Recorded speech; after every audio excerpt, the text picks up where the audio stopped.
Can I, for corporate resources, can I just check that everybody online is able to hear, please? Yes, we can. Thank you very much. The agenda pack with papers is available via mod.gov or directly from the council website from the link which was sent out to members. Supplement 1 contains the reports for agenda item 10, the Task and Finish Group CTR and Exceptional Hardship Scheme 2027-28. When you are invited by the chair, please could you clearly state that your telephones are off and who you are, so that anybody is listening to the meeting, they can identify who is speaking, and ensure, please, that you use the microphones if you are in the room. I know it's very easy sometimes to carry on a conversation without putting the microphone on. If you do, nobody online can hear you. That may, of course, be a blessing, but nevertheless. The meeting will be audio recorded by the council. And can I please say that as agendas are now viewed electronically, can members and officers please refer to page numbers from the published agenda pack to assist everyone present in finding the appropriate information. And in respect of housekeeping, there is no expected fire alarm, but should this happen, please follow the Democratic Services officers and they will lead the way out. So I wonder if I could ask Mr. Latkovich, please, if there are any apologies for absence. Good morning. Thank you, Chair. Good morning, committee. We have the following members who send their apologies. Councillor Mike Stanton, and we have Councillor Cara Storm as his substitute. Councillor Martin Lovell and Councillor Marcus Kravis as his substitute. And we also received an apology from Councillor Andy Soughton. And Councillor Mansell has not yet joined us, but he might be delayed by the traffic issues at Staple Grove. The minutes of the previous meeting, they've been circulated as a draft, but they won't be formally considered until the next meeting on the 5th of January.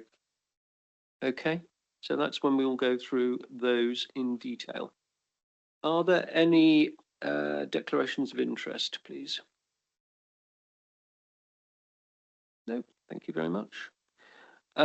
We've received no public questions this morning.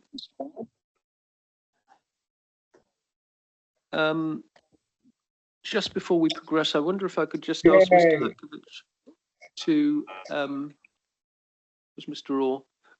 I wonder if I could just ask Mr. Latkovich to refer to an item that was raised at the last meeting, please.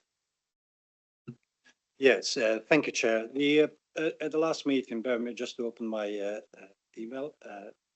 The Councillor Mansell raised a query regarding the information that was meant to be submitted to the committee regarding the pay and reward business case.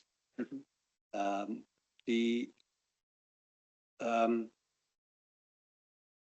The response was that in relation to the recruitment of retention allowances, and it's from the colleagues from HR, they said we can confirm that from April to November 2025, we had 444 people in receipt of related allowances at the cost of £1.2 million for the 8 months to date.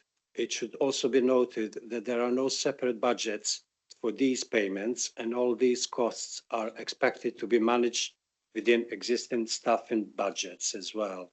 In terms of the recommendations that were made at the meeting, the first recommendation on the pay and reward full business case, the first recommendation was that it be made explicit that the Inspiring Innovation Assurance Board is part of the governance structure for the pay and grading review, section 3.3 of Appendix 1 of the report.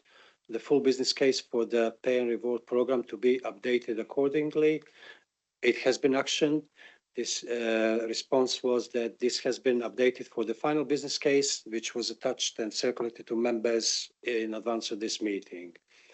And the second recommendation was that members receive clear updates on the affordability of implementing a new pay and grading structure for the council as early as possible in future reports throughout the project. As more data becomes available, the response from the colleagues was that this has been noted and updates will be provided at appropriate times during the program. Thank you. Thank you very much, Mr. Latkovich. So that's an item of report.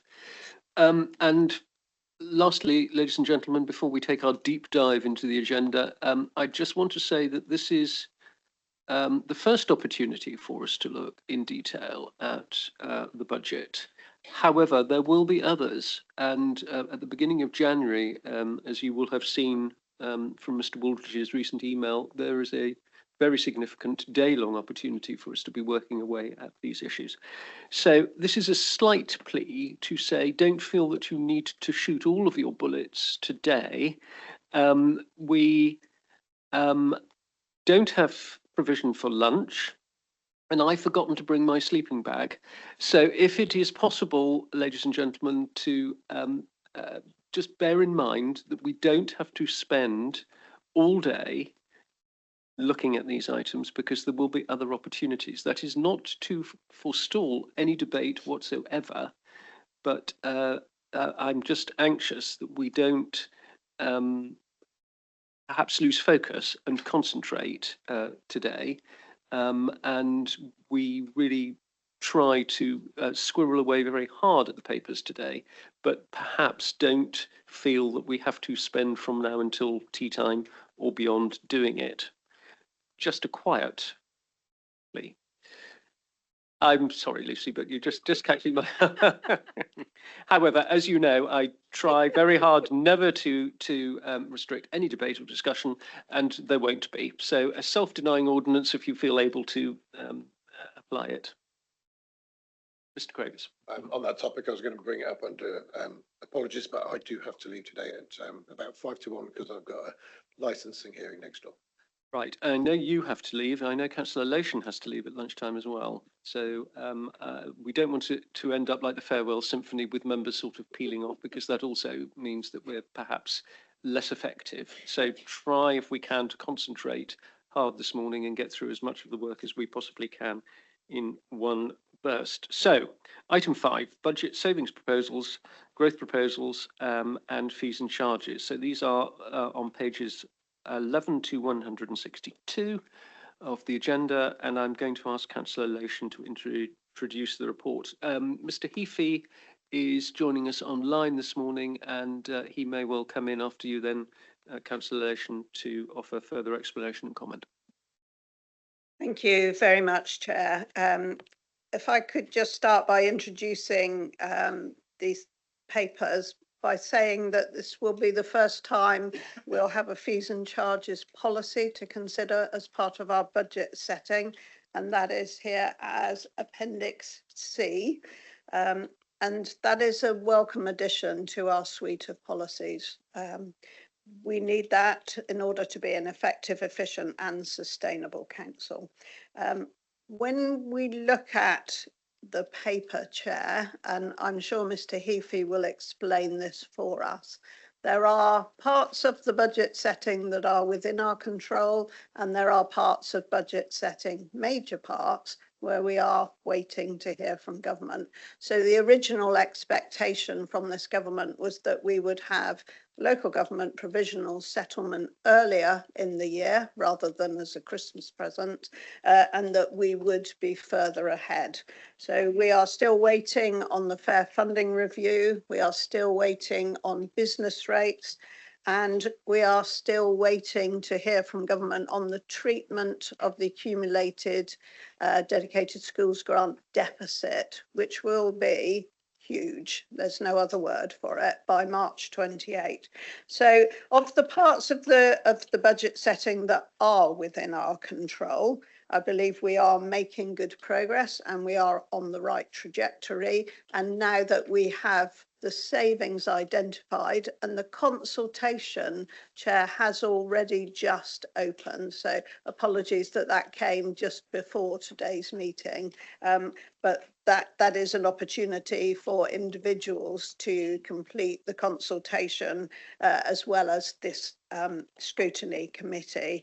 So the savings can be found on tables 2 and 3 on page 17, and If those are accepted and achievable, then they reduce the gap to 73.367 million, which is obviously still a very large figure. There are certain things like the collection fund surplus and the council tax base where we are still working. We're also working on a review of the capital programme, because in order to be able to accurately forecast our need for borrowing, that is borrowing that's already in place and new borrowing for the capital programme, we need to complete that review, and that cost of borrowing, of course, is an important line in our budget setting. I just wanted to mention in the savings, there's what is for me a particularly interesting item, which is further replacement of light fitting. So we call them illuminated assets. I call them street lights with LED, and installation of central controls for the first time. That will have to be accompanied by a capital bid. You'll also see a saving that interests me, which is by insourcing revs and bends from Capita, which all the data migration now to the one system is complete, and there is still work going on, and it will do until we get into the new financial year. There was a further recommendation at executive on Wednesday that executive endorsed the section 151 officer will be submitting a non-binding request to MHCLG before the 12th December deadline in respect of exceptional financial support for 26-27. And for me, the most important thing here is to acknowledge that we won't get the provisional settlement until the 17th of December at the earliest, yet there is a deadline of the 12th of December for exceptional financial support. That feels, I think, to most people probably as the wrong way round. So I would just ask the committee's tolerance for the fact that we have to work within those dates.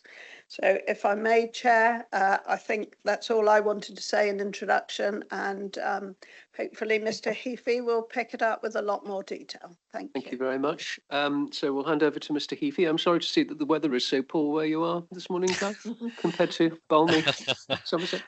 I'm in London this morning with a conference with county treasurers, so it's valuable time to get together to talk about the issues impacting the sector, some of the recent modelling and government changes, and spend some time with county treasurer colleagues as well. So time well spent, I hope, but I apologise that I'm not with you for this particular meeting. I just wanted, if I may, to set some context for you in terms of the budget this year. These are exceptionally difficult times for a number of local authorities.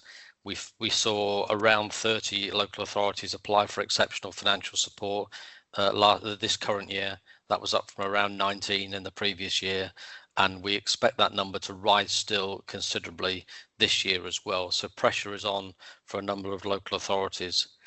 Nonetheless, you still have a legal duty to set a balanced budget by the 11th of March at the latest. That is a legal duty on the council and councillors. We have to find a way to get from a seemingly intractable situation into a balanced budget. And indeed, this is a journey that we're on post LGR to get the council into a balanced position where we spend no more than we get in income. Like household budgets, we can only spend what we get in, and the council hasn't been doing that.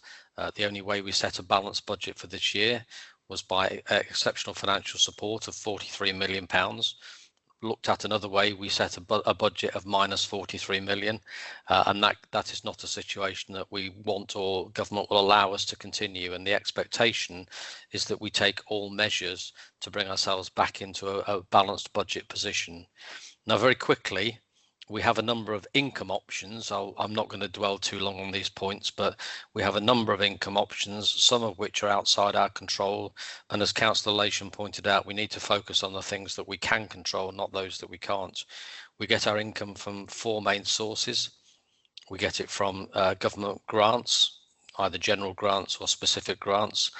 That at the moment is the subject of considerable change and flux. The whole position around fair funding, which I'll touch on in a moment, and other government changes means that we've seen more movements in grants this year we've seen in many years.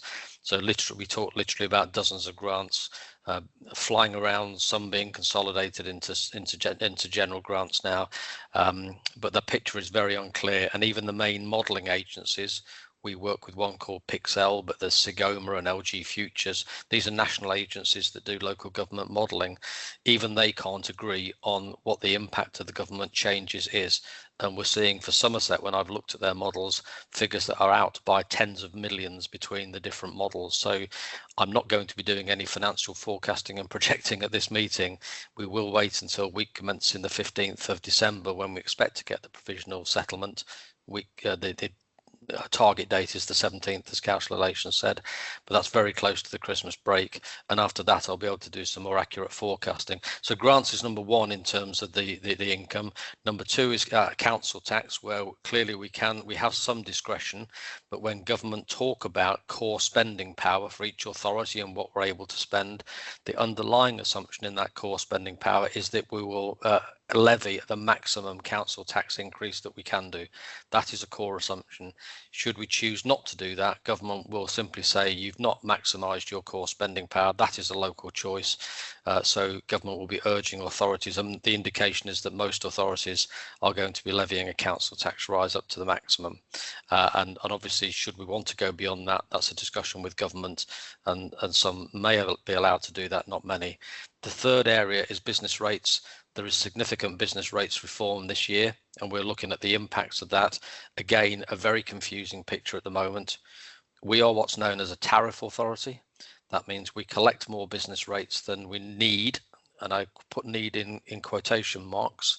It's a government formula about need. So we pay some of our surplus into a national pool to help those authorities that get less than they need.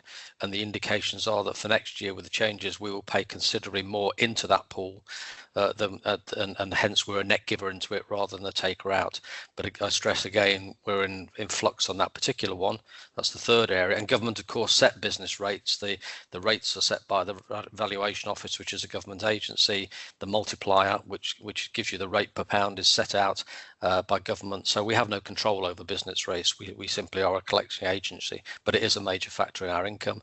And the fourth area, some of which you'll see before you today, is fees and charges, where we do have some local discretion, quite a bit of that, over something of the order of 700 individual charges. There's quite a lot in there, but we have discretion, and what we want to do is to make sure those charges are fair, that they're equitable, and that we benchmark them against other neighbouring authorities to make sure that we are not an outlier. What we're not trying to do is profit from them. Essentially, fees and charges are there to make sure we fully recover our costs. So the picture I'm painting is we've got limited ability to change things on that side, on the income side. On the other side, we can do things with what we spend, and that means firstly taking difficult decisions along the lines of savings, which are pretty much stopping doing things, doing less things. They are political choices which are painful, and when you're trying to balance a budget, there are no easy choices for you. There are going to be decisions you have to make that you don't want to make, but are necessary in order to get down to a more balanced position. The longer term is going to be delivered through transformation. That's completely delivering different business models, using better technology, better processes, better management structures, more efficient services that deliver the right service first time and delivered at lower cost by use of all those things that I've highlighted. And that becomes a really important factor going forward. But transformation takes time. It will deliver some results, financial results in 2026-27.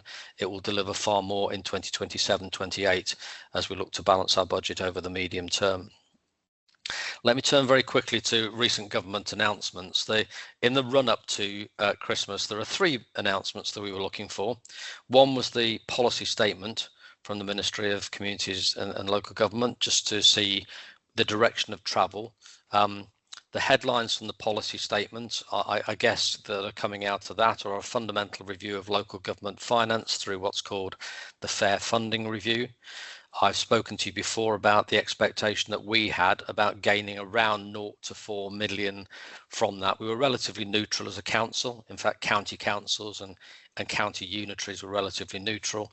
And it was the big gainers, I guess, were sort of northern unitaries. The big losers were London boroughs.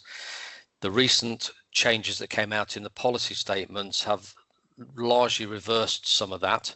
So the government have decided to keep what they call the recovery fund, which takes it outside the normal formula distribution and allows government ministers to set a separate formula to whichever authorities they want to support. That was a surprise to many authorities. We didn't see that one coming, nor did the big agencies, nor did the local government association, I don't think. And we all expected that to be a one-off grant for 25-26, which was consolidated into the main grant for next year. But that hasn't happened. The formula itself is based on, when we talk about formula grant, we have a deprivation element and we have a resources element. The deprivation element is based on 9 or so indices of deprivation, of which we score highly on some and lower on others.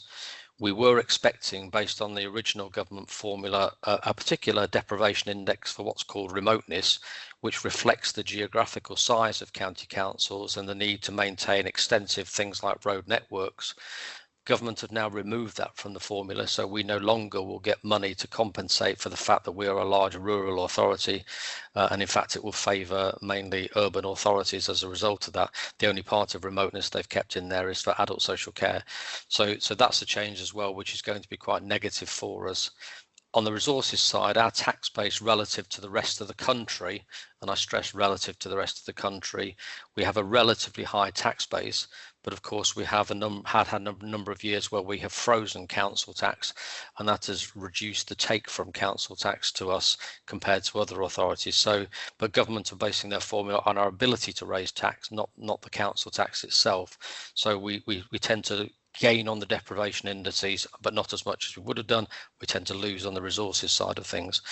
So that's one of the government changes we're looking to come through and see how that plays through, along with business rates reform. And on the autumn statement, the second thing that we looked at this time, clearly there were some issues around the SEND deficit that we know about. We are in a poor position with regard to our SEND deficit. So just to be clear, what government have announced is that from April 2028, SEND spending will go onto the government, not onto local authorities. Now, there's no detail behind that yet, but what it means is that from that point on, based on that announcement, our deficit should not continue to rise. We should have that covered by government. Now, there have been no announcements about how that's going to work, whether government will take the views of our educational psychologists and just absorb those costs, nor how it will impact on home to school transport, which is a key component of that, which remains on our general fund and will continue to rise. So there's a lot of flesh to go on the bone on that one. But what government have also said is that they will now expect authorities to take their reserves at the end of 2028 into their revenue accounts to recognise their deficits. And I have to tell you that the government haven't yet told us how that might be funded. If we were to take our deficit onto our balance sheet at that point in time, this council would be bankrupt at that point in time, and so would a number of other councils around the country. So we are waiting to see what government's proposals are as to how they might help local authorities to fund that, to avoid the risk of bankruptcy and Section 114 notices. So it's good news generally, but there's a lot of detail that's missing that until we get that, I can't tell you what the overall impact is likely to be. Government also announced, of course, the mansion tax. On higher value properties. That mansion tax will not come to the local authority. It will flow into the central government, and we will merely be the collection agency for that. And that will, of course, cause some confusion for residents. Who are they paying their tax to? Where does it go? But now an element of their tax will go to central government and not to local authorities. And they confirmed the level of the council tax rises as we expected them to do as well. There's also the minimum wage increasing to £12.71 per hour. Now we can take account of that very easily in terms of that, not financially easily, but we can model the impacts of that on our workforce. But of course, we also then, all of our contractors, and particularly those where we're talking about adult social care and children's social care providers, will be subject to that minimum wage as well. So those contract costs will go up in line with that. So that will put further pressure on us in terms of minimum wage.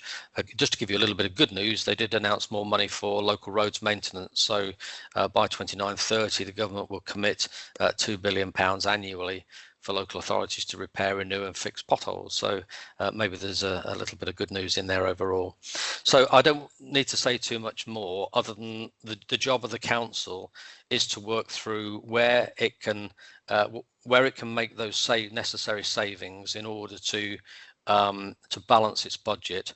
Transformation proposals will come through to you in due course. Given the timing of appointing the transformation partner, it's not been possible to pull that together in this round, but we will have those available for January. The test for whether I include them or not in the medium-term financial plan is a very simple one. I need to see an approved business case which tells me what that proposal is, how it's going to be carried out, when it's going to be carried out with clear milestones, what investment is necessary and what the savings profile looks like. And I need that business case to be approved through the Inspiring Innovation Board. So without that, it won't go into the MTFP. So we're putting some rigor and control around this to make sure it's properly assessed. So I'm sure you don't want to hear me all morning. I could go on all morning, but I won't, and I'll leave you to get on with your debate, but happy to take any questions. Thank you very much, Mr. Heafy. That's very good indeed. Can I just draw members' attention to paragraph 49 on page 24, just so that we're clear about the process in which we're currently engaged. So this report was considered by the executive on Wednesday. We're now in a post-scrutiny phase, but you will see that the results of the discussions today will be fed into those meetings that we've been advised of on the 5th of January. Okay, so just so we're clear about that now. So paragraph 49 on page 24 is the key one, just so you're conscious of the process that we're now engaged with. Okay, right, the first speaker that caught my eye was Councillor Trimnell.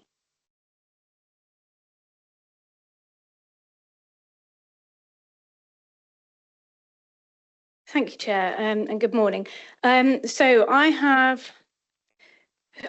picked out a few things that I wanted to ask about, basically. One of them being Councillor Lation, you mentioned, and Mr. Heafy mentioned that we're waiting until December for the government to let us know what the agreement is. Last year, we waited considerably longer. There's been a lot more flux this time and some changes that we have experienced ourselves. Is there a chance that we'll be running up against the clock again and still waiting in, I believe it was February before we heard last year, or have they given some more firm, assurances that the decision will be made sooner to give this council time to put the budget together? Do you want me to ask in bits? Shall I ask question by question? If I may just take that one, Chair, and Mr. Heafy will come in because he understands this and he sits in those meetings. I think there are two things. There's the provisional settlement, and then there is the non-binding application for exceptional financial support. So if I could hand over to Mr. Heafy to explain the differences and the two different dates, I think that would be helpful. Thank you, Councillor Lation. Yes, and what's traditionally happened within local government is that we get a provisional settlement before Christmas and we get a final settlement in February. That's happened for many, many years. What was promised this year is that government would move that deadline earlier so that we would get effectively a planning notice through the provisional settlement in late October, early November. That never happened, and now we're pushed back to the traditional dates of around the 15th to 17th of December. And as Councillor Lation has said, that is very disappointing, given that we're having now to look at submitting an exceptional financial support proposal at least a week ahead of that, without knowing all the figures and the impacts of that. So the timescales we're running on are the exceptional financial support first bids will go in by the 12th of December. We'll get the provisional settlement around the 17th of December, and we can model on that basis. So my team will be on Christmas Day busying themselves away on Excel spreadsheets Hopefully not, by the way, that was not true. But we will work hard over the Christmas period to pull that out. During January, we'll have negotiations with MHCLG based on the provisional settlement about do we still need that amount of exceptional financial support, more or less, etc. So we'll continue those discussions, and they'll wrap that up with two things in February. One will be the final settlement, and the second would be hopefully a letter which will confirm that government are minded to support our application for exceptional financial support, which we can then accept or reject. We have two choices at that point. Consolation. Chairman, may I just ask Mr. Heafy, I think it's relevant that we consider at this point as well the exceptional financial support where we have not gone up to the limit of what was agreed for previous years, and that possibility of rolling forward, which might give us some comfort in how we approach government on exceptional financial support for the next year. Is that possible, please? Absolutely, Councillor Lation, it is, yes. We originally asked in 2023, 24, sorry, I get my years wrong now, so for £40 million towards transformation funding through exceptional financial support to be funded by capital receipts locally. We've not spent all of that money. We've rolled it over once and we face rolling it over a second time, but actually we may well look at repurposing that money to cover the deficit and rather than asking for any new money. So the net position for Somerset would looking a lot better from a government perspective, which is what we want to see. And we will be doing this on the basis that from 27-28 onwards, we would not expect to be looking for any further exceptional financial support or anything of its kind, nor use any reserves to balance the budget. But we will, by that stage, get our spending down to our income levels. Thank you. Councillor Trimble, carrying on. Thank you. Yes. So I note on page 17, it mentions there was an external partner that was brought in to help us work out fees and charges. I believe I can get the page in front of me. It was something to do with ensuring that we had parity with other local authorities and things as well. But I just wondered who that partner was and how much that cost. So that was one question. The line on page 18 on the table, where it says harmonised lifeline across their council area, including extending operations into the Mendip area. Now, when you look at the table in Appendix B or C, I can't remember which, you see the costs, the rise in costs for individual items. Is there any fear that people will be priced out of taking on some of those support aids, as it were? So that was just a question on that. I know that on their own, the rises don't look like very much, but if you don't have very much money and if you need to take on several different things, those costs do come up. And so I just wondered whether that risk had been considered. And then finally, you've got on page 20, you've got the forecast growth requests by directorate. I think the growth, I've always been confused by growth, but I think that means savings that they've got to make. Am I right? So how much they will need going up. Right. Okay. Because, yeah. Okay.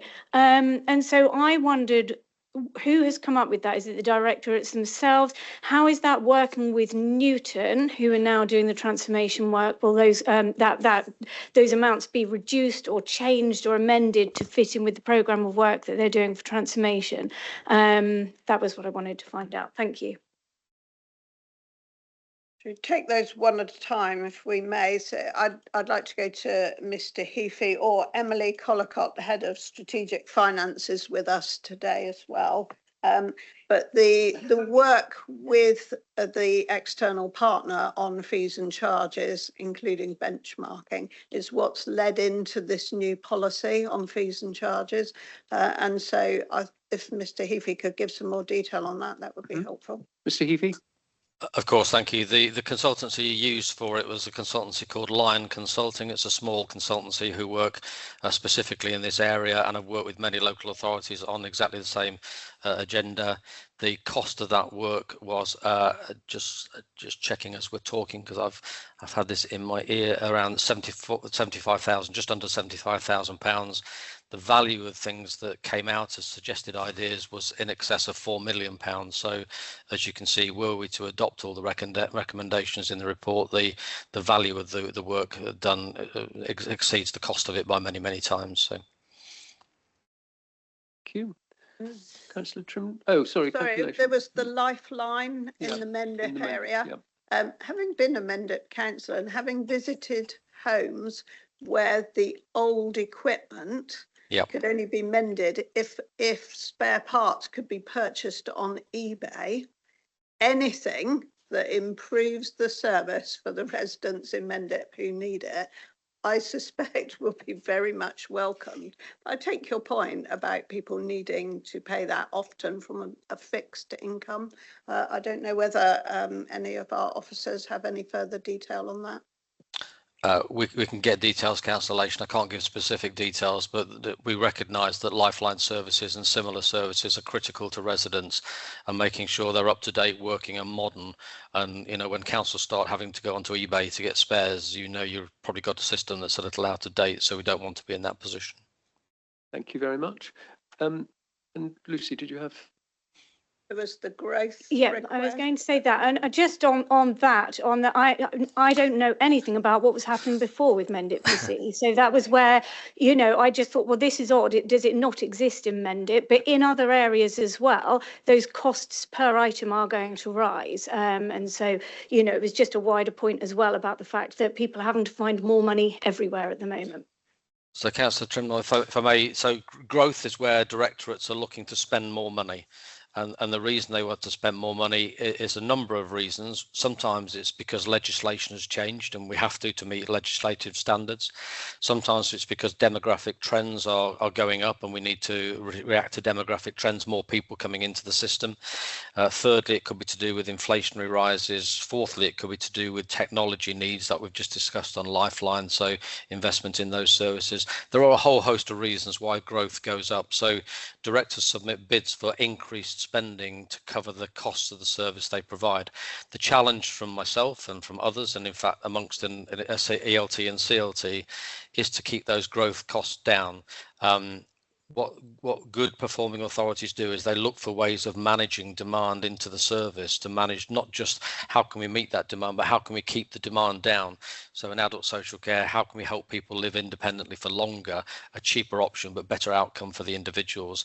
In children's services, increasingly, how do we keep the child safely in the home as long as possible and help support the parents rather than reaching out to interventions that cost the authority money and a poor outcome, for the individual. So managing demand down is a critical thing. So it's the opposite of savings. It relates to that. Mr. Jones would just like to offer a comment in addition to what Mr. Heafy has just said, if that would be okay. Thank you, Chair. And just to kind of clarify, to round up the points around transformation and the impact on growth, the way in which the budget is built means that if there are measures that address those pressures, they have a positive impact on the budget. So it means that whilst those growth figures are presented now and will be challenged considerably, as Mr. Heafy has said, transformation will and should have an impact on those growth pressures. So being able to address why those growth pressures are being presented and what are the actions that could be taken through transforming services that then reduce those. And the early indications are there are a number of areas of search that our colleagues at Newton have identified, which would feature in our transformation plan, which would impact upon those growth numbers. Right, Lucy, have you got any more? It's a very quick thing, just on the growth thing, because I may have made myself look daft and I don't like to do that. So I want to explain. Last year, there was a lot of debate around growth because there was some kind of growth that wasn't growth. It was something else. And maybe what that was, and maybe I understand it, maybe if I've got it right, is that a growth in a budget is a pressure overall on our finances. And that was why calling it growth. Oh, I don't know. It was really hard to get your head around, but maybe that's just explained it for me. So thank you. We can call it growth. We can call it pressures. It's the same thing, really. It's things that force the cost of a service up. Okay. Yes. Well done. Thank you. So, Councillor Filmer. Thank you, Chair. A couple of questions, if I could, which came from Mr. Heafy's introduction. You mentioned business rates and the impact that might have. I just wondered if Does that have any impact on any of the special development areas that we have special positioned with business rates? So, for example, the sort of Agratas, which had a whole package of business rates built into it. You also mentioned the mansion tax, and just wanted to get some clarity. I think they've been talking about a 2 million threshold for that. So, do we have any idea how much of an impact that has on a rural area like Somerset, and who does the valuations? Is that something that's going to be put back to us, or is that just the valuations office who are going to have to sort that? And I've got a couple of questions on something else in a minute, if I could.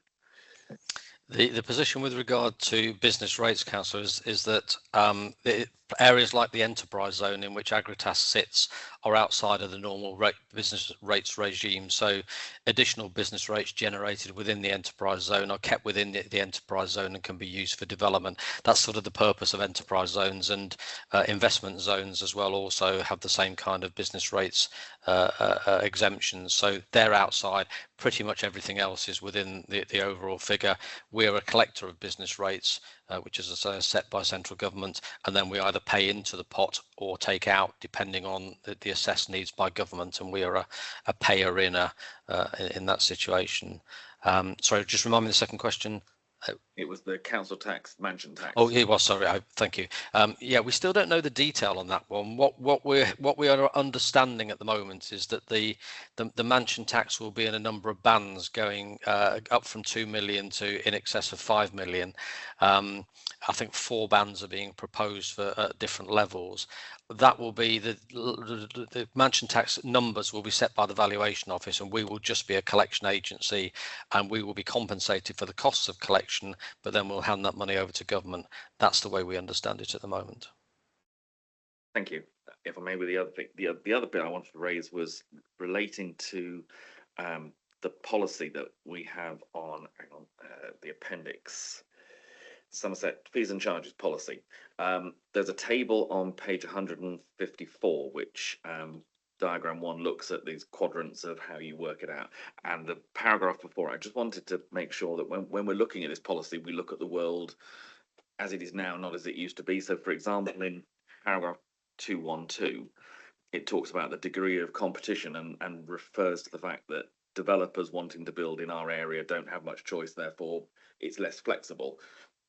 I think that would have been the case probably 15, 20 years ago when we had lots of small developers all doing development. Now we've got these big companies across the country. They don't have to develop in Somerset. They can disappear somewhere else. So we just need to be careful that that is taken into account, that things aren't necessarily as inflexible as sometimes they used to be.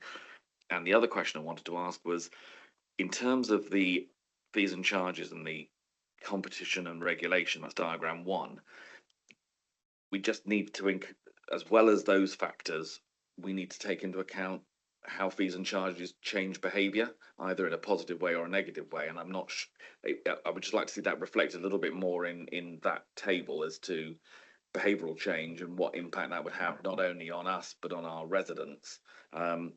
It talks about cost benefit analysis, and I'd just like clarification. Is that cost benefit analysis purely on the effect on us as a council, or the cost benefit analysis on our local residents and businesses as well from what we do? Shall I attempt to answer that one? Yes, please. Yep. So in terms of the cost benefit analysis, that is it's an impact analysis across the whole area, because I've seen councils where charges have been set too high, residents then react against that, stop using a service, and the overall income falls to the council. So everybody loses out as a result of that. So when we're setting fees and charges, we do have regard to the behavioural impacts and the impacts on residents of those charges, and regard to the amount of revenue for the council. The fundamental principle of fees and charges is we're largely trying to recover costs. That's what we're trying to do. They're not the services we're trying to make a profit on, but we should be recovering the full cost of a service, and that's how we do it.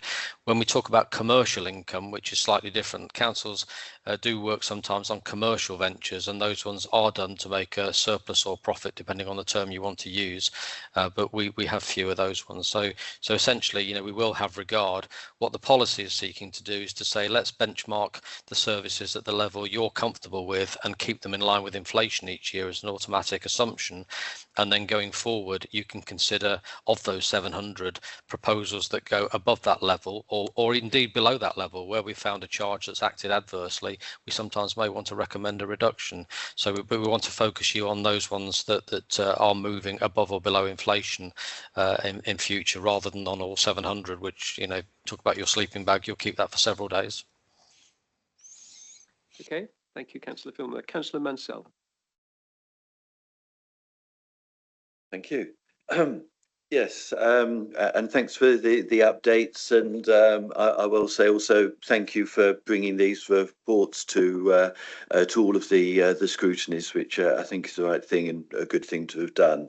Yesterday, Climate and Place looked at ones in their areas. It's clear the budget, though, is still at an early stage. I do wonder whether just possibly Scrutiny might have had a greater role in developing ideas in some areas, but it's good that we're sort of looking at the picture as it's currently developing. Now, I was interested in the update, and just noting some of the points. Clearly, a big concern for somewhere like Somerset, with remoteness being taken out of the picture in terms of funding allocation.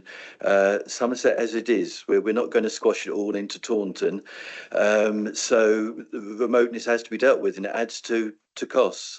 So that is disappointing that government fails to recognise, and perhaps it appears understand that. Interesting points on Send. Interesting on the mansion tax, which I have to say for me is very much the right and fair thing to be doing, and should have started long ago. Although very concerned to hear that the funding's going to go to government. How mad can you get? More council tax coming in, and government says, yes, please, we'll take that, when councils are underfunded, especially in Somerset. So disappointed in that aspect of it. Now, we're still working towards the whole picture. I'm going to risk a sort of general comment on a feature which I have a feeling should be there. I could be proved wrong, but I don't think so. Now, it looks to me that the council, and in effect is what we're being said, you know, the council's financial position is really precarious. Some of what I've seen, we've cut services back too far already, and we've left officers overstretched in trying to keep our services going. It's quite a widespread picture, and both elements are a concern and not where we wish to be. We also know, and it's been referred to, that the council tax was frozen in the past, and we can see that the council tax in Somerset is below many of our comparators. For me, part of the equation has to be trying to increase council tax. Now, I know there will be some groups who wish to try and make political capital out of that, which I regret, but I will flag up that looks like the right thing to do, not least because of the mistakes made in freezing it in the past. It can't, though, fill the whole gap. That would be going too far. So I'm not saying that, but I think it could make a good contribution, and I'm increasingly thinking it's a contribution that we need to have to enable Somerset Council to provide decent, good services. If we're doing that, the council tax reduction scheme for those on low incomes becomes really important, and many of us have been paying close attention to that for the reasons of the scheme being important, but also because there does have to be that possibility that we may need to raise council tax, and for me it looks like something that's necessary. Now, just to sort of finish off, and though trying to understand the whole picture and see where where we're at, which clearly more will be revealed to us as we go along. Just trying to sort of see how things will be revealed. We know there's proposed growth items. Clearly decisions will be taken on how many of those are to be taken, and what actually those growth items are. We're at the moment, most of us are, because of scrutinies, we're not seeing them. Can I ask, will the full list of growth items come to scrutiny 5th of January? I think it should do, so I hope we will be seeing it then. And then the other question I've got, whoops, I've jumped my page, going back to page 11, paragraph 4. Now, at the moment, we know we don't know what the balanced budget yet looks like. We're still being shown a really big gap, and the potential of growth items making the gap even bigger. Now, in paragraph 4, it says further proposals are under development for inclusion in future reports. Can I ask whether I'm reading the paragraph correctly to understand that those further proposals relate then to the next sentence, which says these savings cover a range of areas, including efficiency improvements, income generation, service redesign, and demand management. So are those the 4 areas where the rest of the savings work is being done, or are there other significant areas being worked on as well? Okay, thank you. Thank you very much. Mr. Heafy, do you want to comment on that? Yes, and after I've answered this question, I will need to leave, unfortunately, and leave it in the capable hands of Councillor Lation and my colleague Emily. But those are, with this budget, this proposal has focused upon growth and savings, traditional savings. So yes, Councillor Mansell, you've seen all the areas that we're focused on, which is around doing less things, stopping doing things, etc., and raising fees and charges. What it was alluding to is what it's missing. The main element of missing that the monitoring officer referred to were the transformation savings, which you'll start to see feeding into the January area.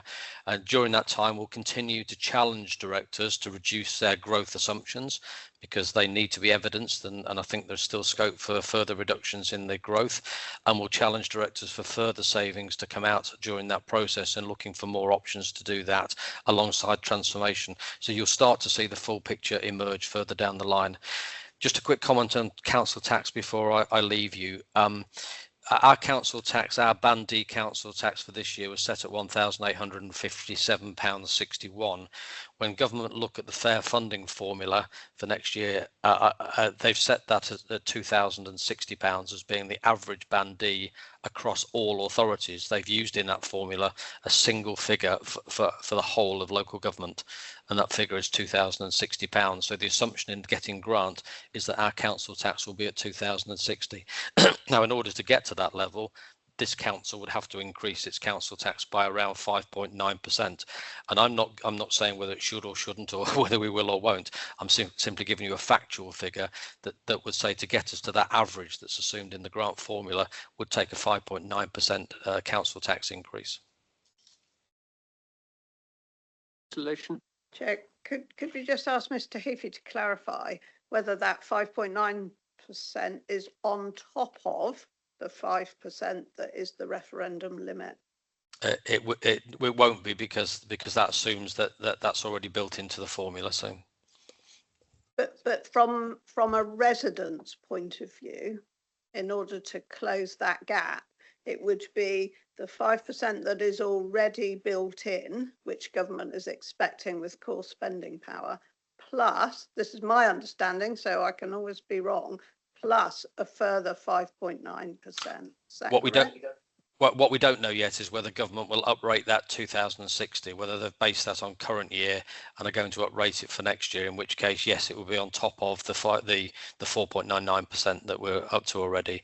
If government kept that to that figure, it would be a single figure included within that. So it depends on again, announcements that we're not yet aware of. So would the government have to legislate to allow a council tax increase above that without a referendum? No, government are not saying that any council will necessarily achieve it. They're simply saying that that is the figure on which they base their grant. So the referendum principles still stick. And in Somerset's case, it's to some degree a consequence of having frozen council tax in previous years. Our tax base would naturally take us to a higher level had we increased, say, looking back in history, had we kept those increases going in line with the maximum, we would now be well above the 2060 level. So they are a consequence of decisions taken in the past, and government by and large will say those are decisions you've taken in the past, you have to live with them. Okay, thank you very much.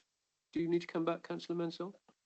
Yeah, just because a bit was missed. But thanks for the clarification. Well, thanks for that. And clearly there's important clarification around council tax, the growth items, whether they come. I thought that actually Mr. Heafy had noted that the growth items would also be part of what would come back on the 5th. Yes. That was what I'm sure Yes. Mr. Heafy said. That's correct, Okay. Chair. All right. Thank you very much. Right. Councillor Osborne, I've got 3 others.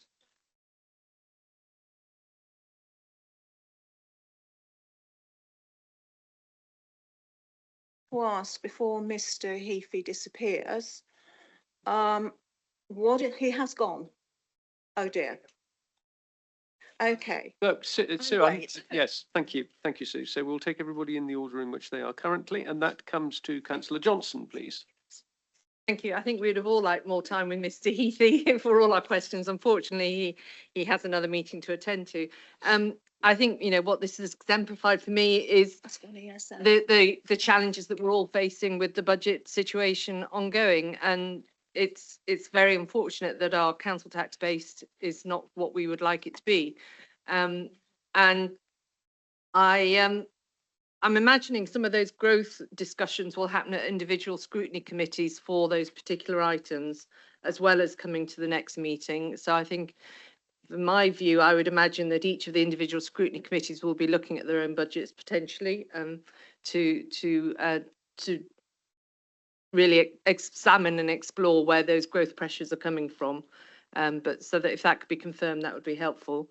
I had a very specific question that just came into my mind about the council tax income that we get, or sorry, the council tax that we budget for. And it was really to do with our developments going on. And because in my division, I've got a development that's not being built out, it just came into my mind the question of when we are forecasting our budgets for council tax income, is it based on predicted housing build out, existing housing build out? How is that formula done? Because if we are predicting that there will be housing build out that doesn't happen, then obviously we're not going to get the income that we anticipated originally. And it was just something that I wanted clarifying if possible. Councillor Lation.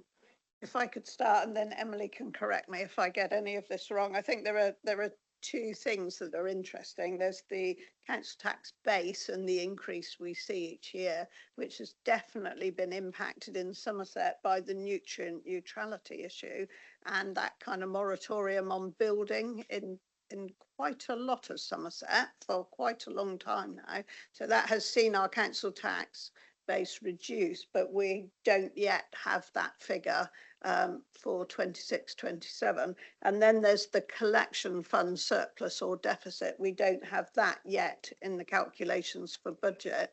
So that is where you either exceed or don't exceed your target for council tax and business rate collection.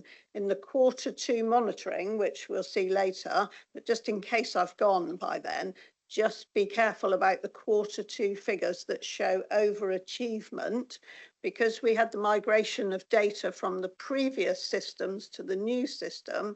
All of the direct debits as they were to come in were posted ahead of time, and they now have to be everyone checked to make sure those direct debits did come in as predicted. So there is a backlog of work to do in Revs and Bens at the minute. So just be aware of that caveat on the collection in this year. But what we'll have for next year's budget, if I understand correctly, is the collection fund surplus from last year, because it always runs retrospectively. Right? That's right, isn't it, Emily? Could I ask then, Emily Collicott, you're the head of corporate finance, for those of you that perhaps don't know, because we don't have the benefit of a nice little nameplate for you there. Emily, could you comment on that, please? So council elation is correct, and we calculate the council tax base each year around this time of the year for the following year. So at the moment, my team are working on that at the moment. So we're taking all of the information on what is our base at the moment. We then average that out on what we call a band D equivalent, and then we work out what the council tax base is as at now. But we do work with our colleagues in planning to look at what is the trajectory of house building across Somerset, and then we probably take a prudent-ish view on whether or not those will or won't happen in the year, speaking to our colleagues and what's kind of happened in the past to estimate what our tax base will be for next year. And it's that estimate gets approved by our Section 151 officer, and that's what we use to set the council tax base for next year. And then that gets multiplied, whatever the council tax is on a band D equivalent, to give us that income for that year. But with the collection fund council elation is also correct, that surplus and deficit, it ends up hitting the general fund account a year after it's happened, because we can't calculate it until the end of that financial year. Therefore, it's a bit of a funny situation in financing, really, that you kind of get that benefit or potentially a deficit if you don't collect enough in future years. Does that make sense? And I just get any.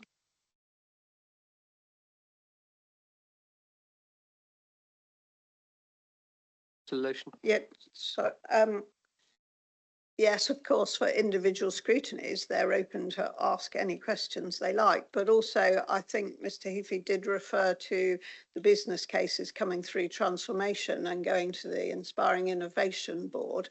And I suspect that that's where we'll see some movement in growth, that as the transformation partner has been able to go straight in and obviously look at areas that are of concern to us. And what will be top of our areas of concern will be those where there's a lot of growth and not very much in the way of savings. So I think I'm really sorry that it's all going to go to the wire again this year for budget setting for next year. Some of that's within our control and some of it is well outside our control, but it is balancing a budget is exactly that. It's a balance, and until you have every item both on the income and the expenditure side, and in happier times the council tax increase would be the balancing figure.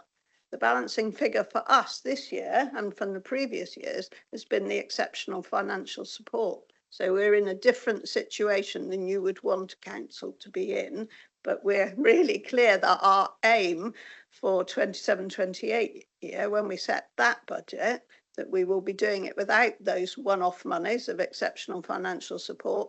There may be some planned use of reserves, but generally without general fund reserves, and that we'll then be able to return to where council tax becomes the last line to go in the budget.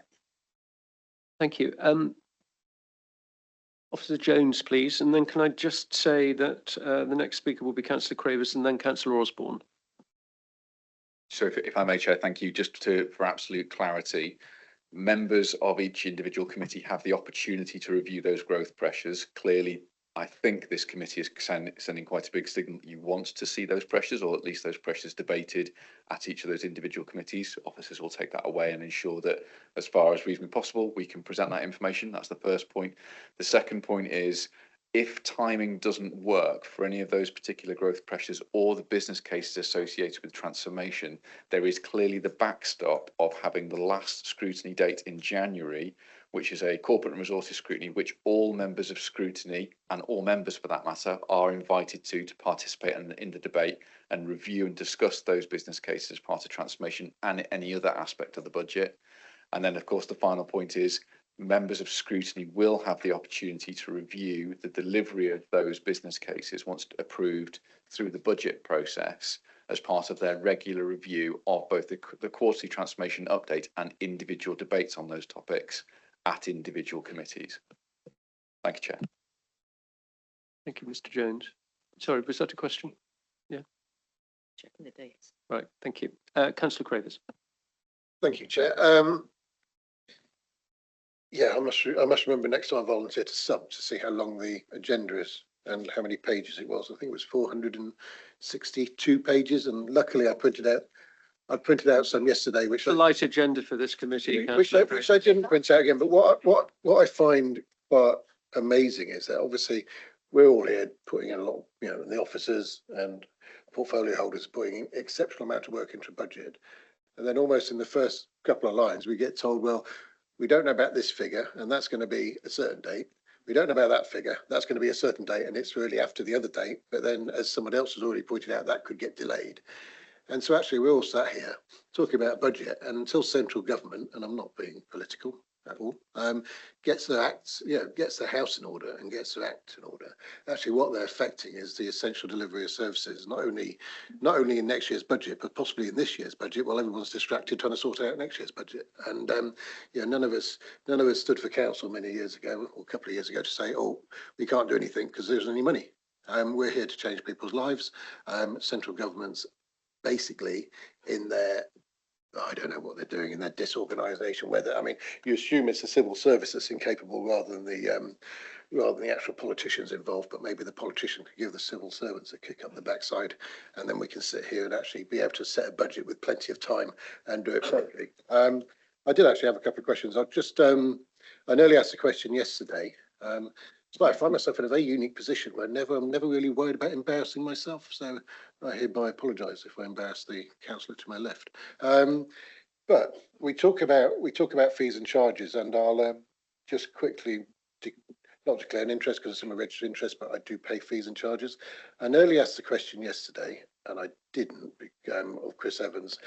But with the fees and charges and the policy, I've actually read the policy, and I appreciate some are governed by statute, some are, it's all about cost recovery.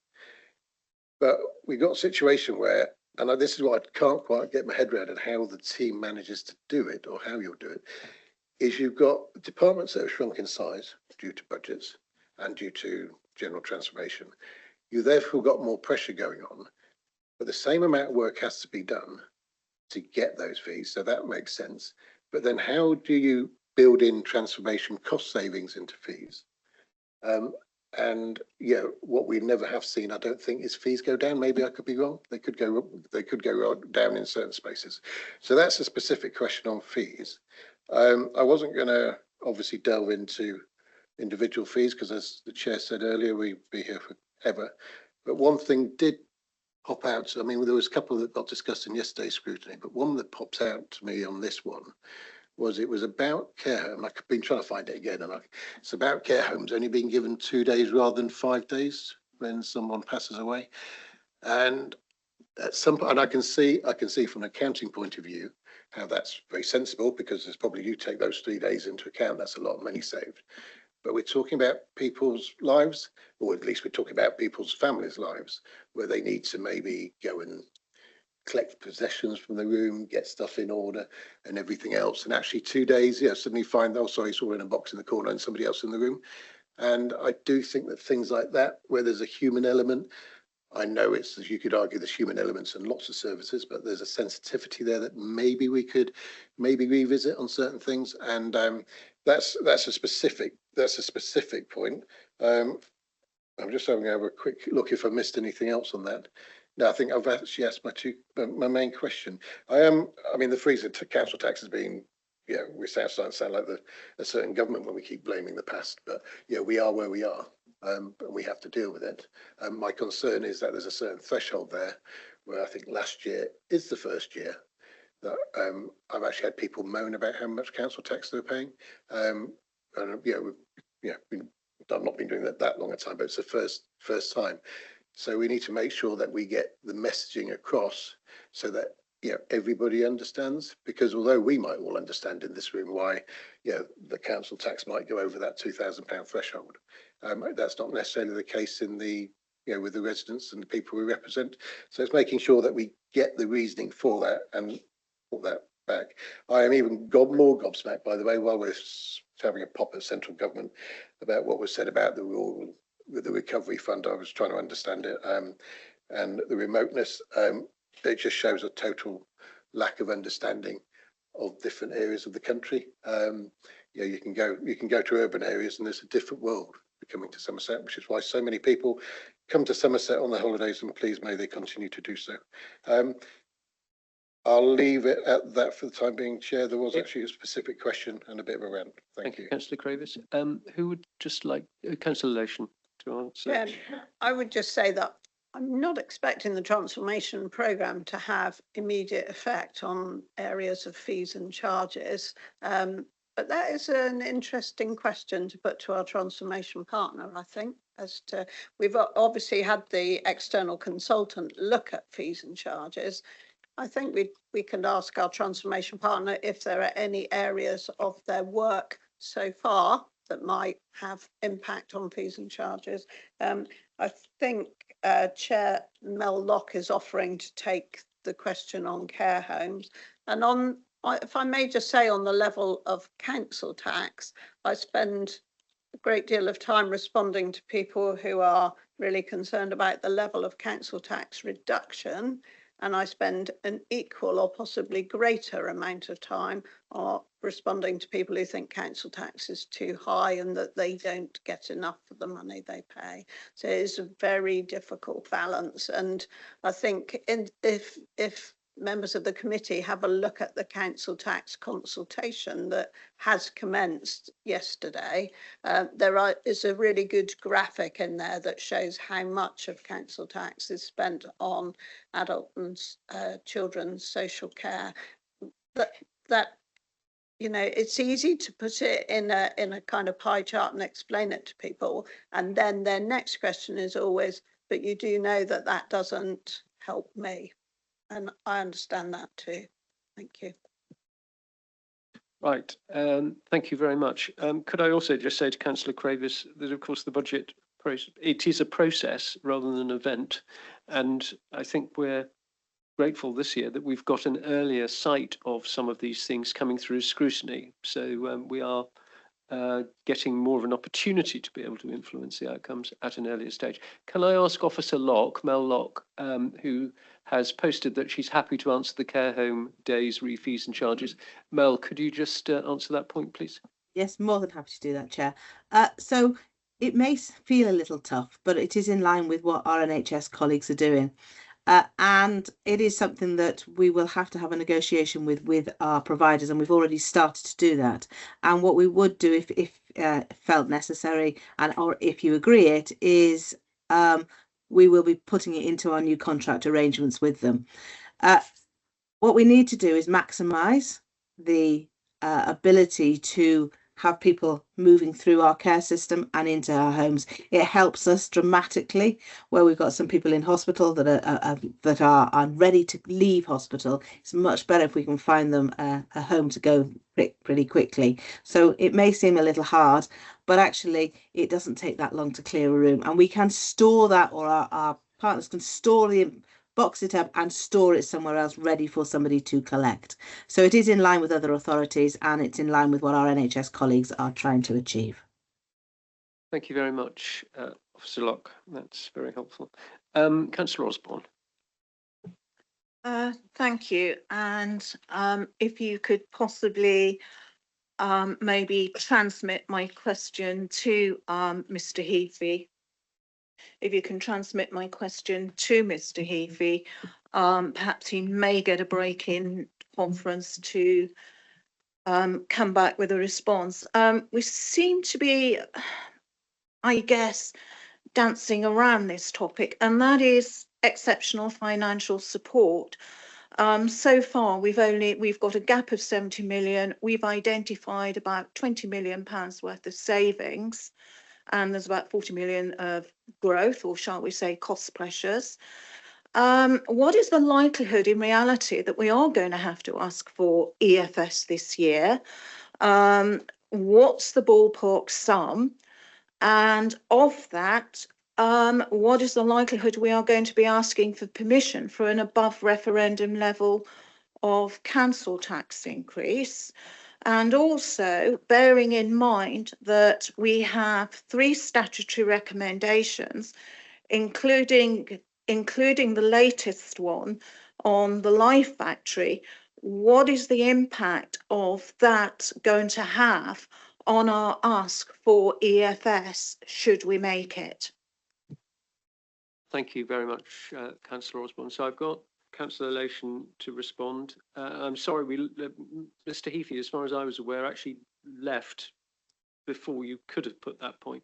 But perhaps Officer Collicutt can address it. But in the meantime, Councillor Lation, to start with. Thank you, Chair. I do have a message from Mr. Heafy saying he's hoping to dial back in around 12:30, but he can't guarantee that. The likelihood, yes. The really straight answer. The likelihood is yes, we will have to ask for exceptional financial support again for one more year. That would be for a third year. What sum? That is exactly what we've been explaining already this morning, that we do not know what that remaining gap will be because we do not have figures from the government on the fair funding review and on business rates, and also on what happens with the SEND deficit, where we may have to allow for cost of borrowing. We haven't yet completed the review of the capital programme, so with that and with the DSG deficit, we can't yet give a clear figure on what our cost of borrowing will be for the next year. The above reference council tax increase, you'll recall that last year we put a number of options to government. We put the option of what it would be to close the entire gap by council tax instead of by exceptional financial support as a guide, no more than a guide. And we took that right down to what 1% of council tax increase is. And I think I'm right in saying that it's about 3.8 million for 1% of council tax in Somerset. What's been really interesting to understand is what 1% is in Surrey, which is nearer 10 million, and what it is in Middlesbrough, which is 1.2 million. If you wish to have a demonstration of why council tax doesn't work, that is it. Because where council tax income is lower, need is generally higher. It is dead simple, and it doesn't work. So Mr. Heafy has experience of working in some councils like Middlesbrough and Dudley, where there is very considerable need and far less coming in through council tax. So when he says Somerset's in the middle, that's about our kind of council tax base. But he explains very clearly, I think, what that 6 years of council tax freeze has done to the council tax for Somerset. And there's no way 2 years even of council above referendum limit closes a gap for 6 years. And I've seen the figures of foregone council tax, and that includes adult social care precept, of course, since then, and it's astronomical amount of money foregone. So in Dorset, for instance, Dorset councils realised that actually after the 2 years, when they were, it was when Eric Pickles was he Secretary of State or Minister? Secretary of State. So he gave grants to councils who froze council tax for, I think it was 2 years. And then then the councils had to cover it themselves. So some councils in Somerset, I think Hampshire as well, possibly some others, froze for 6 years. So you had no inflationary increase for 6 years. Inflation continued, even if it's 2%. That is a 2% cut on your spending power every year, and then for 6 years. And then because that's baked in, that impact continues every year thereafter. So it just gives an idea of the scale of where we are. On the 3 statutory recommendations, which will be at audit next Tuesday in this room, I don't see any specific impact from the Life Factory position on where we are talking to MHCLG, local government and the civil servants about budget setting. However, it is part of our overall picture and none of us can deny that. So I think that one would be a question for Mr. Heafy, but it may not be a question that he could answer at this stage. Councillor Osborne. Thank you for the lecture and thank you for the history lecture, Liz. I think we're all aware of that, but we are where we are and we have to live with the consequences, whatever those are. And what I'm interested in is finding out how we're dealing with those consequences and what we're going to do about it. And that's the responsibility of this current administration. It can't keep blaming everybody else. It has to, it's been in power now for 3 years. It has to face up to this, and I'm sure it is. We've got some proposals here, but nowhere near enough. I do find it concerning that so far we've only identified 20 million of savings when we've got a gap of 50 million. That is a huge gap to fill in the next 2 years. We're putting an enormous amount of heavy lifting on transformation. But I haven't seen any RAG ratings yet with the programmes coming forward. I don't think we know what they are yet. We've got a heavy amount of lifting being placed on adults, something to the tune of 11 to 12 million in savings, plus children. And then the question is, if those savings can't be realised, and I've yet to see a scenario where you actually achieve 100% savings, what is going to be plan B? What's going to be the contingency?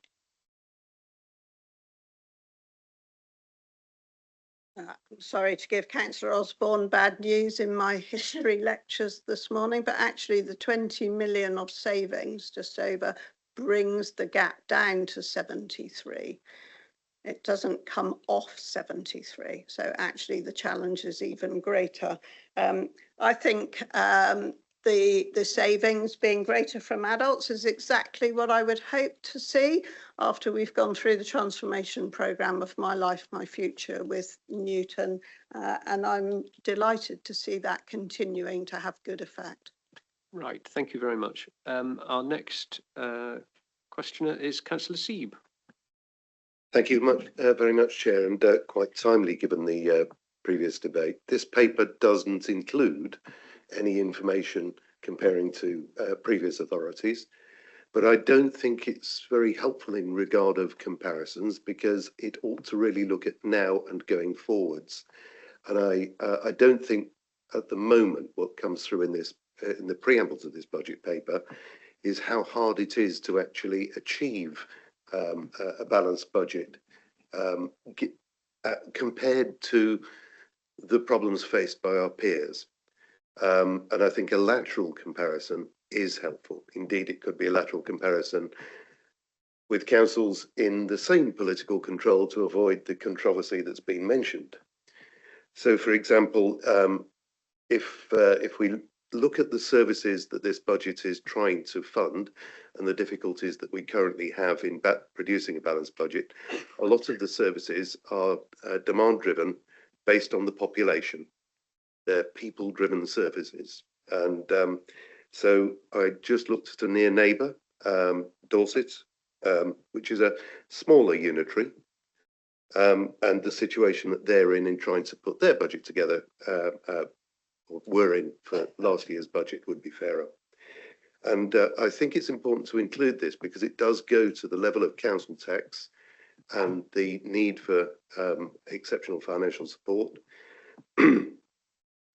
On a straightforward per capita basis, the amount of council tax raised in Dorset is 30% higher than the level in Somerset. And that's not a small number, that's a third. That's a big number. When you actually factor in the effects of grant, look at the net budget of the core spending power related number, the difference comes down to 5.3%. Effectively, per person, their net budget is 5.3% higher than our budget. And that makes a very big difference. When you actually look at the band D that's charged to the residents, and you've, I think, explained very well the yield factor, the distribution of the types of property, and the and other factors that affect band D, and why council tax is a very bad idea for funding these people's services.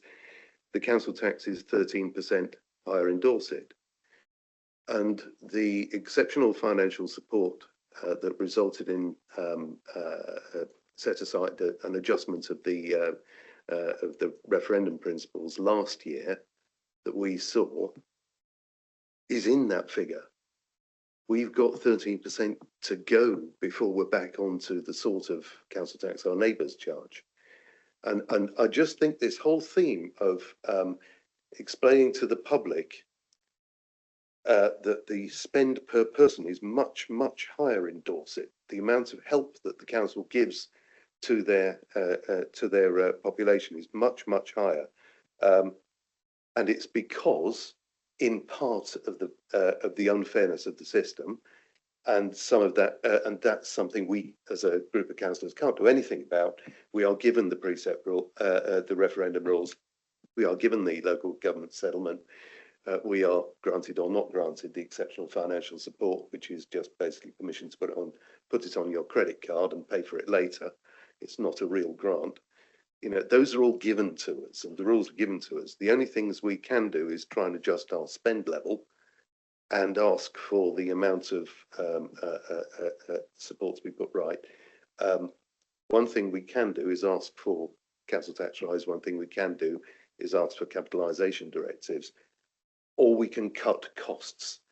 And fundamentally, we have to remember that people who are most impacted by the council tax rise in terms of their state of poverty and anything's unwelcome are helped by the council through the relief schemes, but fundamentally the amount of money we have to help them is constrained by the council tax. So it is a give and take on that, and I think unless we get some sort of fairer lateral comparisons, you know, I'd be quite happy if you just made it all ones which are in the same control as this council to avoid the accusation. I just think the now situation is what we've got to deal with, and that's what needs to come through to the public in the communication of this. Having said that, I've been astounded by the resilience of the team that's put this together. It is a very, very long paper, but I can't see anything I could do that isn't already in there other than raising more cash. And unfortunately, that means fees and charges or council tax. So could we have some more lateral comparisons? Okay, thank you, Councillor Seeb. I think that's a point that can just be received. Okay, are there any other councillors who wish to comment on this paper this morning? Bearing in mind that this is, so to speak, a snapshot of where we currently are, knowing that there's a considerable amount of work yet to take place, and that at the beginning of January we will be meeting again to look in further, possibly greater detail at the proposals. I have to say, ladies and gentlemen, that I don't know that there's been anything particular that you've raised this morning that other than Councillor Seeb's lateral comparisons, which I could see Councillor Lation nodding sagely at. We can formally add those to our consideration this morning. Otherwise, I sense that we are just waiting expectantly for the development of the growth items and the savings items, which we will hope to see in more detail on the 5th of January. Is that all right with everybody? Okay, thank you. In that case, thank you very much for that item. We'll move on to agenda item 6, and we've still got Councillor Lation with us, and that's very good. So this is the General Fund Revenue and Capital Budget Monitoring Report for Q2. Councillor Lation. Thank you, Chair. I will genuinely try to be brief. We now have, as you know, all the quarterly reports coming together to executive and to scrutiny. And of course, what matters most is the trends that we see within them, and then the interplay between budget, risk and performance, and how that works. If you think of it as circular, it can work in lots of different ways. What comes over loud and clear from this budget monitoring report is the overspend on services and the underspend, which is predominantly on treasury costs, where we have not had to borrow as much as soon as we had predicted. And part of that is that we have not had to borrow to cover the DSG deficit all so far because of sale of assets and commercial investments. So our officers who do the treasury function, and we did see the mid-year treasury management report at executive on Wednesday, and it will go to audit too.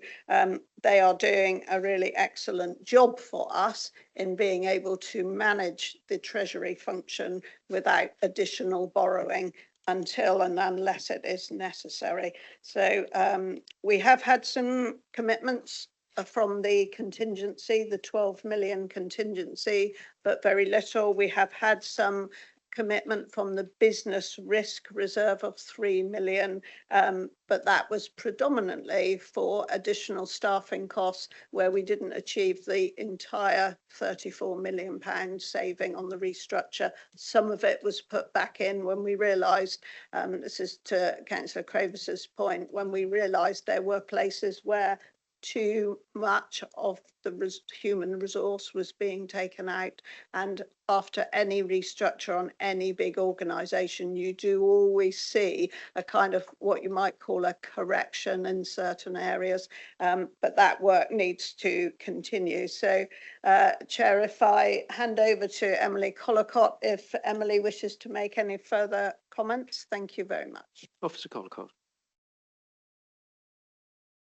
Thank you, Chair and Councillor Elation. I'll just run through a few extra points from the report for you. So as shown on page 163, paragraph 4, it's really important, excuse me, sorry.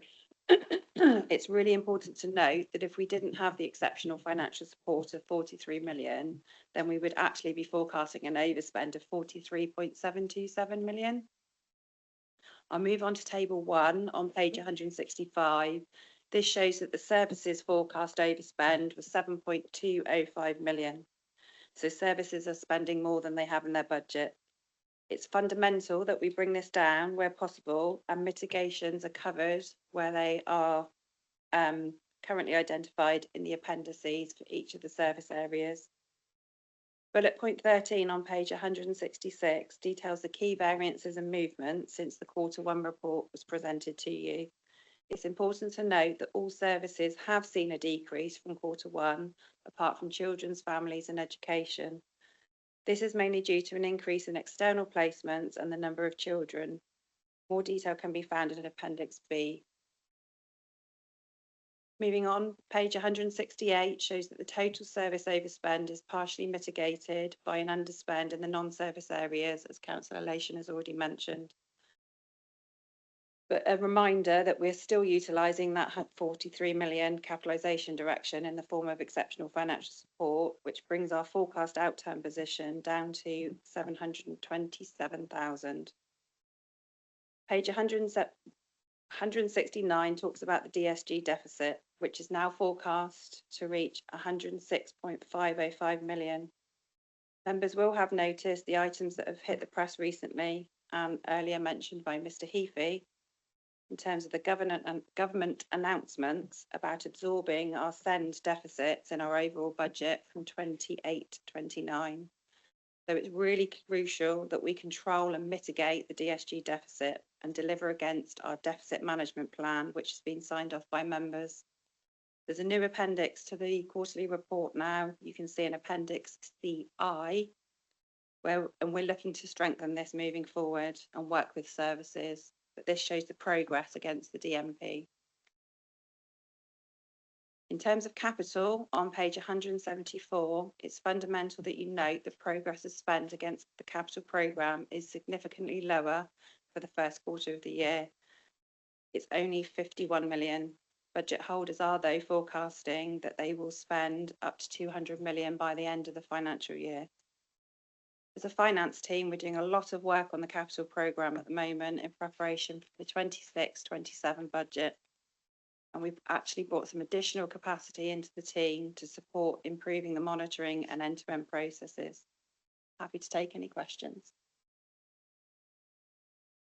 Thank you very much.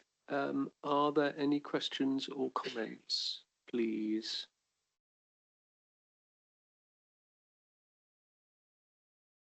Everybody happy with the progress that's being made? Anybody so deeply unhappy that you can't bring yourselves to speak? Right, Councillor Lation, and then I've got Councillor Mansell, I've got Councillor Trimnell, and I've got Councillor Osborne. Chair, I just wanted to say that Councillor Shearer would have been here if she'd been able to, and she would have taken questions on children, families, education. Is she with us now? Yes, she is. Councillor Shearer, hello, and we're sorry to read about your tyre. I hope it wasn't too distressing. Do you wish to say anything about? I'm happy to I'm happy to make a small comment and then answer any questions. Of course, I think the key things around this paper are, of course, as has been touched on already, the deficit management plan for our dedicated schools grant override.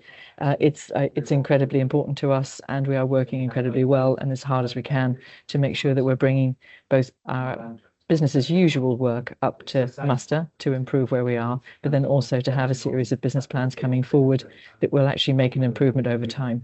So I'm happy to answer any questions about it, but that is definitely, in terms of the budget and planning for next year, of course, our two sticking points are, of course, what's happening with special educational needs and the DSG, but then also as well the cost of placements. External placements, they're going up both in terms of the numbers required and the cost per placement, and that's something that we're continually working on and trying to work across both our colleagues in the region, but also to improve our own commissioning locally.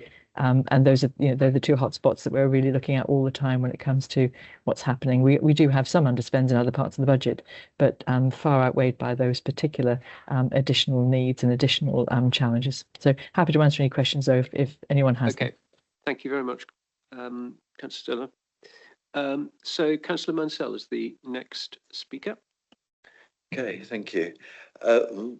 Jump me page. Yes, I was pondering some comments, so I will make just a couple.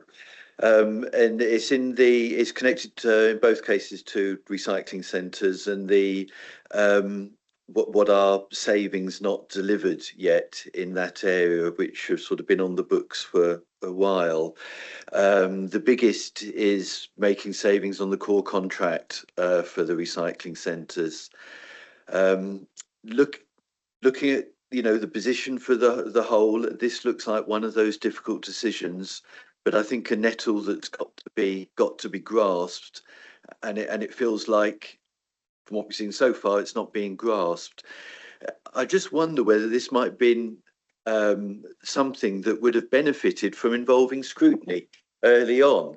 And we're leaving it late, but maybe if this has been put as a problem to scrutiny, see what is the best solution to try and deal with that. And at the moment, I don't know what's going on behind the scenes, why this one is proving so difficult to deliver. I mean, I can guess, but again, most of us don't know really what's going on there. But I have a feeling we should grasp it, work out the best way of delivering that. And it does have to be noted, we're making comparisons with other areas. Somerset is, even for a rural area, does have a good range of recycling centres, and just whether we can afford to keep those going with all the other difficulties we've got. So there's some comments there. Just very finally though, I'm worried about the other one though on recycling centres, about introducing a booking permit scheme, which also doesn't seem to have been moving forward. A smaller saving. I must admit, I'm a bit worried about the consequences and what that will lead to. Personally, I wish that one wasn't there. I have a feeling it might have been better looked to other ways to make the saving on recycling centres. So, but after that, as a comment, I know it was a decision taken previously. Thank you, Councillor Mansell. I mean, I could observe, I suppose, appropriately, it's a recycling can that's being kicked further down the road, but I would have thought that climate and place is probably the scrutiny committee that needs to grab that one and run with it. So perhaps we can just push that gently in the direction of climate and place? Yes, thank you. I will say I'm on climate and place, and I've asked several times what's going on with this, and the officers keep saying there's no information. We can't update you. They won't tell us.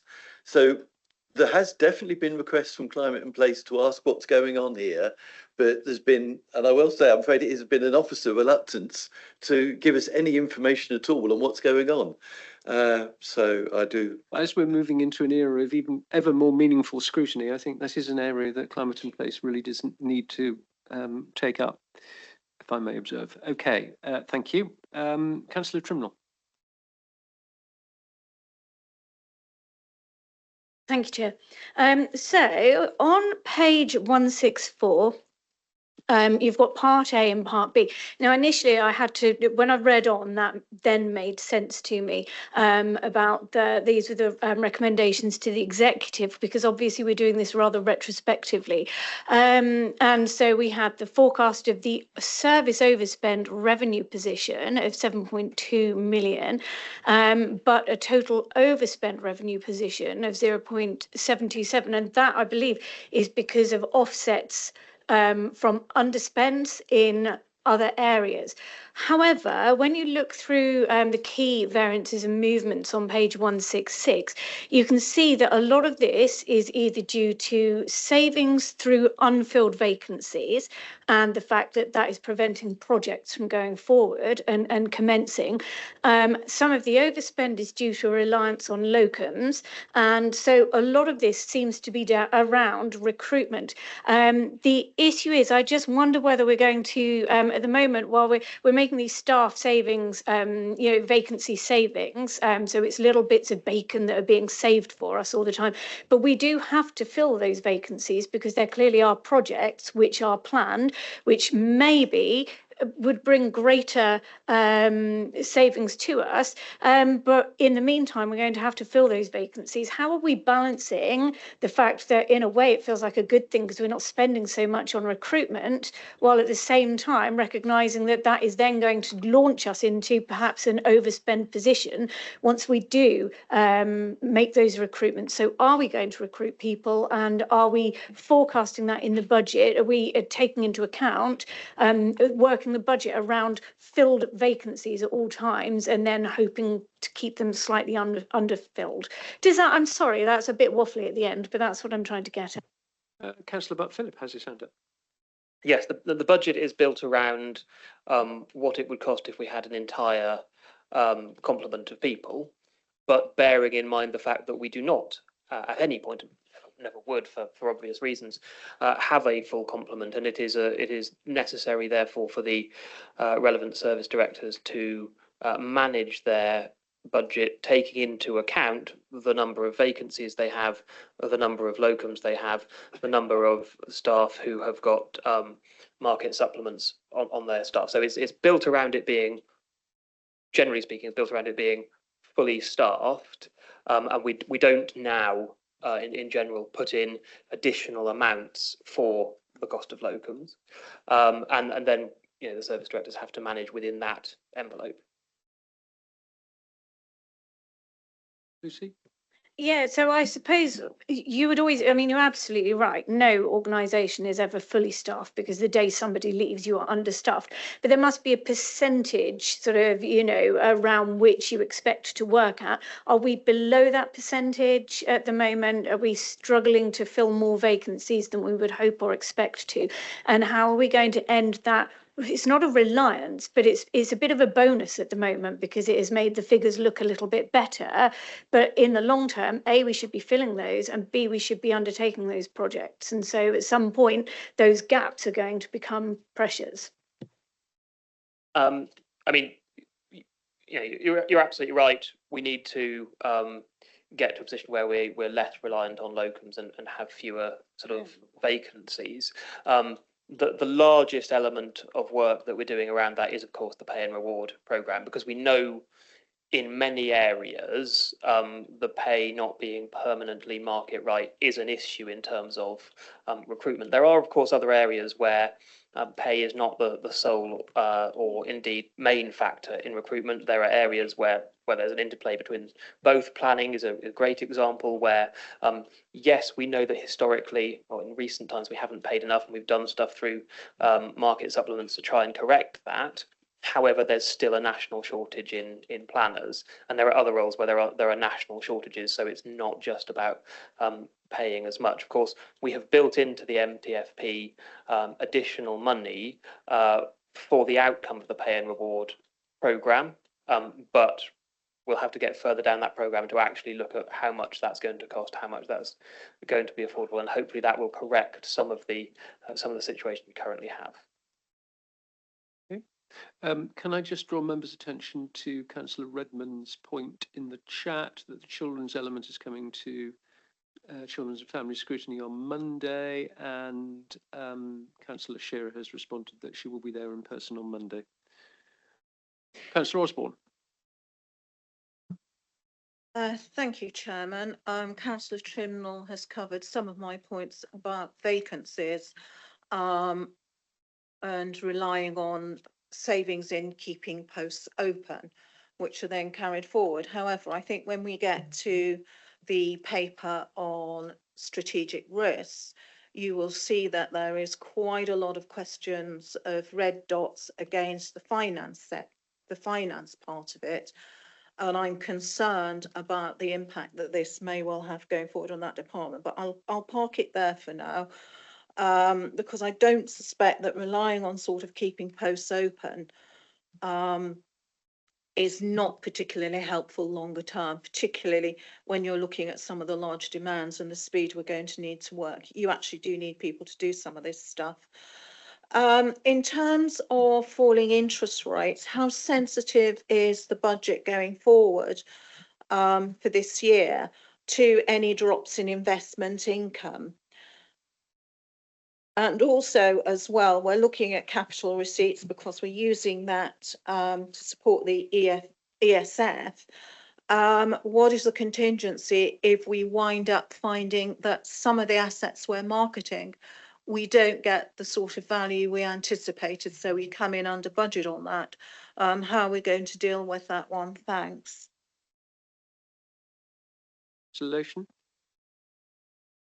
Thank you, Chair. I remember having this conversation with Jason Vaughan when he was our Section 151 officer to ensure that we had a profiled removal of investment income from commercial investments through the MTFP, and that is still there, but it has been reprofiled this year because there have been fewer sales through the first 6 months of this financial year. And on the sale of investments, we now have very detailed reports going to the Property and Investment Subcommittee that have purchase price and valuation, current valuation, and minimum sale price. Those are within the confidential reports, of course, so they are available to all members, and all members are able to attend those subcommittee meetings. Thank you very much, Councillor Lation. Councillor Osborne, do you want to come back on that at all? No need to come back on that, but I do welcome that those reports are now coming to Property and Investment, and that they are now available in confidential section in ModGov, which is where we access those. So that's very useful. Thank you. Thank you very much. Councillor Seeb. Just 2 quick ones, and I think these are probably ones for the children and families to take a look at on Monday. The first query I had was in the fostering and permanence, which has a full year projection, which is roughly equivalent to the current overspend, full stop, rather than either being on top of the problem, bringing it back because it was an earlier spend that's moved in time. But it looks to me like that number, that projection is just not realistic. And the other one is in the external placements. I mean, think the external placements is not somewhere I would want to go anyway. And why are we why is it growing so much? And why haven't we got a better alternative? You know, it seems to me that does need a deep dive. It's the biggest chunk of money in that pile, and it's also one that waves around and varies the most. And I'm wondering, you know, why are we externalising the most difficult problem? Okay, Officer Jones, please. Thank you, Chair. Whilst I wouldn't even begin to answer the detail of that question, I think there are 2 points. One is around, we already know from the additional work that's been carried out by our partners at Newton that it's likely to be an area of transformation to consider the point that is being raised. Again, I won't attempt to answer that question in terms of the why is it happening, but also it's those types of matters that through the new approach to scrutiny is exactly where scrutiny will be able to deep dive into those areas should they wish to do so, and have been doing so in fairness to the committee around what is driving those costs and what are the measures. I think the benefit of having Newton on board, and also if members are minded to commence the next phase of that work, it gives them an opportunity to then track what actions can be taken and how those issues could be addressed to address exactly that point. I think it's unfortunate that we won't be able to address that point today fully, but that is exactly where transformation will begin to kick in. Thank you, Chair. Okay. Yes, Chair, thank you. I think that's 3 really good points. Councillor Hobhouse. Thank you, Mr. Chair. I've got a fundamental problem with this actual paper we've got in front of us. This paper is the figures at the end of September. We are now gone through October and November, and we are nearly halfway through December. And this should have been picked up and put in front of the scrutiny committees, which at the moment they won't do, because we've asked for this to come to Climate and Place, and no, it's got to go to this committee. We've already had one member who's on both, Councillor Mansell, who said, well, it needs to go for waste to Climate and Place. And there is no plan to actually bring the budget figures to the lower level of scrutiny. And I find it extremely difficult to justify us arguing about a waste figure, which is the end of September, when we should have been scrutinising it in October, not December. And I feel quite strongly that the whole thing has got to be tightened up, so that at the end of the day, we've got a problem in children's. It's got better since Q1. I get it, but we shouldn't be looking at it in December. We should be looking at it in October.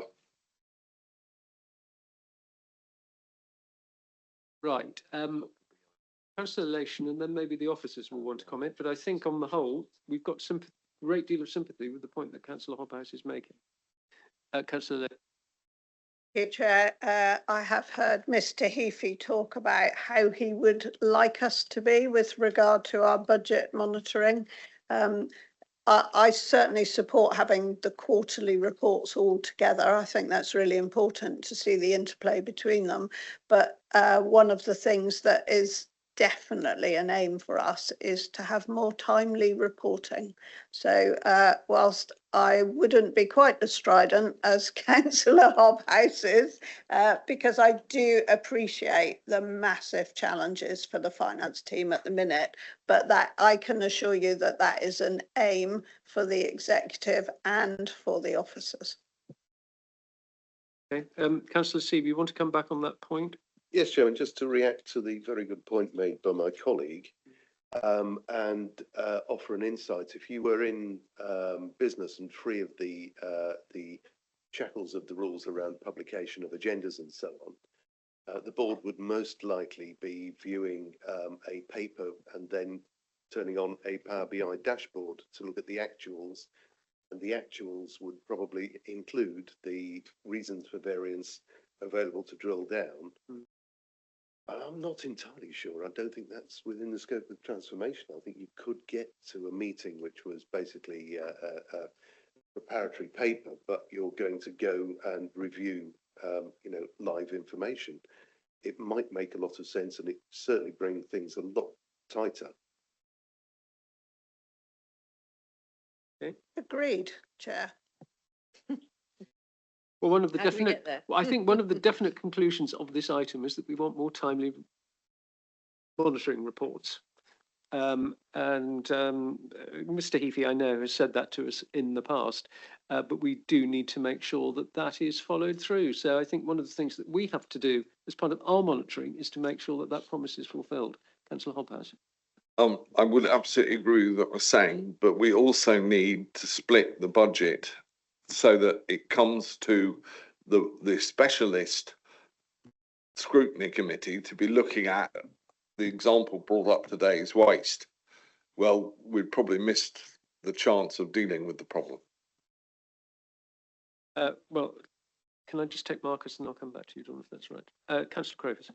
Well, actually, thank you. I suppose it's on those lines. I did also have on those lines is making sure we've talked a couple of times today about having deep dives into it. The individual scrutineers having deep dives into their budgets. But the trouble is, if you got a 3-hour meeting with possibly another scrutiny booked in afterwards, it may be a 3-hour meeting isn't long enough. Because actually, if you are going to deep dive properly, I mean, just looking at some of these appendices, you could ask questions and all sorts of things in there. And I don't want to, but there is one thing I am going to ask, and hopefully is Heather still there? But it was actually due with children's services, and I appreciate we've got children's services on Monday, but I think this is something that, I always look at the children's services and think, how on earth does that service create a budget, bearing in mind how many unknown factors are. And I seem to remember, I mean, yesterday when I was driving around the law courts trying to find somewhere to park, and I was seeing thinking how long it's taken them to do that building. I think they're probably racing. I don't know whether Barcelona's cathedral will get finished first or not, actually. The question I suppose I have is, we had a conversation in Children's and Families probably 15 months ago now about the delays in the judiciary and how much this probably costs this council just because the judiciary can't work quick enough, because they seem to. I don't want to bash the judiciary. Well, I will. You do think some of their methods are sometimes slightly antiquated when you have to deal with them. Well, I think you mean the Department of Justice, don't you? Yes, is that the word I'm looking for? I think so. Chair.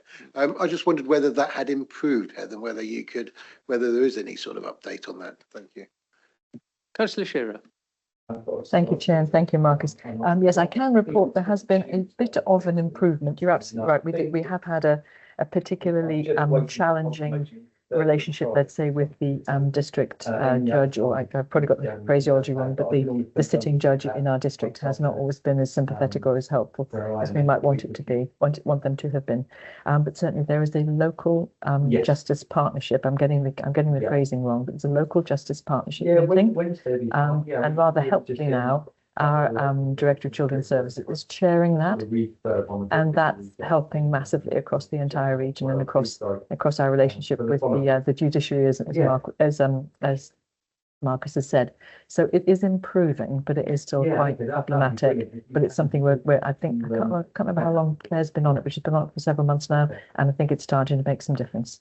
So thank you for remembering that, because it really is an issue for us. I think as well, there's been a bit of a deep dive, if you like, an early diagnostic into children looked after by Newton, very early doors, just to make sure all the things they've expected to be doing, we're doing. And we're very welcome to have that. And certainly we haven't fallen over too many things that we should be doing differently, but certainly certain things are out of our control, and the response from courts are responses from courts. And we often have to go with whatever they rule. But I think we're improving. So thank you for the question, Marcus. Right, thank you, Councillor Shearer. Is there anything else, Councillor Grovius? Or was that? No, leave it for Thank you very much. Councillor Johnson. I just want to return to Mr. Hobbs and Mr. Siebes' points. It feels like for a long time now we have been raising concerns about budgets not being adequately available to be scrutinised. And I do appreciate and understand all the pressures the team are under. There's an awful lot of information they are working to provide. I just would like to feel that we have an agenda item or some record of how are we going to get to where we want to get to, because it feels like we attend a lot of meetings where this gets raised, and nothing changes or nothing shifts in terms of what is coming to scrutinies and the opportunities to do more advanced work. And I would like to know or have a session in some way where we are actually exploring how we are going to improve this process, how we are going to get to a place, because I'm not hearing how that's going to happen. And I would like some assurances, I suppose, that we are going to see this situation shifting. Thank you, Councillor Johnson. Officer Jones. I think, Chair, probably the best way to do it, we can take that away with colleagues within finance around how we can review that. I think it's just important to say the process we are following is the one that we set out, I think, in around July. So this was declared in terms of the approach to budget monitoring was clarified to all members in July, and we are simply delivering that process that we set out then. Clearly, if Scrutiny Committee are unhappy with that, then what we can do is take that away with colleagues and see how that can be more dynamic based upon how we are monitoring budget reports. So we'll address that and take that away and come back to committee with a view. Okay, so I've got Councillor Johnson, then Councillor Hobhouse, both leaping into response. From my memory, that was kind of a fait accompli that was presented to us rather than something we engaged in. And I think there is definitely a need for scrutiny to have an input into how this is happening. So yes, you may refer back to June, but I don't believe we had any say or discussion about that process that was put in place. My recollection was that we were told this is what would be practicable this year. We responded that okay, but it would be better done differently, better, quicker, and in more depth with each committee. So we may be in a transition year this year, but the definite aspiration is that we should have earlier sight of an individual committee work as well on the budget at the earliest possible stage. I think that's where we need to be. Right. Anybody else want to come in? We can report back on how we're going to get there. Yeah, which we will look forward to if that be okay. Thank you. It's a definite action. Right. I've got Councillor Filmer and then Councillor Osborne. Again, Chair, it was just to come back on that point, because looking at our forward plan that we're going to look at later, we're obviously up for the next quarter is in March that we're going to get to look at it. So I understand this year might be transitional, but the other query was going to raise, and it's always been an issue both for this council and its predecessor, was the fact of us looking at this today after the executive have actually had to make their decisions on it. So if we can again look at the timetabling so that hopefully we can feed into executive and help them with their discussions rather than us just look at it after it's all been decided. I think that's right. Councillor Lation. I'd just like to make a really general point about budget monitoring being looking back. If scrutiny are involved in development of policy, then that's looking forward. Yeah. Okay, Councillor Osborne. Thank you. Endorse and support what has been said on receiving papers in a more timely fashion.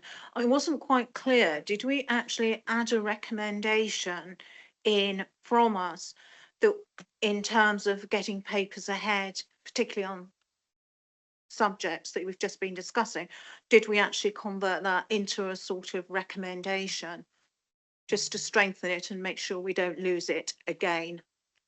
And I've got another question as well.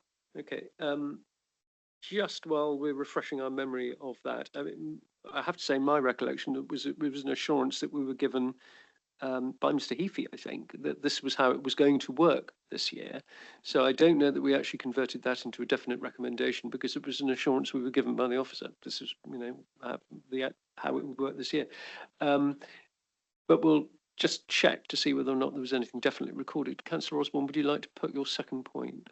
Yes, my second point was we've got 4,000,000, 4.6 in unachievable in-year savings and unachievable ongoing savings.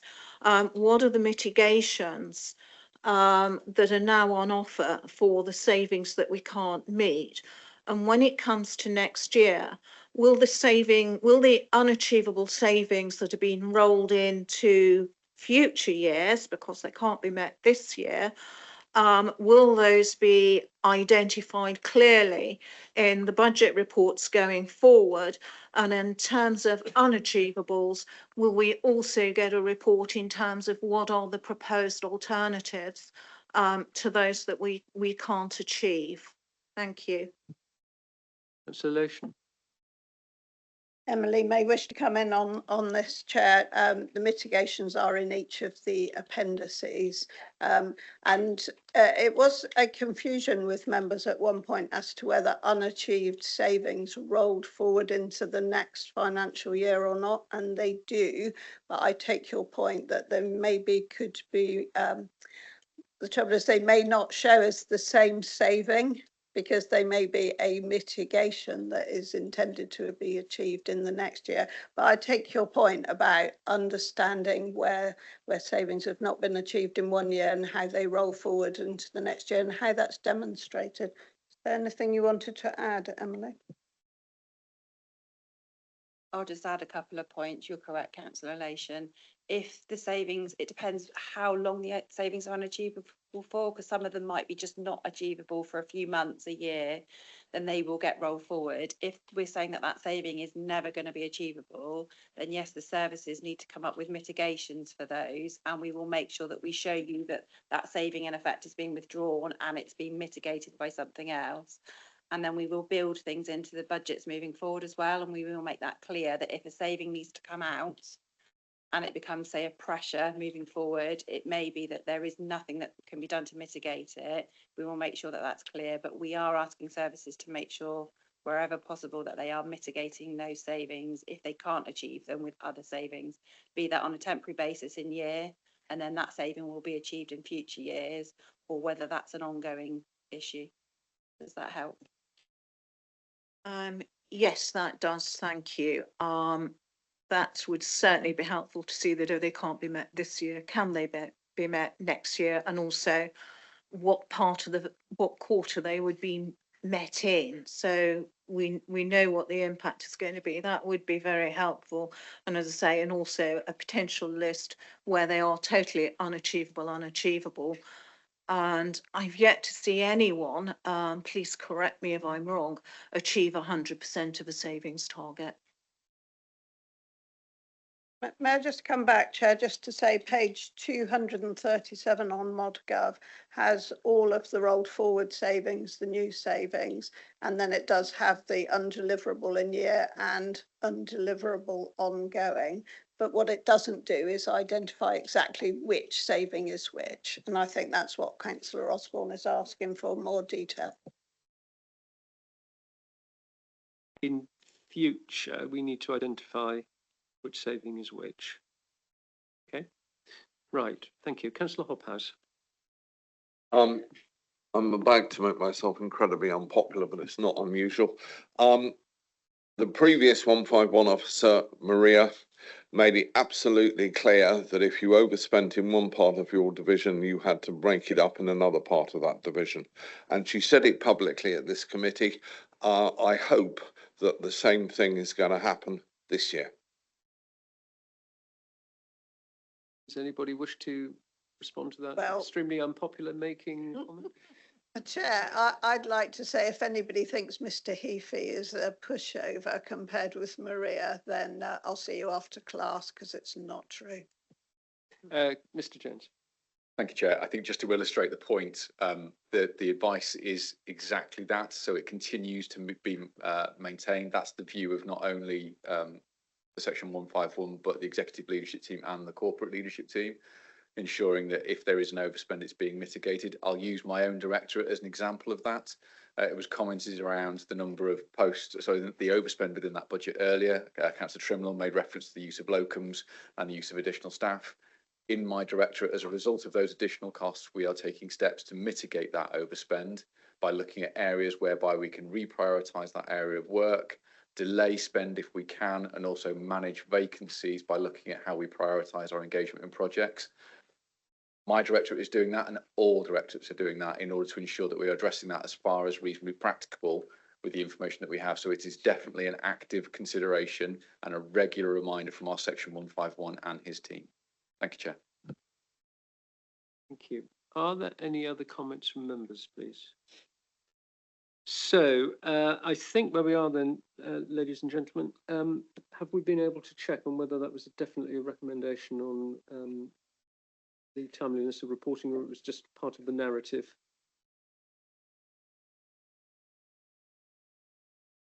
And there we go. So, and what? That was August. The Scrutiny Corporate Resources Committee noted recommendations A to H for the Executive Committee, but also requested that the figures are provided sooner for the relevant quarter or month and want them to be consistent across the directorates. So we made that resolution at the end of August. But we can reiterate today that we do earnestly request more timely reporting and more detailed reporting per scrutiny committee. And the other point that I think has been identified by Councillor Osborne and acknowledged by Councillor Lation is that we need to identify which saving is which in the reporting. Councillor Lation. I need to correct myself. Apologies. From page 240 onwards, those savings are identified line by line. Sorry, Chair, do we have a page number? Because you're referring to ModGov page numbers, aren't you? And they're not the same as the ones on the public. So you want to know where those are?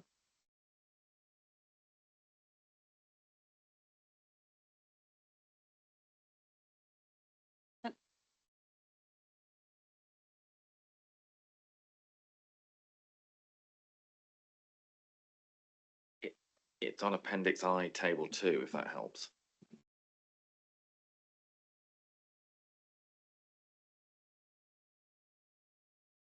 Detail that you were expecting, Councillor Osborne, there.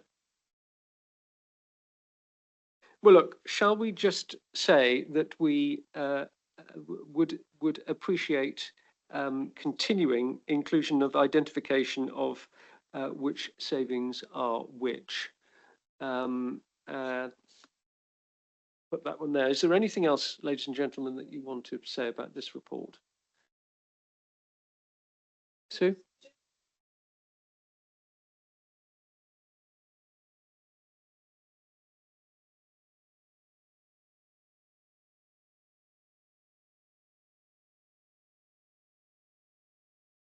Well, okay. Well, the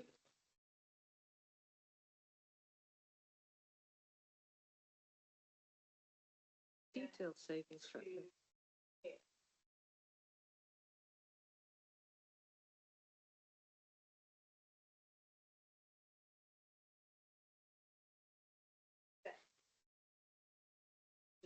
Do that.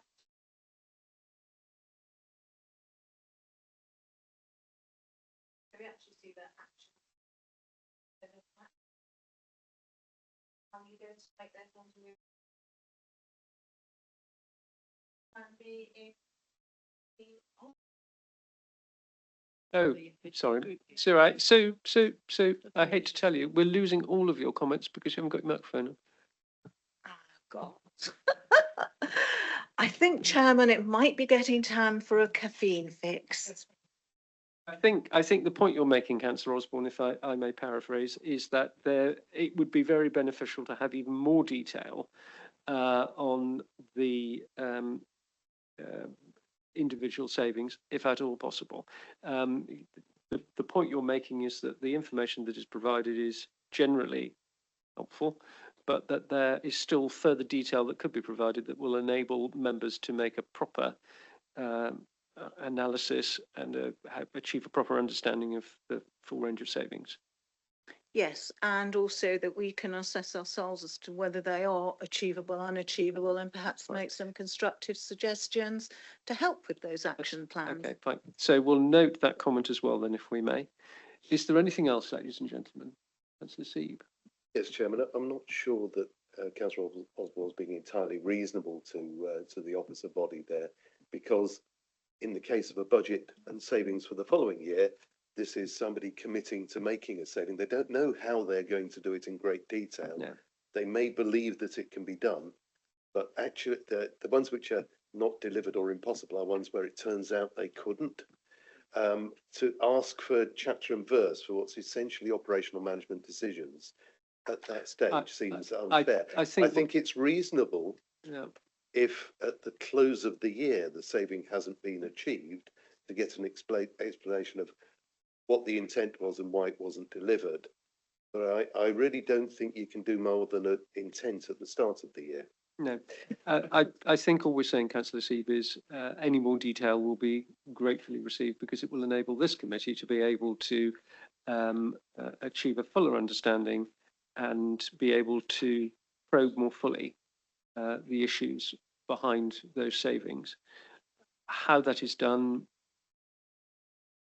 is a matter of professional judgment, I think. Just to come back very quickly, we are told that when savings are put in the budget, I think both Maria said it and I think Clive has followed through, that savings proposals won't be allowed to go into the budget unless they've been robustly tested and the evidence that they are achievable is there, and that work has already been done. So it should be somewhere. It doesn't necessarily come to us, but it should be somewhere in the paperwork. And it's absolutely fine as part of the end of the year when you're doing your wash up, is to sort of look at which ones did go into the budget, were considered achievable, but then subsequently weren't, and perhaps the reasons for that. But that's fine to do at the end of the year. I'm well aware of the loading on finance. I think I've raised it myself on more than one occasion in this committee. Thank you, Sue. Dave. Trying to be helpful, but oh dear. The most deadening words in the English language, aren't they? I'm trying to. Dave, be helpful. Right. Appendix D, Table 3, which on my papers is page 218. It does say what the Executive Director's doing in community place and economy to in the way of mitigating actions, and saying it's a spending freeze on all non-essential expenditure. So just drawing attention to that, in case that's part of what we're looking for. I think it may be. Right. Is there anything else, ladies and gentlemen? Otherwise, I think we've dealt with that one quite thoroughly. Okay. Right. Everybody happy with that? Then let's move on. Agenda item 7, housing revenue account, revenue and capital budget monitoring.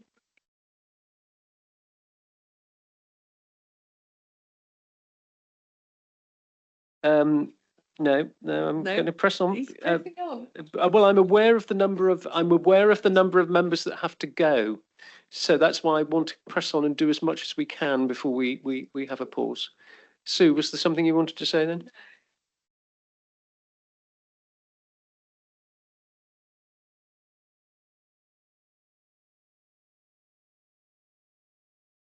Okay.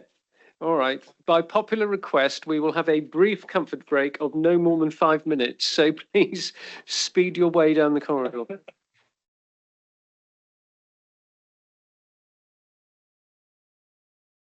Right, ladies and gentlemen, can I just say that we've just had some interesting points that have arisen this morning about the progress of scrutiny and how we conduct scrutiny. So I would like to suggest that when we get to item 11 at the end of the meeting, we do actually spend 5 minutes as part of that reflecting on how this particular meeting has gone and the process and the timescales that have clearly been an issue this morning. Because I think that reviewing it, so to speak, at the moment is important. We can capture some of the concerns that we've had about the scheduling and how things have been referred to us, how we haven't had the opportunity perhaps to look at things in the way that we think is really worthwhile, and capture that today. Let's not leave it until a future date and we've half forgotten what's happened. So if you can please bear in mind that at the end of the meeting today, we will take the opportunity just to reflect on the course of the meeting and what could have been done better. Okay, we'll go on then, if we may, to agenda item 7, which is the housing revenue account, revenue and capital budgeting monitoring report for quarter 2. Councillor Lation. Thank you, Chair. This is usually Councillor Smith-Roberts who introduces these reports, and Kerry Prisco is with us this morning. I do want to draw attention to the recommendations, including to delegate to executive the rent setting and fees and charges for HRA. And that is to ensure that decisions can be taken in a timely manner. I do not believe it's contentious in any way, but it is really important for our tenants that that is the case. Very happy, Chair, if it's okay with you, to hand over to Kerry to introduce the report. Thank you, Officer Prisco. Hello, good afternoon. My name is Kerry Prisco. I'm the Strategic Finance Business Partner for the Housing Revenue Accounts. The report that's been put forward to you today is the Q2 report, so on pages 281 onwards. So what I want to just let you know is that the current position being forecasted by the HRA for Q2 is an underspend of 286k. So just to let you know, there has been a movement because Q1 was an underspend of 1.249. So this has reduced by about 963k. So the majority of this movement is due to the calculation of the dwelling depreciation charges for the current financial year. So you may remember in terms of the outcome report that was put forward from last financial year, that was a calculation that was kind of delayed during the financial year. We've actually managed to calculate that now and put that information into the Q2 forecast. There is further information on the variances throughout the report, but that is the main reason for the movement. In terms of the general reserves position, the current balance is about 17.8 million. And just to note that 3.4 of that has been approved by full council to finance dwelling acquisitions in the next year or two.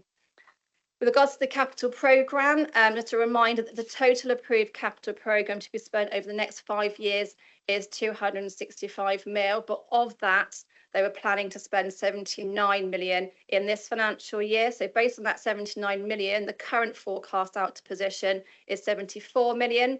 So that's an underspend of about 5 million, with 3.5 proposed to be carried forward into the new financial year to be spent, and possibly to propose to return 1.5 million. But the final figures in terms of what will be removed and split will have to wait until the final outturn report at the moment.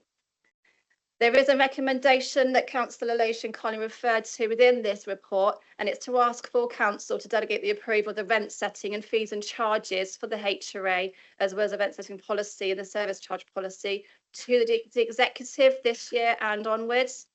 So just to give a bit of background for the reasons for that. So the council has got a legal duty to set rents and fees and charges for the HRA prior to the start of the new financial year. And tenants must be given a minimum of 28 calendar days notice for any variation to their rents and other charges. We also need to make sure that the council provides at least 10 working days notice before making any changes to direct debit amounts, dates and/or frequencies. So therefore, officers do require sufficient time to safely and efficiently make all those changes within the back office systems that they use to ensure the council is compliant with the government's rent standard and any subsequent key updates, and to make sure they meet those legal timeframes. And this is to make also to come hoping to require that there's no evening or weekend working for those officers, and any additional costs such as first class postage. So this report will be presented obviously to yourself, but it goes to full council on the 17th of December for that final approval by full council. Have to take any questions. Thank you. Are there any questions on Officer Prisco's report? So it will go to council on the 17th anyway, so we'll all have the opportunity at that point to intervene again if necessary. Councillor Trimnell.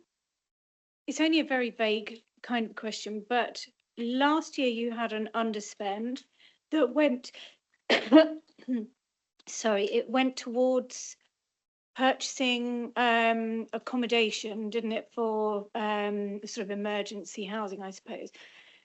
Is there a chance that that will happen again next year, that you'll be able to increase that stock, or is this from a different budget? Thank you. So yes, so in 24-25, the final outturn position on the HRA was an underspend of about 3.377 million, I believe. What's happened since that outturn report? A report was taken to full council to request that that underspend as a one-off activity could be used to finance the purchase of some more properties within Somerset area. And like you kind of referred to, with the thought to temporarily use them for temporary accommodation for a minimum of 2 years, and then they'll be returned to general stock. In terms of whether that will happen again, that was a one-off paper, one-off decision, and each and every financial year we will have to review the financial position of the HRA, but also consider the overall position with the kind of within the HRA from MTFP, so the 5-year outlook, and also within the 30-year business plan. So at the moment we are currently refreshing the 30-year business plan and the MTFP, and that is proposed to come towards members in the new year. Okay. Well, if there's nothing else, then yes, Councillor Groves. I could sense the not disappointment would be the wrong word. Oh, is that it again? No, it's more question. I mean, this shows my lack of understanding of the HRA account, I suppose, and there's no reason why I should have never sat on adults. The question I suppose I was looking at was, you've got reserves there of 17 million, and I just wondered, does the HRA need to legally have a certain set amount of reserves, or is that a political decision or a operational decision? And just quickly, there's an awful lot of major works. Well, it seems quite a lot of major works. Was it 132 million I saw? Just wondered if you could expand on that for me a little bit, please. Thank you. Okay, so yes, so as you referred to on page 290, we have currently got general reserves of 17 million. So in terms of, is there a legal requirement to a specific amount that general reserves need to be? No, but we do need to make sure that we do have a provision. So what we look at is, for example, the decision that was made by full council for this financial year is to make sure that our general reserves had a minimum balance of 10% of gross income. And that equated to, I can't remember that exact figure right now, but I think it was something like up to about £500 per property, but it's 10%. We are looking at, or we do look at what that general reserves minimum balance is every single financial year when we refresh the business plan to make sure that it is robust and provides enough financial resilience for the HRA. And we are wanting to, Section 141 has asked to keep that at that 10% of gross income, which is higher than other areas, but you want to be more prudent and make sure we're safe. In terms of major works, apologies, what was the question? A bit more detail, sorry. Well, there's an awful, was that 132 million I saw in there? Sorry, I've lost it now. That's what happens when I haven't got it printed out in paper. But I think you had the major works is there's quite a large figure. I just wondered if you could expand on what projects they are. I mean, is most of that North Taunton, or are there other projects elsewhere? Thank you for the clarification. Okay, so within the major works programme, this is focusing on our existing dwelling stock. So it will cover in the main the cyclical replacement of the major components of a building. So you're talking about your kitchens, bathroom, windows, doors, roofing, heating system, for example. Thank you. Councillor Seeb. Thank you, Chairman. I recall that the business plan accepted that it was not possible, using the funding that was available, decarbonise the estate, which was one of the requirements on the fund. I'm presuming that that is not catered for within the reserves, and that frankly, the underspend is not going to do much towards that, but could do a little bit. Is that fair? Thank you. So with regards to the business plan and decarbonisation, so at present, the business plan that was approved on the 5th of March this financial year did include the achievement of EPC by 2030, which is a legal requirement. Otherwise, we're not able to let our property. So we do have financial capacity to achieve that by 2030. We did look within the business plan to model whether we could finance the over and above EPCC by 2050 to meet the government's targets, and we modelled that at about 20k per property from 2030, so basically after we achieve EPCC, thereafter until 2050, we did model whether we could afford to go over and above EPCC with or without 50% funding, and that model at that point in time showed that that was not financially viable. I can inform you we are modelling that again this financial year, and we'll be able to provide you an update when the papers come through in the new year. Okay, Councillor Mansell. Well, I say this is one area I keep a close eye on, and of course the majority of not the majority, a large element of the council housing stock came from Somerset West and Taunton. Somerset West and Taunton did adopt a strategy for retrofit of the council's housing stock. My belief is, and I think it's partly reflected in what's just been said, that strategy is still in place, and that strategy is to take the housing stock to a net zero carbon position. It does rely on retrofit early on. One of the last stages, which I have to say the bit I'm less comfortable with, is changing the heating system to heat pumps. I really think that should be happening earlier on. But there is a strategy there. Now, my understanding is what the HRA business plan has been saying, and I've been keeping an eye on this, and I have commented on it as well on occasions, that at the moment the officer is identifying all the elements in the business plan look like they may not be affordable, but it's all the elements, and the main two elements are building new council housing, which of course which we do want to do, and the other big element is the retrofit programme, some of which you have to do anyway, as sort of indicated because of end of life, so replace it with something that is designed for the future. I don't believe those decisions have been taken yet on the business plan. They've been flagged up as an issue, but it's not yet been addressed in the HRA. It's been my reading, and I've been keeping a close eye on that. I'm not on communities scrutiny though, so I've perhaps not been. Well, it's now adult social care it's moved to, so maybe I've missed something. But my understanding is they're both still there, and it's not yet resolved.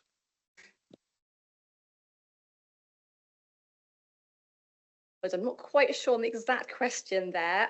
Are you asking whether we are still trying to include full decarbonisation of our stock and to continue the new build programme? I think we've strayed into the business plan, and that's maybe what's causing us difficulty because it's not the paper in front of us. I think maybe we should wait until we've got the business plan in front of us and raise the same question then. But in the business plan is both new council housing and the retrofit programme. They have been referred to in there. That I think that's the place for this, but that is also partly reflecting the size of the budget on the major improvements because the retrofit's included in there. Yeah. Okay. Kerry. So what I can say is that in relation to the Q2 report is that yes, within the budget that was approved on the 5th of March, we do have a 5-year development programme that's been approved, and we do have a 5-year programme about achieving EPCC. So that is what is in the current budget at present. Right, ladies and gentlemen, if there's nothing else, I'll turn to Councillor Lation.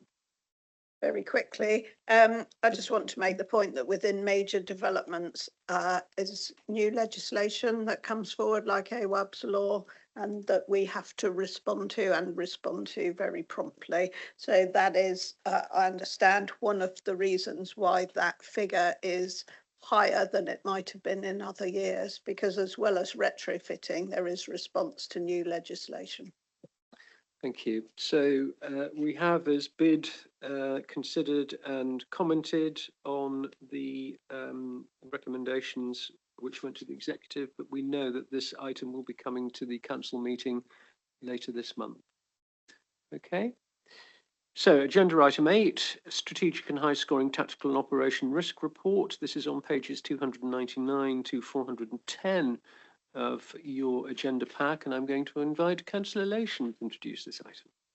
Thank you, Chair. I'm really pleased that I'm still here to do this introduction to this item, and then I will hand over to Sarah Hawkins while I pack my bag to head back to Glastonbury. I want to just acknowledge that we have had Southwest Audit Partnership undertaking an internal audit to assess the design and operational effectiveness of Somerset Council's risk management approach and consider how it aligns to recognised best practice. So if you'll indulge me for a moment, Chair, I just want to give you some quotes from that report from SWAP, because I'm really pleased to see this. And I think it's a tribute to the work that our officers have been doing in moving forward how we manage risk in this council.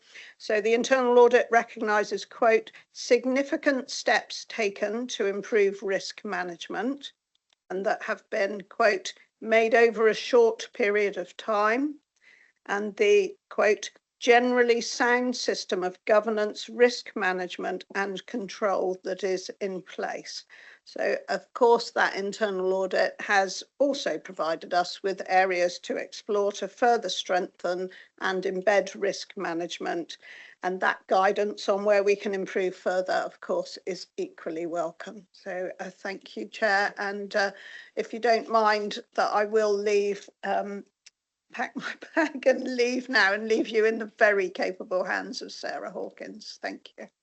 Okay, thank you very much, Councillor Nation. Officer Hawkins. Thank you, Liz, and good afternoon, everybody. Sarah Hawkins, Head of Assurance, Performance and Risk. So as Liz has said, this is the report covering the strategic risks and tactical and operational risks as at the end of Q2. In terms of our strategic risk picture, compared to the Q1 position, 9 of those strategic risks remain the same, 2 have increased, 1 has decreased, and we also have 1 new strategic risk. I will run through those in a moment, but I just wanted to draw attention to a slight change that we have made. You may have noticed that previously we had a combined risk for children's and adult services related to statutory duties. What we've done is we've now split those out, so we've got a separate risk for children's and adults, and that's to enable the accurate reflection and differentiation between the risk profiles, and also hopefully to aid improve focus and understanding on the impact of the mitigating actions for each of those areas. So Org 002 now relates solely to children's, families and education, and Org 014 has been created for adult social care. Org 002 is the first of our 2 risks that have increased in profile, and that's the failure to address statutory responsibilities around children, families and education services. That's increased from a 16 to 25, which is our highest possible risk score. That is in part due to the delays around recruitment of staff, which has delayed mobilisation and or progress of transformation programmes, which are critical to our ability to meet current and ongoing needs. The other increase is Org 11, and that's the escalation in the high needs budget pressures and the cumulative deficit. Again, that's increased to 25, the highest possible risk score, and that is due to both the ongoing delay to reforms, but also the continuing trend of increasing demand, cost and complexity.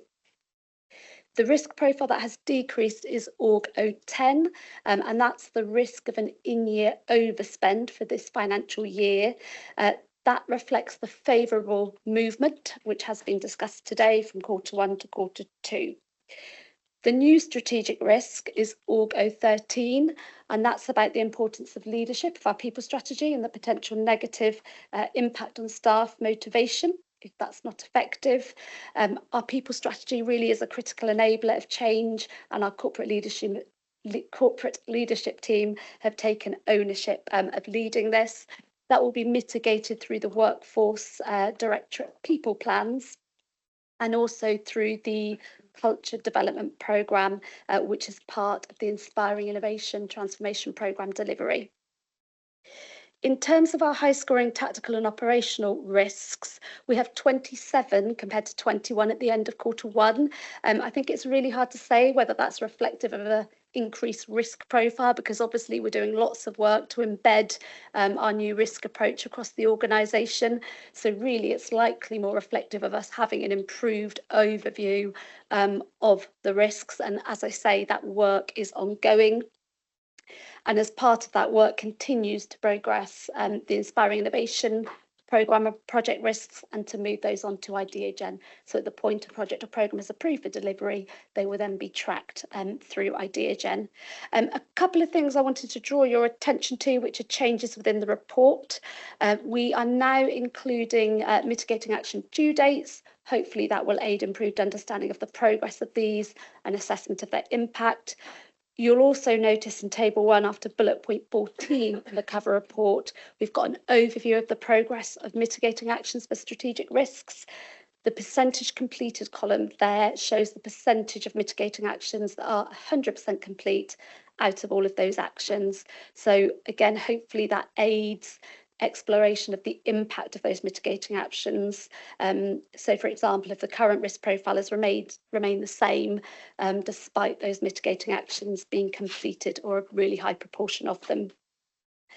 We've also hopefully made it clear which mitigating actions are also part of an audit improvement action plan.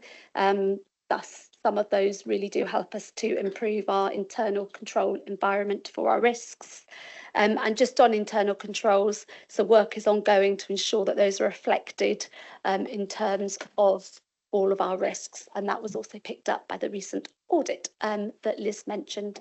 So I will pause there and invite questions. Thank you very much indeed. Councillor Hobhouse. Thank you, Mr. Chair.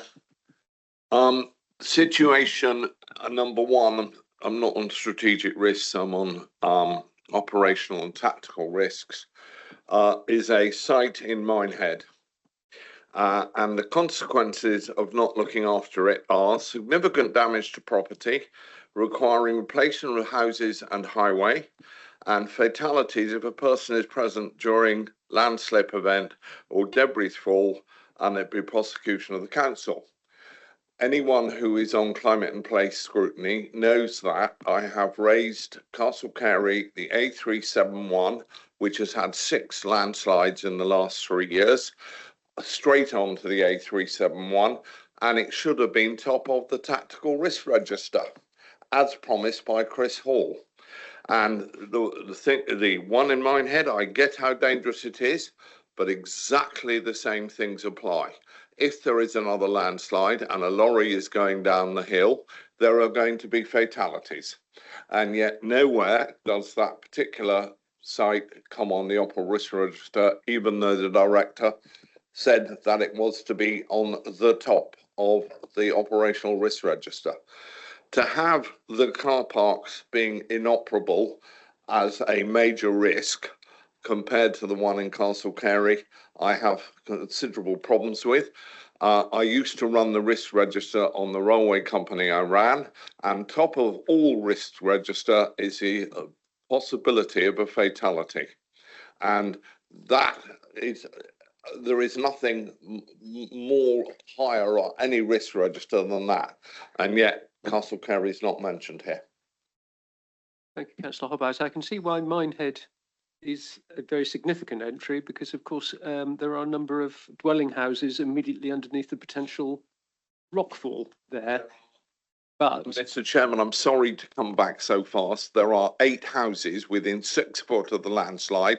Their fences on their gardens are already gone, and it is a you're going to lose those houses if it goes on.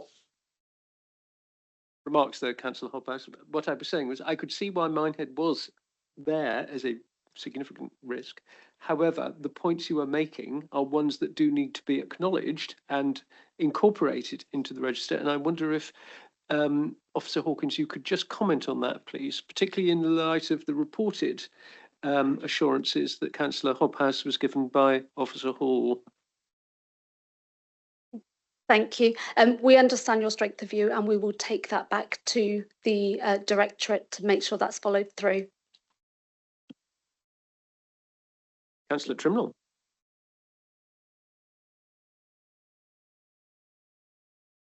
I wasn't quite ready. I wanted to ask questions around the overview of current strategic risks. So one question that I had, and I'm not trying to be difficult or divisive here, but some of these things are more important or more will have greater effect on residents than others. So, for example, when you look at the on page 304, failing to address statutory responsibilities related to children, families, and education can have a more direct impact on lives, a more immediate and direct impact than the prioritising required actions to achieve carbon neutrality by 2030, for example. And so what I want to know is, obviously, these are dealt with, you feed back to departments, I would assume, that there is a risk here and it is up to those departments to manage that risk. How does that put pressure on your department, which I think is called assurance, but I can't quite see, in terms of your performance? Because this is your report and it's not necessarily a shiny as you would want it to be, I'm sure. So I wondered how you managed to achieve that, because you're telling people, but you have to report this. And I also wanted to know, on page 305, the council fails to address its statutory responsibilities around the adult social care services. You've got an inherent score of 20, but no score for Q1. It says not applicable, and then a score of 16 for Q2, which is still fairly high. And I wondered if I could have some detail around that, please. Thank you. Thank you, Councillor. Just taking the second one first, so that's the not applicable for the Q1 is due to us splitting that risk out. So that's the one that was previously combined children's and adults together, which I think was actually really a bit of a barrier to us really understanding those risk profiles. So which is now why we've got the children's at the 25 and the adults at the 16. Because there wasn't a gap for children's on the previous page. There's not a gap there. So that was what I was thinking. Is it that? Yeah, so actually I think it was 16 for that combined risk, so we could have put 16 in there and then show, you know, that remains the same. In terms of the role of the team and risk ownership, so we're really clear on all of our risks, whether they're at strategic, tactical or operational level, where the ownership of each of those risks lie. We look at the strategic risks with our corporate leadership team and the overall profile and our role in terms of supporting the understanding of some of that cumulative impact or the relationship across those risks for the council. We obviously, as you've touched on, we bring that report and make sure that we're being as transparent as possible in terms of our organisational risk profile, and then we will work with the services to make sure that we are supporting the effective risk management practice and the management of those risks. We are a small team, so you know, we prioritise our time across the organisation, but we're really trying to embed and strengthen our risk approach across the council. So can I just ask, you may have covered it, but do you have an involvement in how they can manage that risk, or are you just analysing what they do and then reporting back, and it's up to them to work out how to manage that risk? The role of the risk owner would be to ensure that we've got appropriate mitigations. They wouldn't necessarily own all of those mitigations. And I think, again, we've got clear owners for each of the mitigations. So if you like, we will help to join things up and help that understanding. You will see, for example, if I picked out medium-term financial sustainability, we've got a number of risk mitigations. Some of those will be related to transformation delivery. So again, our role is making sure it's as joined up as possible, but we will also have clear action owners, mitigating action owners, and clear risk owners for each risk. That's the aim. Okay, thank you. I'll forgive you this once, Councillor Trimnell. Don't make a habit. Councillor Osborne. Thank you. My questions are going to relate to the new operational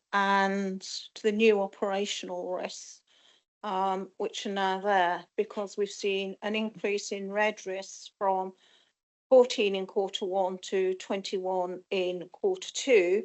And in terms of the overall items now on IdeaGen, we're looking at 205 from Q1 to 251 in Q2.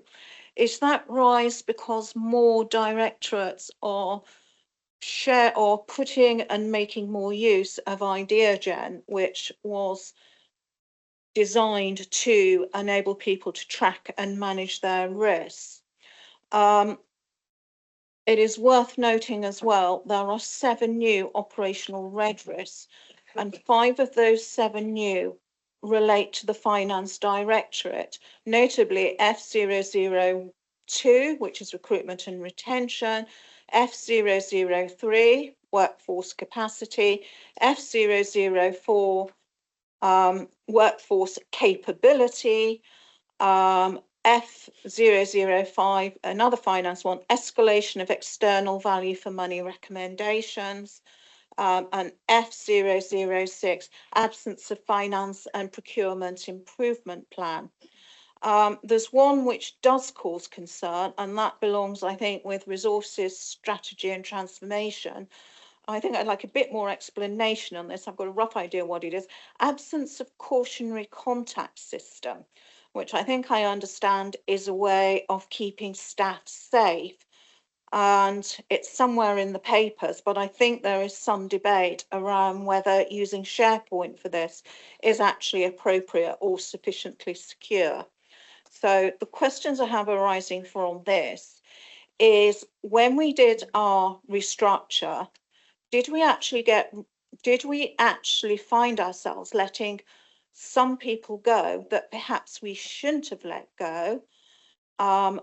What steps are in place to ensure that we do have a capable workforce and that they are trained and they are supported? The impact of external value for money. How many vacancies now are we carrying in finance? Because at this rate, we should be having a fully resourced finance team, because if finance topples over, and I've raised this before at a previous meeting, the stress and the risk of overload. If finance topples over, it's one of the engines that drives this council, and without finance and without an effective finance section, you could be in some very big trouble. Sue, sorry to interrupt. There was quite a lot of questions. Have you come to the end of them now? Yes, I think I have for now on that lot. Okay, thank you. Only I'm just a bit anxious that Sarah's got to grapple her way through all of those points. So, Sarah, you might need to get Sue to repeat some of them. Thank you, Chair. I will take the first 2, then I hand over to Alan for the last one. So I think in terms of the overall increase in the number of risks you can see is absolutely reflective of the work the team have been doing with services across the council. So I think it's actually a positive at the current point in time, because what it means is we have got reduced blind spots, if you like. We know that not all services had their risks on Ideagen, and therefore they weren't visible as an organisation. And there has been a significant amount of work since April, since the new structure came into place and since the team came into place, to really make sure that Ideagen is adopted across the council as our risk management system. So what we're finding is some of the risk management was local spreadsheets, etc. So I think actually it's reflective of improved understanding of our risks, as opposed to an increase in risk profile. I think as time goes on, we'll be able to better understand that when we know we've got coverage across all services. To your second point around finance, finance is one of those areas that have, between Q1 and Q2, uploaded their risks onto the Ideagen system. So those new risks that you referenced are as a result of the work with the finance team and making sure they're making use of the system.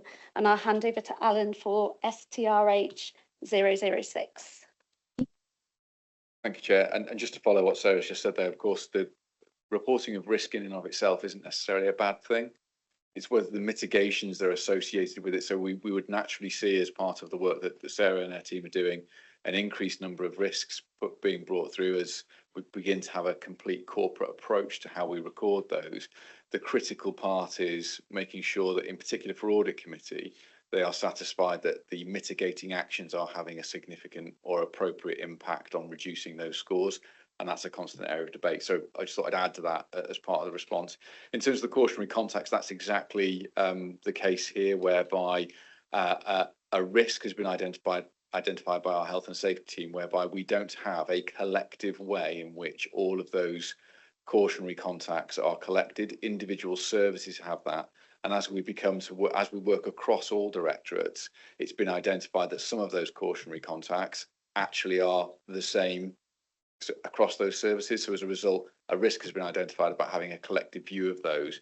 At the moment, we don't have that system. So as a result, hence the risk. The mitigation is the development and potentially either in-house development or the procurement of a piece of kit that would enable us to do that. And again, I'd like to see that current score reduced significantly after we've made that. And you can see where we're looking to do as part of the looking to get to as part of that target score. So that's the intention behind it. But hopefully you can see some of the actions that are being taken. Councillor Osborne.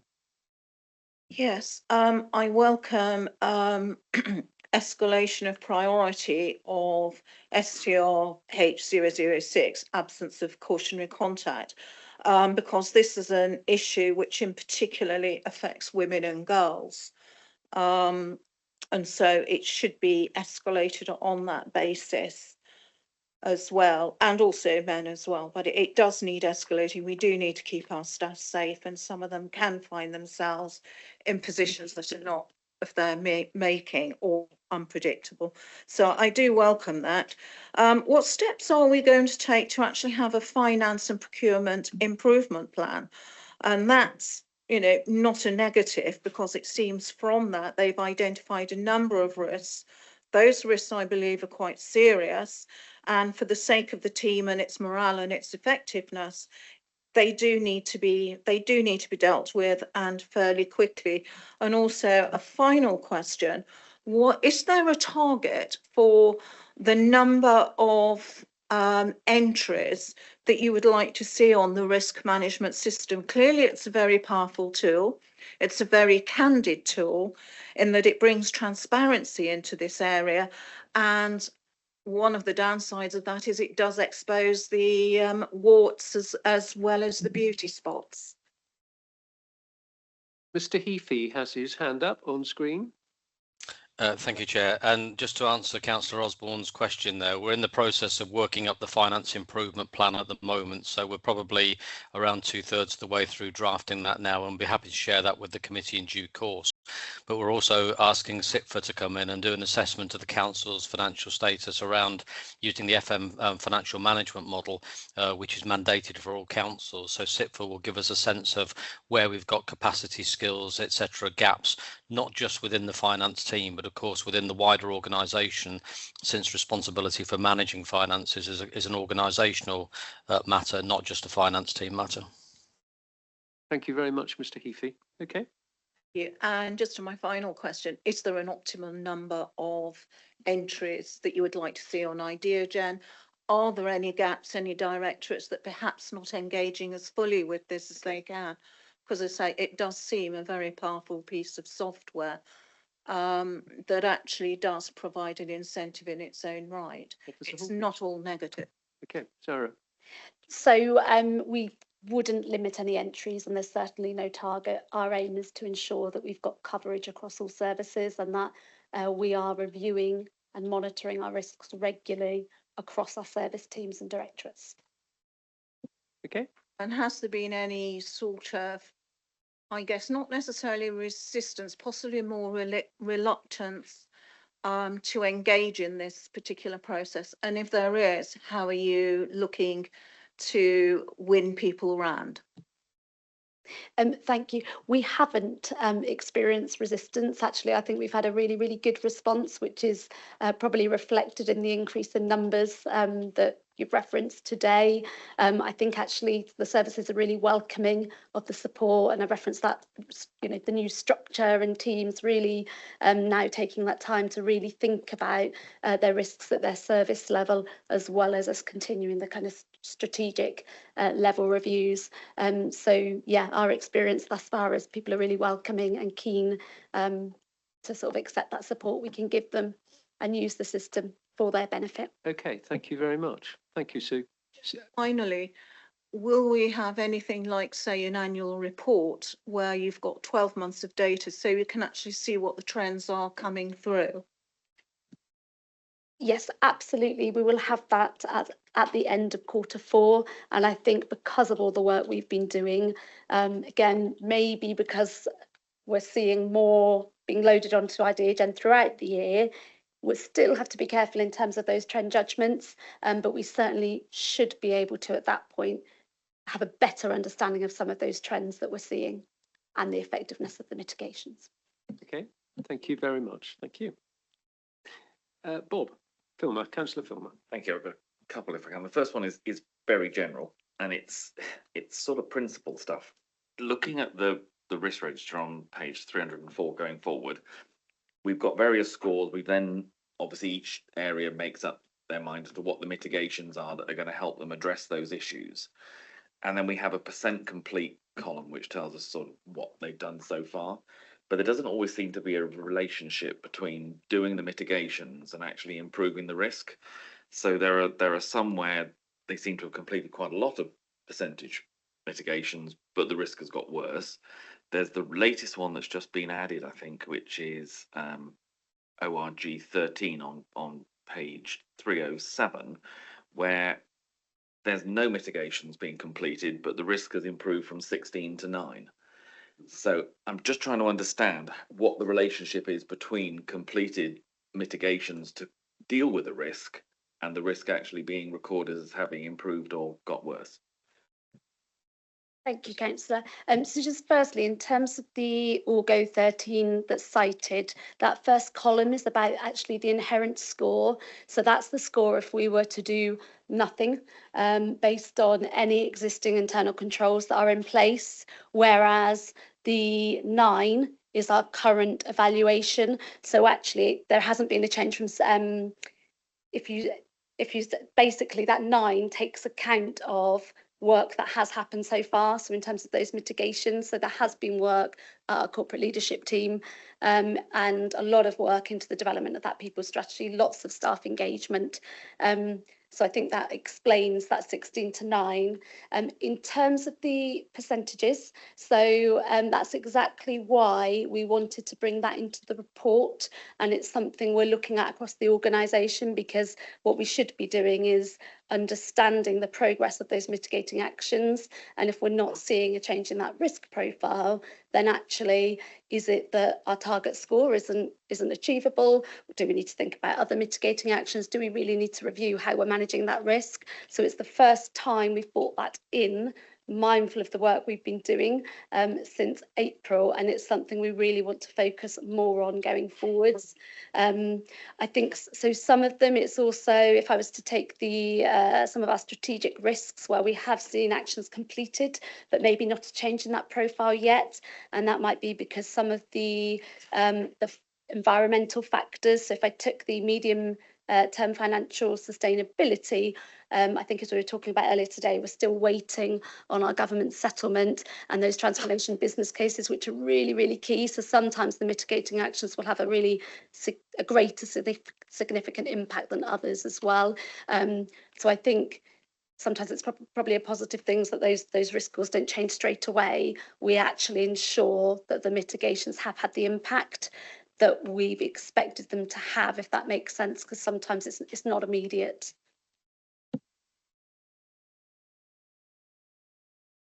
Come forward.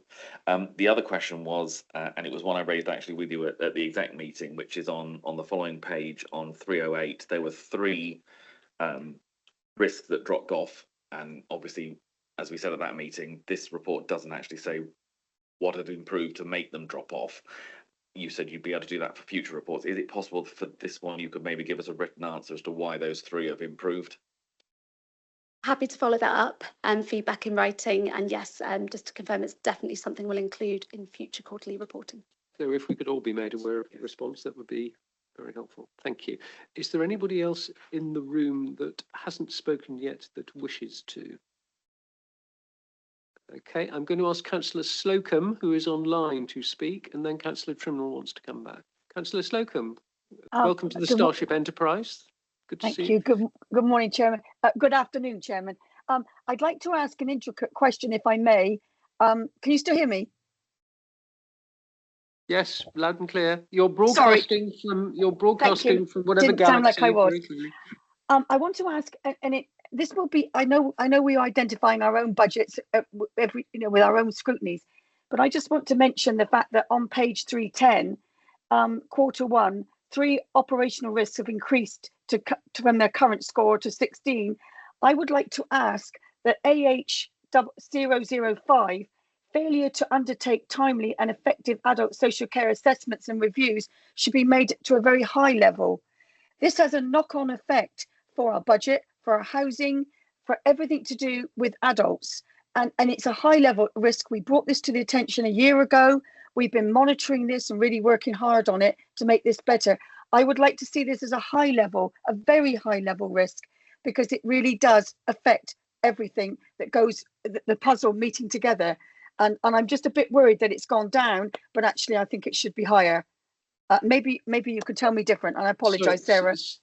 Sorry, Jill, could you just remind us what the number was? AH005 on page 310. So it's the one in the middle of the page, the last bullet point on 22. Okay, Sarah?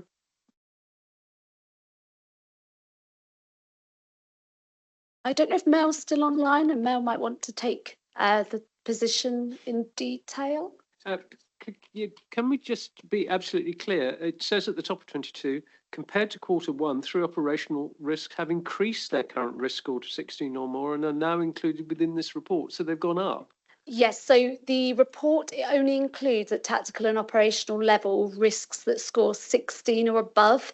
So we do consider anything that scores 16 or above to be a high risk score, and we expect those risks to be reviewed every month. So what adults have done is they've actually escalated that from a previous score that was below 16 to 16 or above. Apologies, I'm not yet at the appendix with the actual risk scores.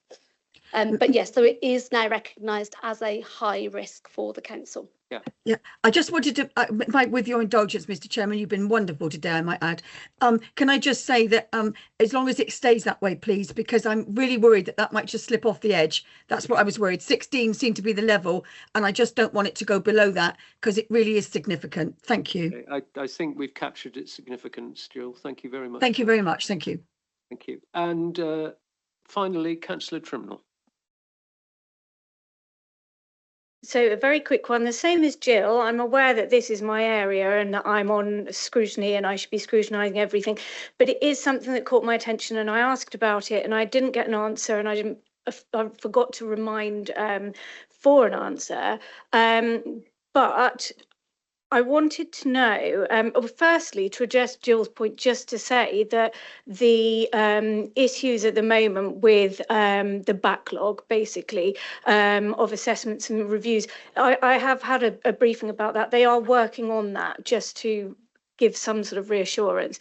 And like you say, they've escalated it because they're aware that it is a problem. But I wanted to know whether that was the reason for the overall current score of 16. Is that the single thing? Because what I noticed was that you had on page 302 explanations as to individual areas, strategic risks and what the problem was. That wasn't one that was mentioned. And so, but what I might do, I think, is perhaps because Mel's not on the call anymore, is pick that up with Mel individually just to get more information, because I assume you don't know everything about everything, even though you're probably working really hard to. Thank you. Thank you, Councillor. Only councillors know everything about everything, Councillor Trimble. Sorry, Mr. Hawkins. That's okay. Thank you, Councillor. Yes, as to whether it was the sole driver, I can't confirm, and we will come back to you. Certainly the increase in the Care Act for waiting assessment was part of that reason why the risk score increased. And when we come on to performance, that's reflected in the performance paper. Right. Is everybody happy now that they've asked the questions that they want to? So we've got the very specific one, if we may then add to the concerns over Castle Carey, which Officer Hawkins promised to note. Okay. Otherwise, I think the comments that have been made this morning will appear in the narrative of the minutes of this session. So that will be our feedback on the report. So otherwise, the recommendations for scrutiny on page 299, are you happy that we accept those? We've considered the report and we've provided the feedback. Okay, right. Now, ladies and gentlemen, I'm sure you'll be pleased to know that my chairman's agenda suggests that this is the point at which we have a 10-minute comfort break. And I am going to suggest that we do have a 10-minute comfort break, if nothing else, to go outside, run on the spot and warm up. We are trying to get the heating adjusted, but obviously it's a cost-cutting exercise. The County Hall on a Friday is kept at a very frigid temperature. So we will have 10 minutes, and so that therefore means we will reconvene at 1:29.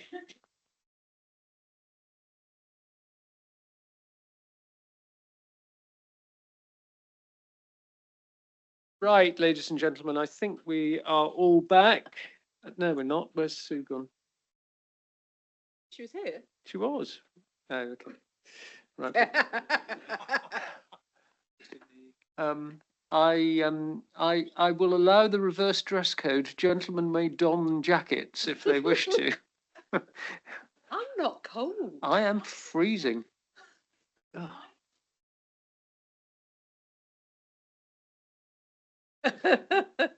Well, we don't know what's on underneath, actually, Councillor Hophouse, do we? I don't even want to know, do we? Draw a veil. Don't go there, Stephen. No, it's all right. I've got a scarf if I've you got want my it. I've got my overcoat and scarf. It may yet come to it.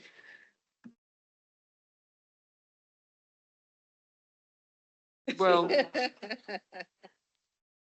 well observed, Councillor Butt-Philip. Office accommodation. Yes. Well, it's office accommodation apparently, so it does relate to us. Right. Welcome back. Agenda item 9, corporate performance report Q2. Councillor Butt-Philip, are you introducing this in Councillor Lation's absence? I'm not going to introduce it in her absence. I will try and helpfully answer questions if that's necessary. Okay, thank you. In which case, I will go straight to Officer Hawkins, please, to present the report. Thank you, Chair. So this report outlines the performance of the Council for Q2 against the new suite of performance measures that were introduced in Q1 of this year. Therefore, it reflects the position as at the end of September, and we've got 120 measures now, so it does give lots of details and breadth in terms of how we're performing. That is included in Appendix A, and we've also got Appendix B, which outlines progress against our corporate peer challenge action plan. You'll see within Appendix A, some measures are now marked as contextual measures. So the aim of that is to aid understanding of performance. So for example, the change in volume of calls, if we're assessing the proportion of those calls that are answered within a particular time frame. So that's something we'll look to do more of where it is helpful to do so. We are seeing some signs of performance improvement. So there's an overall increase in the proportion of measures ranked as green. So that means they're performing against their target, with 10 measures improving to green from Q1 to Q2. And those are listed in section 11 of the cover report. However, there is also a slight proportional increase in the number of red ragged measures as well. Red ragged measures are those that are significantly off target. Of the 28 red ragged measures, 2 of these are brand new measures and therefore they weren't included in Q1. Those are CPE 23 in paragraph 13.5, which is fly tipping responded to within 5 working days, and ASH 14 in paragraph 14.2, which is the percentage of overdue Care Act assessments awaiting allocation for over 3 months.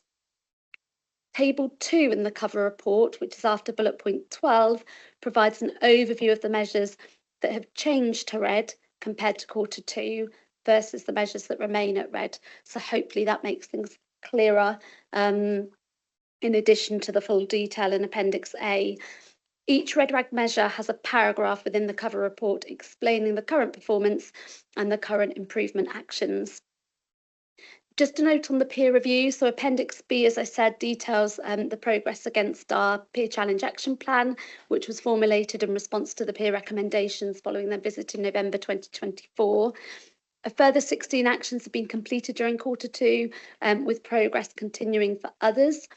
Some key highlights to note and changes include the mobilisation of the Inspiring Innovation Programme governance and the appointment of Newton Consulting Limited as our strategic transformation partner. The outstanding actions related to inspiring innovation, in particular prioritisation, savings identification and service redesign, will be driven forwards through the first phase of that work. And I know that's been covered earlier today. There's been extensive activity related to supporting our people with the launch of our commitment to staff and a number of in-person and virtual staff engagement sessions on hot topics from the engagement survey earlier this year. Confera have also been appointed as partner for the Pay and Reward programme, and what you'll see within that Appendix B is what we've done is reset some of the timescales for the subsequent milestones related to that work so that they now are consistent with the business case for the Pay and Reward programme. The same applies to the work in terms of developing our communities, place and economy theme, where we've engaged the Citizen Network to complete our review of how we can strengthen community engagement. So again, the timescales within the action plan have been updated to reflect that the recommendations will come through in April and May. I will pause there and invite questions. Thank you. Thank you very much. Councillor Trimnell.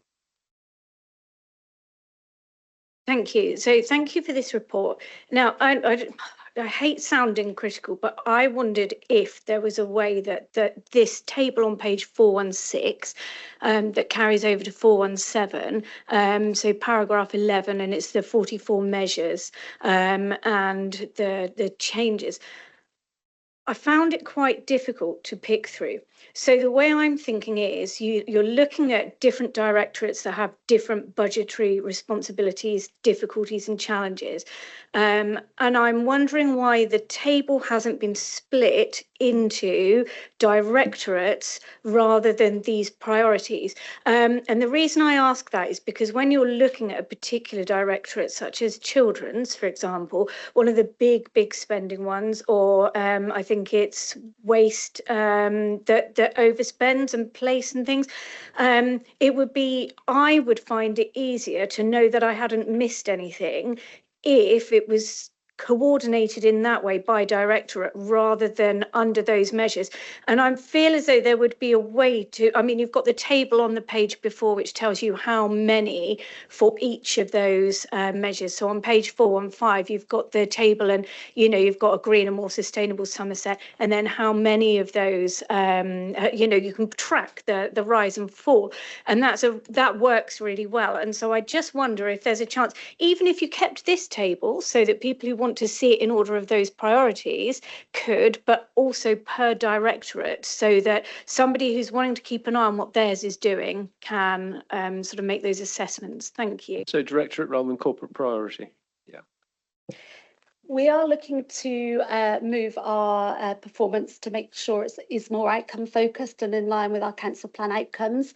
But I think completely sort of take your feedback and point that it would also be useful for us to look at that through both lenses, so from a council plan outcome and from a service.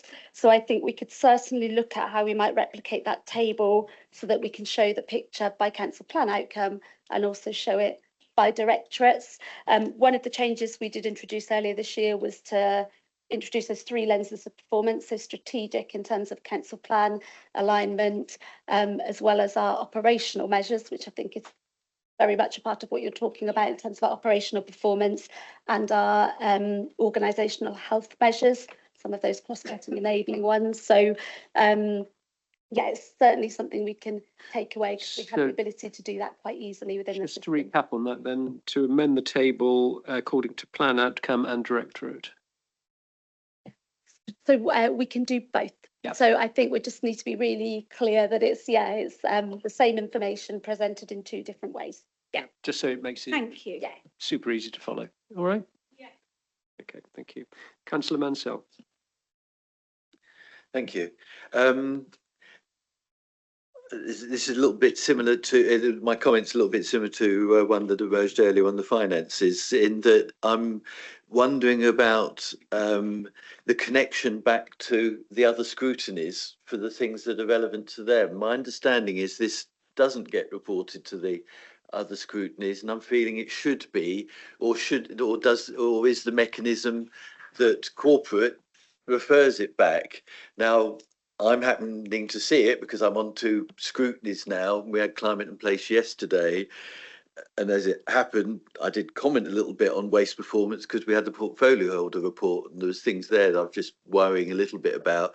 And then when I got to read these papers, which was yesterday evening, I found there was more data here in the performance report, which I hadn't seen yesterday. And I'm a little bit worried on the household recycling and the residual waste statistics we've got here. Now there may be reasons for this that I'm not aware of, but it does look like we're not quite performing where I would expect us to be. I have a feeling at recycling sites we're actually performing worse than we did in years gone by a fair mark, by something a significant amount. And the result is it means waste is going for the expensive route for these days incineration. It used to be landfill. So I think there's something there. And the main thing is that I think climate and place scrutiny needs to be alerted. Now I can do that, but that's not the normal mechanism because I think they need to pay some attention to this. Thank you. Mr. Jones. Thank you, Chair. It sounds as if that's if committee agree, that's a key recommendation to come from this discussion around either specifically looking at that particular area of performance as a one-off measure, so it's a deep dive style debate at scrutiny, or a recommendation that scrutiny committees get to see the performance reports for individual service areas. We would need to consider as officers the resource implications of that and advise on it. Not to say it can't do it, just the implications. But that felt like if I may, Chair, a recommendation that you could wish to make, because I think that would also address a little bit of the frustration that I'm picking up of raising these issues and feeling like they're not being resolved or picked up. That would be a key way in which this scrutiny committee could see that. Yeah, I think, although overall, obviously, it is for this committee to receive the overall report, I think the individual elements within it, and comes back to really what Lucy was saying about it being easy to identify what relates to a particular directorate, should be reported to the respective scrutiny committee. So we'll add that to our recommendations at the end, if we may. Yes, okay, quickly, Councillor Johnson. In terms of it requiring a lot of officer resource, I think maybe, an option might be just to share that information with the committee, and then for that opportunity to have that debate at the meetings under an agenda item of some sort, without it necessarily needing a whole team's sort of bringing of the report to the committee.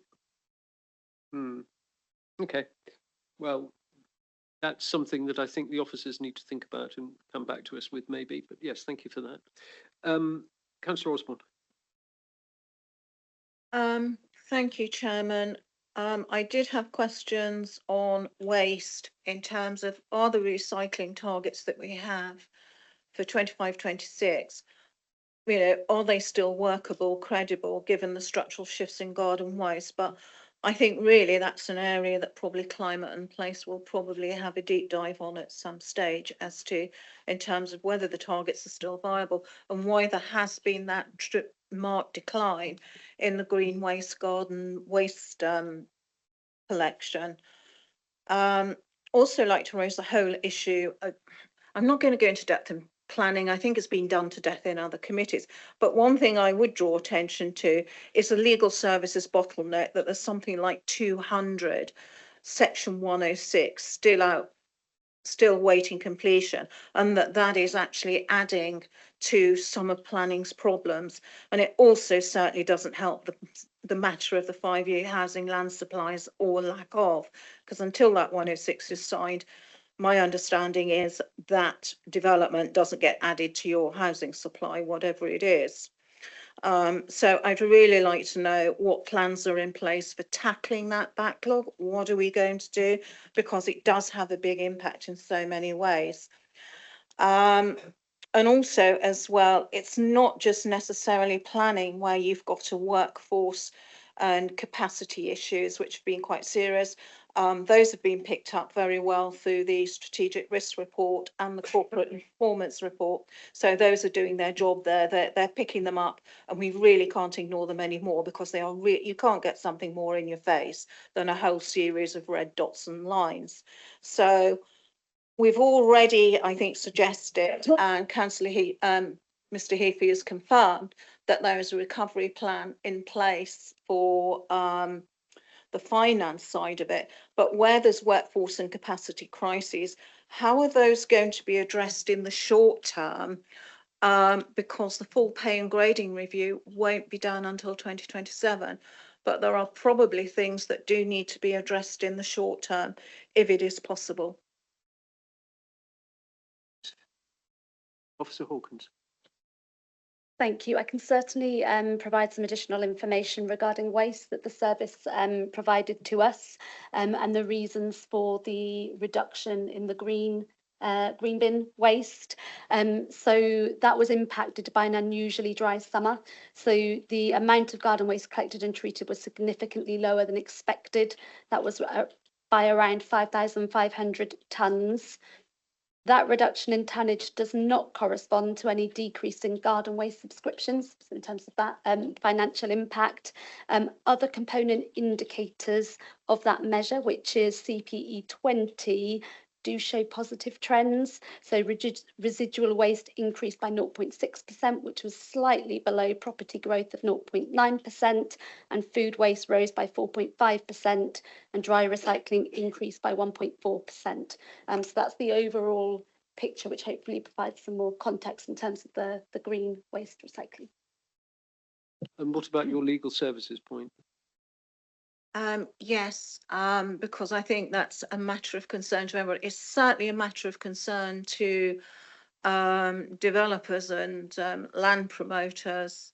And we have actually had people coming to Area South and asking us for help pushing through with legal. So that is, for me, I think that's something that also needs, I know you've got loads of priorities, but I think that is one that does need sorting, because it impacts on that 5-year land supply. Mr. Jones. Thank you, Chair. So just to say that Councillor Osborne's exactly correct in terms of dealing with the backlog associated with Section 106 agreements. Our interim head of legal has put measures in place to assign that to either external law firms at no cost to the authority, in order to address the backlog at pace. In addition, as well, a review of the workloads associated with the planning lawyers is underway as well, to be able to look at what work we can do in-house as part of that process, all of which is there to address that backlog. How does it come at no cost to the authority? The developers pay. The developers pay. Okay, good. But they didn't have money for social housing. Passing swiftly on. Councillor Seeb. Thank you, Chair. I think that the points I wish to make may relate to the one on lawyers. If you go to page 449 on the you'll see a table which has a number of bright red bars, and these are actually the ones related to contract procedure, the placement of contracts correctly in accordance with procedure, the placement of purchase orders before commitment. These absolutely underpin the KPIs, absolutely underpin the financial statements. They have to be, the situation in SCFP 12 has to be addressed, period. It's appalling that, you know, only 67% of our purchase orders are actually raised before the work. That's not a good way to run a business. And indeed, the target for that is 100%, which is actually where everybody else in the world works. So I think those need to be split out according to the directorate they're in, because I think ultimately I would want to know exactly where the problem is and why the problem's occurring, and I can only do that with a service view, not with a finance view. I also think it's unfair to hold the finance team accountable for something which they're not doing, unless you give them the ability to make our ways of working impossible to raise purchasing without a purchase order. So I think that whole area needs to be looked at a bit, because I think we're holding the wrong team accountable, which may be why they're not really getting traction. There's a very long explanation saying they're working hard. They are, but we need to give them the longer levers so that they can actually move the rocks. And if you have a look at FP10, the breaches of contract procedure, I mean, all right, things have got a lot better. The figure started off at 17 million, and it's now down to 6. But I would want to know exactly where that breach is. Is it lots and lots and lots of very small purchases in one particular area, because that's a way of working issue, or is it specific cases of, you know, gross departure? So I think just in general, we need to hold the right team accountable, and we certainly would want those figures put before the relevant area scrutiny as well. Thank you. Mr. Jones. Thank you, Chair. Sarah will correct me if I get this wrong, and I'm sure Clive will too. But my understanding is a lot of the information that's just been referred to is reported to Audit Committee as part of that review. But we can take that one away, but I'm sure Clive can add to that. And through you, Chair, yes. So we're aware of this issue and reporting it to Audit Committee and to PRB as well. So both bodies are seeing that. We've put in place an updated training module for all staff who are requisitioners and approvers, and I've put a mandated requirement for all staff to complete that training by the 31st of December. Many should have done similar before, but we've updated it, making sure that staff will do it, and any member of staff who doesn't do it will be removed from the system, will not be able to use the system to requisition or procure. Now, if that causes a manager a problem, then the manager will need to deal with the member of staff concerned as to why they're not doing the training and why they're not compliant.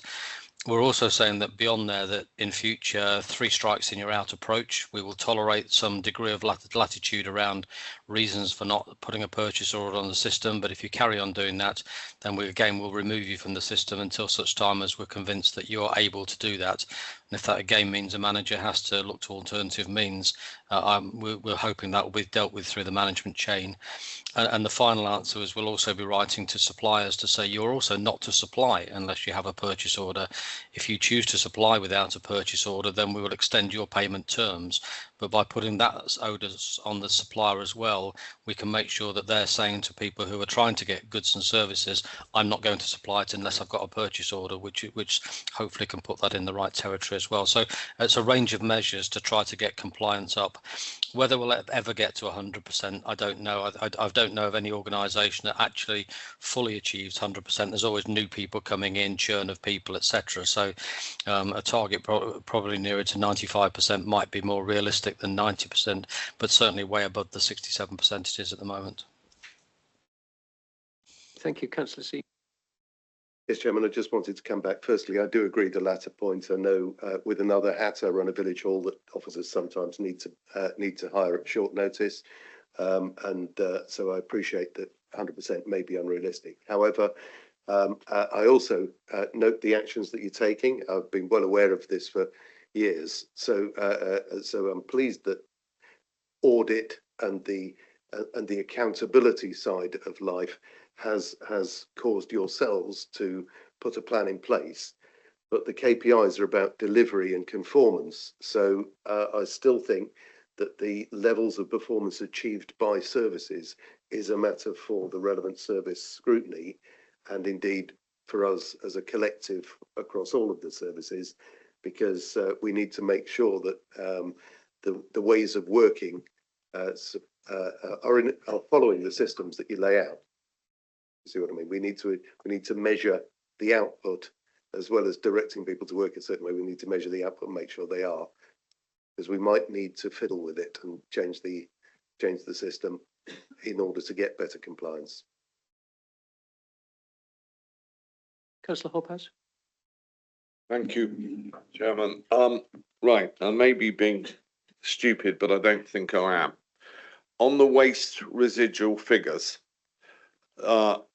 every one of them is almost showing a red. And if I look at the residual household waste per household. It varies from 212 a year ago, 107 last January, and one of those has got to be green, because at the end of the day, you want the residual waste to be as low as possible. And if we've got a variation of from the maximum is 431, the lowest is 107, and all of them are red, the target is wrong. And I can continue in a minute with the other figures. Thank you, Councillor. So it's a cumulative for the year, but what they do is they have a target for each quarter, and that target takes account of seasonal variation that they would expect, and that's why you can see those change in the figures. In terms of it remaining at red, it's because they've missed their target tolerance for each individual month, that's putting them slightly over target cumulatively when they're looking at it as a cumulative picture. But so what we'll do in the first column, so I think the column 203.75 is the target for Q2. You will see a different figure in there when we get to Q3, because that will then add whatever they've predicted their target to be for Q3 alone to what they had up to the point, and including Q1 and 2. Okay, I've got where you're coming from, but nowhere in there do you actually say what the quarter target is, as in 100 and whatever your target is, 101.5. If you understand where I'm coming from. Sarah? So I think what we could do is if we actually add all 4 targets for each quarter, because if you can see all 4, then you'll also be able to make sense of the previous quarters at the same time. We'll take that action. That would make, yes. Thank you for sorting that out. Right, the second one is SCCPE 20, percentage of household waste reused, recycled and composted. Now, as far as I can work out, the higher that figure is percentage wise, the better we are. And yet the higher figures are all the ones that are showing red, and the only one that's showing green is the lower figure. So the target as at the end of Q2 is for 58.7%, which unfortunately is red because it's beyond the tolerance, which would have put it at amber. Yeah, it will be because the percentage, the target as at the end of Q4, taking into account those seasonal quarterly variations, it would have meant that achieved its target for the whole year to date. Okay. Again, I think if we add the breakdown, it will make it much clearer. It's not clear. Please, if we could clear it up. Thank you. Okay, thank you. Sorry for getting to nerd mode. That's fine. I think that's obviously any improvement in the reporting process is to be welcomed, and Officer Hawkins seems to be quite happy with that. Councillor Johnson.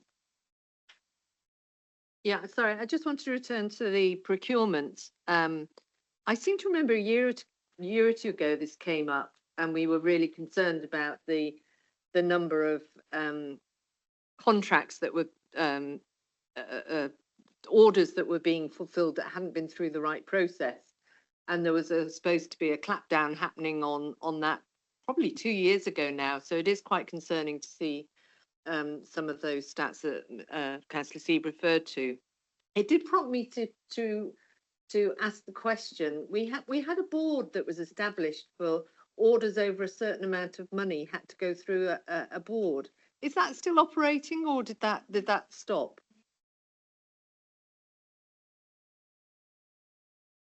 That board, I understand, was stopped prior to my arrival.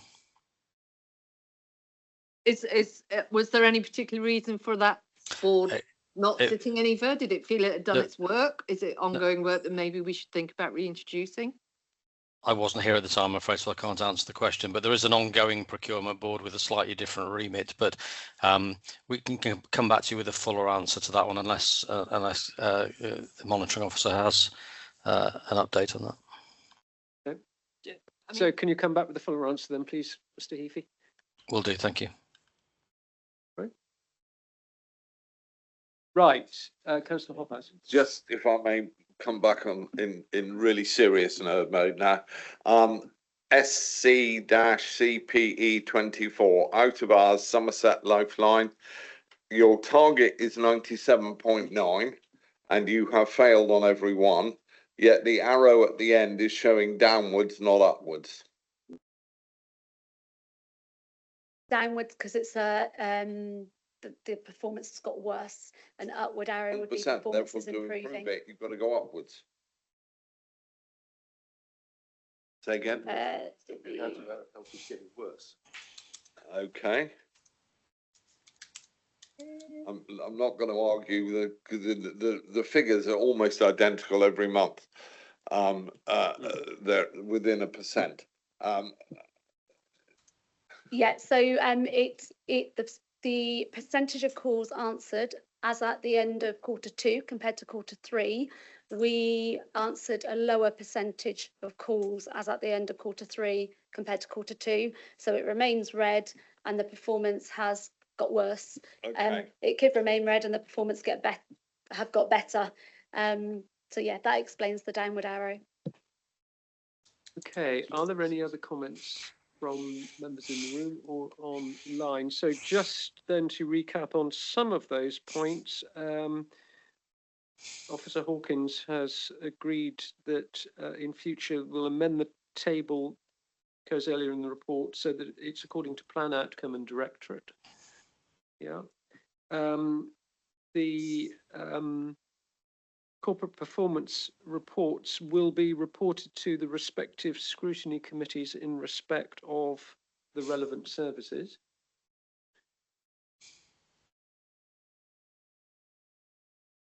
Yes, we agreed that, thank you.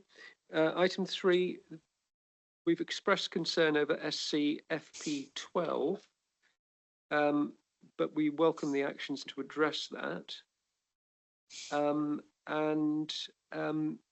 You, Officer Hawkins, have suggested targets to the report so that we've got a clearer understanding of movement between quarters.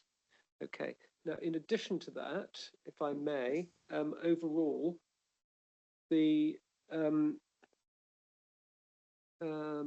recommendation for this item, committee scrutinised the corporate performance report for Q2 and focused on several areas, including waste performance measures and the level of outstanding Section 106 agreements. The committee agreed to recommend that the executive consider reporting corporate performance to all scrutiny committees on a quarterly basis, noting that officers will need to quantify any additional resource implications. Okay. So overall, are we happy with that? So the response on the procurement board separate. Yes, that was going to be responded to separately. Right. Everybody happy with that?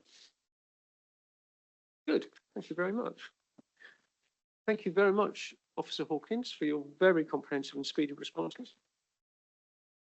Well done, thank you. So we move to agenda item 10. And this is in relation to setting up the task and finish group on council tax reduction and the exceptional hardship scheme. And that's the supplement pages, supplement 1, pages 3 to 12. And I'm going to invite Officer Wooldridge, supported by Officer Latkovich, to introduce this report, please. Thank you, Chair. And again, just to remind you all, it was only last Wednesday that this committee met to consider the proposals relating to the council tax reduction scheme and exceptional hardship scheme. You'll remember that one of the recommendations that you agreed was to consider establishing a task and finish group. Hopefully you'll appreciate that we were unable to pull together the report and scoping document within the 1 day required for the agenda, which is why you have it as a supplement. However, hopefully you, and the reason it's here today is really to provide the opportunity to ensure that, do you feel that what's captured in the scoping document, which is effectively sets out the purpose of that task and finish group, reflects what you're expecting in terms of its work and ideally the outcome arising from that. And then You'll recall when this was discussed last week, whilst there was a clear desire to bring the task and finish group's proposal to this meeting, there was a recognition that then in practically standing up that task and finish group, that should be done from February 26 onwards. And again, just to highlight those points. The one point, and it's a fairly obvious one when you work through all of that logic, is then the clear question associated with the membership of the task and finish group. And again, as officers, in the time that we had available, we didn't want to be presumptuous in suggesting a particular membership, and that's clearly where we'd like the committee's direction and views on. If you're unable to do that at today's meeting, then I would just put a suggestion, which is you could alternatively put in place a delegation to myself in consultation with the chair of the committee to subsequently agree the appointment of members to that task and finish group. That's again just a suggestion. Okay, right. I've got Councillor Trimble and then Councillor Seeb. It's only a quick one. So I've got a quick one based on what Officer Waldridge just said, and then just a very short question that I had. So on page 11, the draft terms of reference, it does actually say councillors, a minimum of 3, maximum of 5, plus a lead member. So there is some guidance that you've put in there for the number of people that will be members of this task and finish. The question I wanted to ask was that on I haven't got a page number, but it says that it says something about we would call witnesses with lived experience. And I thought that was a really good thing. I just wondered how you're going to find, or I don't think it's lived experience, but yeah, it is lived experience. Well, that's all of us. So obviously we're looking at people who have had to apply for either through having disability or going through this application process now. How are we going to identify those people? Are we going to have some sort of consultation that runs beforehand? How are we finding those people in the time frame? And appreciating the time frame, and again, clearly others may also have a view on this, but we do have the benefit of the representational viewpoint that each and every one of you can bring to that task and finish group. I think there's also, and there was reference made at last week's meeting in particular about the work of citizens' advice, and it may well be that you would feel it would be beneficial for citizens' advice to play an active part in that task and finish group to help bring to life that part of that particular stakeholder view. Sorry, can I just come back? Because that's separate, you see. That was why I was intrigued. But do you know what? Can I find the bit that it was written on now? No. So, but it definitely said, oh, underneath that, yeah, residents with lived experience, page 9, yeah. So it's got citizens' advice already, but actual residents who are under, I presume, who are experiencing the issues that we're trying to address.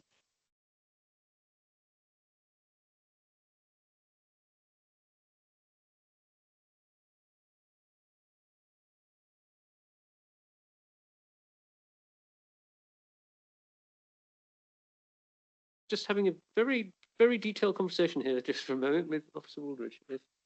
Just check that. It should be in this committee. Yes, thank you, Chair. I think what Councillor Trammell is referring to is about individuals being part of the giving evidence to the task and finish group through lived experience, and also how we go around GDPR issues in terms of the revealing the identity of the individual.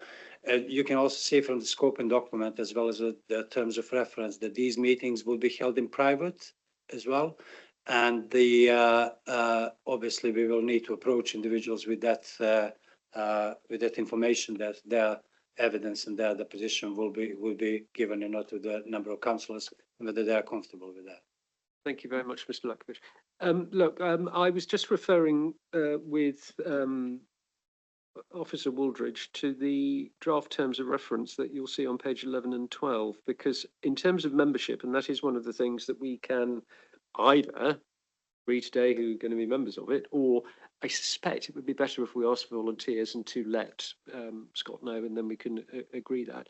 It does say in this membership, minimum of 3, maximum of 5. I don't know that it necessarily needs to be that hard and fast. You can have more if there's the enthusiasm for more. I don't know that we have to limit it to 5, although we obviously don't want it to be too big, otherwise it turns into another committee. However, my main point was it says lead member appointed by the Overview and Scrutiny Committee, which seems to me to be slightly muddled. So I think it should be a task and finish group of this committee. And that if we wish to ask a lead member to attend, well, that's fine, but they shouldn't necessarily be a member of the task and finish group. So I think we just need to clarify that. So the lead member might well be invited to attend the meetings, but they wouldn't necessarily be a member of the task and finish group. Okay, right. I've got various hands up here. Councillor Butt-Philip, did you want to comment on that? Just on behalf of the relevant lead member, I know she's very keen to be engaged. So whether she's actually a member or not, I know she would be very keen to attend the meetings. Good. And as engagement would I, but that's an aside. Engagement we entirely welcome. Thank you. Councillor Osborne. Thanks as well. Just a minor point, but it's making my teeth grind slightly, is the referral to this committee as the Overview and Scrutiny Committee, where actually the Corporate and Resources, soon to be Corporate and Strategy or Strategic. So I would appreciate that our correct title is used. I used to hate doing sort of adults when the NHS referred to as the Health and Overview Committee, when actually we weren't. It was their term, not ours. Yeah. In terms of membership, having done a council tax reduction when this first came out, and that was with South Somerset District Council, and we actually got an award for ours. That was done first of all. I would say you probably veer towards the higher number of members to start with, because we found we did get people dropping away because it was a very, very demanding piece of work and you needed to commit to quite an intense schedule of meetings, not unlike our task and finish on improving scrutiny. That's all I would say on that one, is improve your memberships. Don't forget as well to look at the village agent network, because while citizens' advice tends to be based in the towns, it will perhaps have a more urban centric feel, but to make sure we capture the rural residents and their views, it would be worth perhaps talking to the village agents. And in terms of residents with lived experience, I think we did invite someone to our initial task and finish. But one of the things we did at that time, I think some of the members of that task and finish did go out to some of the job centres and actually sort of do some of the consultation surveys there. So they're actually sitting down with people. So it may well be that you sort of catch people and get more detailed and get those people that aren't necessarily, as we said, internet savvy or have access to broadband or even want to use it. So those would be my suggestions. I think we look to the village agent network. Citizens' advice, village agents could probably identify a cross section of residents to maybe sort of run as a focus group, but you would have to be pretty straight. And also the chairman doesn't have to be the chairman of the scrutiny committee. You may want to sort of assign that to another person, but that's for the group itself to decide once it's convened. Indeed. I think what we mustn't do, Councillor Osborne, is to be too prescriptive to the task and finish group, because otherwise they won't have the scope to be able to make the best use of their time and advice. So the point you're making, for instance, about the village agents is a very valid one, but it will be for the task and finish group to take it up. Yes, of course. And it's for the task and finish group to decide how it's going to work, what techniques it's going to use, and who it's going to call as expert witnesses. It is very much for them to do. I'm not being prescribed at this stage. It's just to draw your attention that these are factors you may want to consider. Thank you very much. Councillor Johnson. I think there is the aspect that the task and finish group are going to want some of those people coming to their meetings. They would need to be forewarned. So I don't know quite where that sits. If you're waiting for the task and finish group to form, and then going to go to these bodies and ask them for people to come forward, you might kind of find that people are not as available as you might like. So I do wonder if there should be some forward flagging for some of those organisations that you may want them to find a representative. The other point I was going to raise is just check how many we had on the Scrutiny Working Group Committee. Stephen, can you remember how many were on that committee? Oh, I think it was, well, I was going to say it was at least 8. So that worked well. It felt like about Yeah. 500, but it worked well. So I do worry about the 5 top limit, because I think, you know, the more aspects of representation we can get on this, the better. So I would be happy to go above 5, but then it depends how many external people we are going to draw into that as well. I agree, we want citizen advice, village agents. We if we can get some lived experience, and maybe that can come through all sorts of different sources. But that would be my suggestion, that we maybe look to go above 5. I think if we're going to get people that are committed to it, I think if we can give people some idea of when this is going to run to and from, and how many meetings we'd be looking to do in that period, I think it would give someone an idea of what they were committing to, that could be helpful to get the right kind of engagement. thank you. Well, it was certainly to begin in February and report in July. Do we have any idea of how many meetings that might require? Not necessarily, and again, I think it'll be a matter for the Task and Finish group to set its remit. It'll need the number of meetings that they require to get the work done. But I think your point again is well made. I think that the number that's suggested in the paper is too low. Maybe not quite as many as we had for the other Task and Finish group, not the least because we were drawing from across the Task and Finish spectrum, whereas this is a Task and Finish group from this committee. But nevertheless, I think that I would have suggested a minimum of 6 as the number that you would really need to make it work. And also we've got the point about flagging up with the agencies. Yeah, in advance, yeah. That was recorded by Officer Waldridge. Mr. Heafy, your hand has been up very patiently online. Thank you, Chair.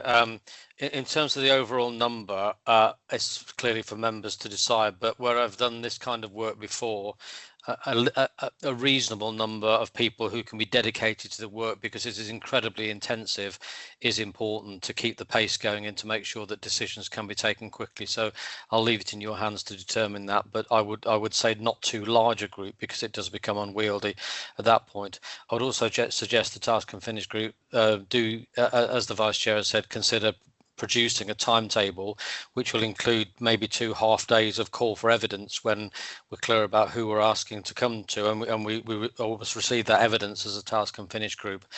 The other point to make is that we won't just be focusing on people with disabilities and some of the issues we've talked about recently. This is a whole review of the entire scheme, looking at everything from income disregards to care, to banding, to the whole works, and looking at the impact on various different groups of people, of which people with disabilities are one of those groups.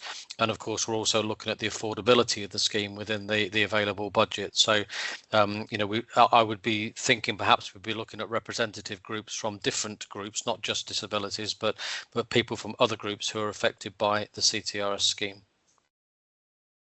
Right, thank you very much, Officer Heafy. Mr. Seeb, Councillor Seeb. Thank you, Chairman. Going back to the notes on the original decision to start up a Task and Finish, whilst there's been a degree of discussion just now about the methods of taking evidence to go into the Task and Finish, the discussion included specific reference to communication of the scheme out to recipients. And I would say also there's the obvious, albeit latent issue of we found that the national scheme, the national benefit system had caused a particular group to be specifically disadvantaged in a particularly bounded way.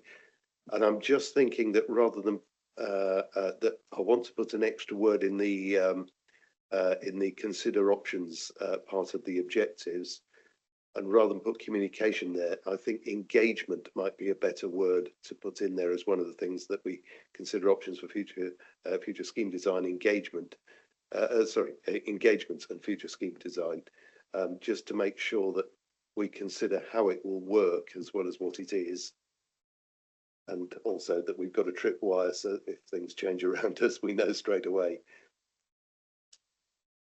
I was going to say, just looking then at the draft terms of reference on page 11 and 12, where precisely are you suggesting that should be inserted?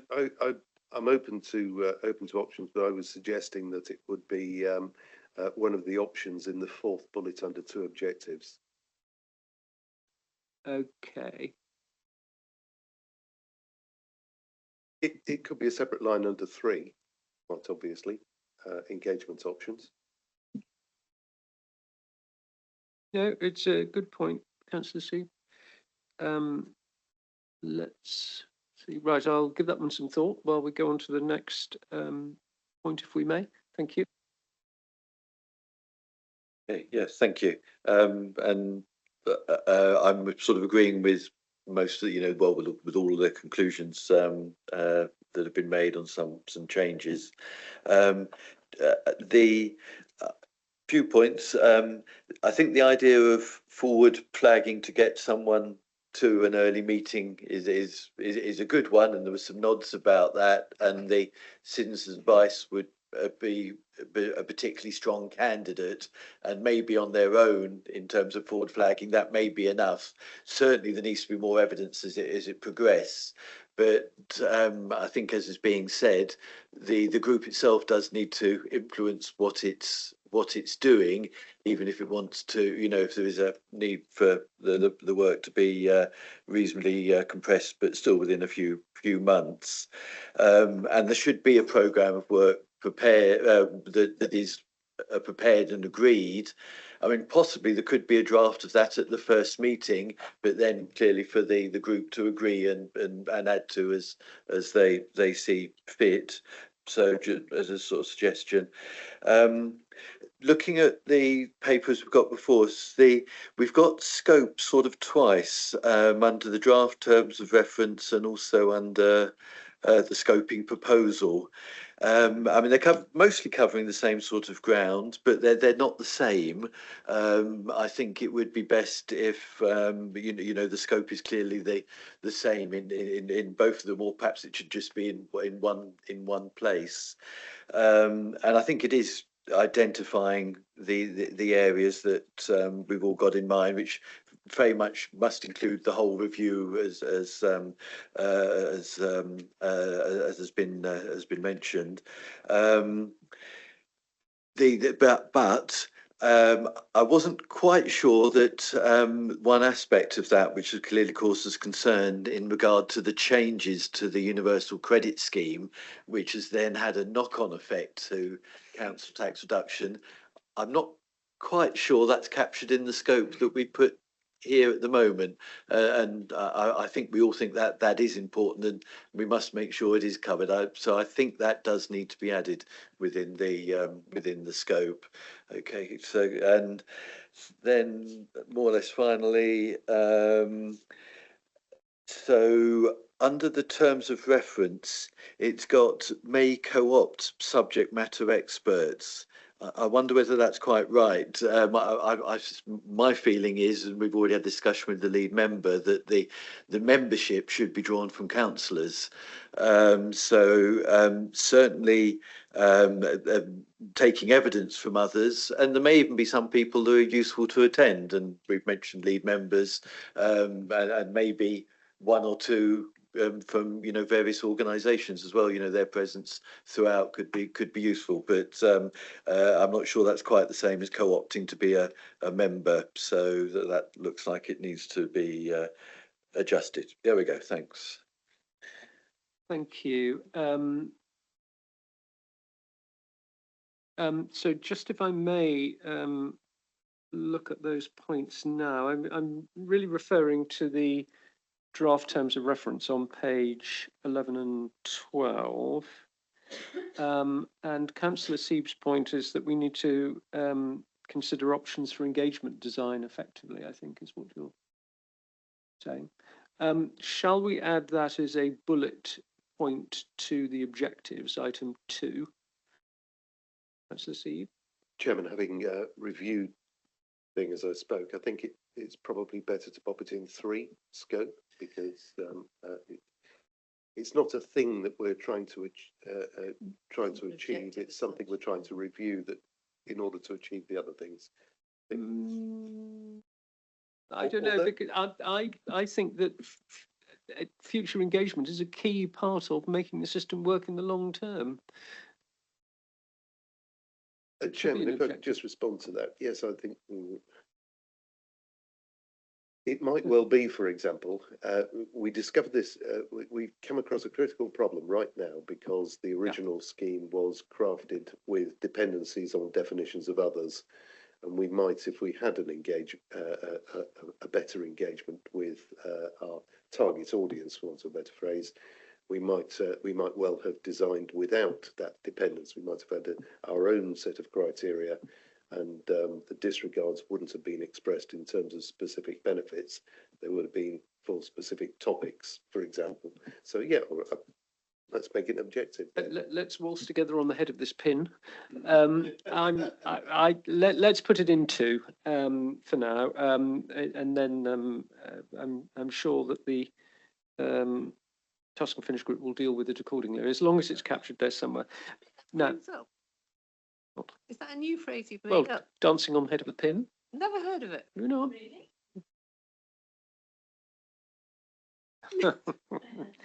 There you go. Well, you learn something new every day in this committee, is all I can say.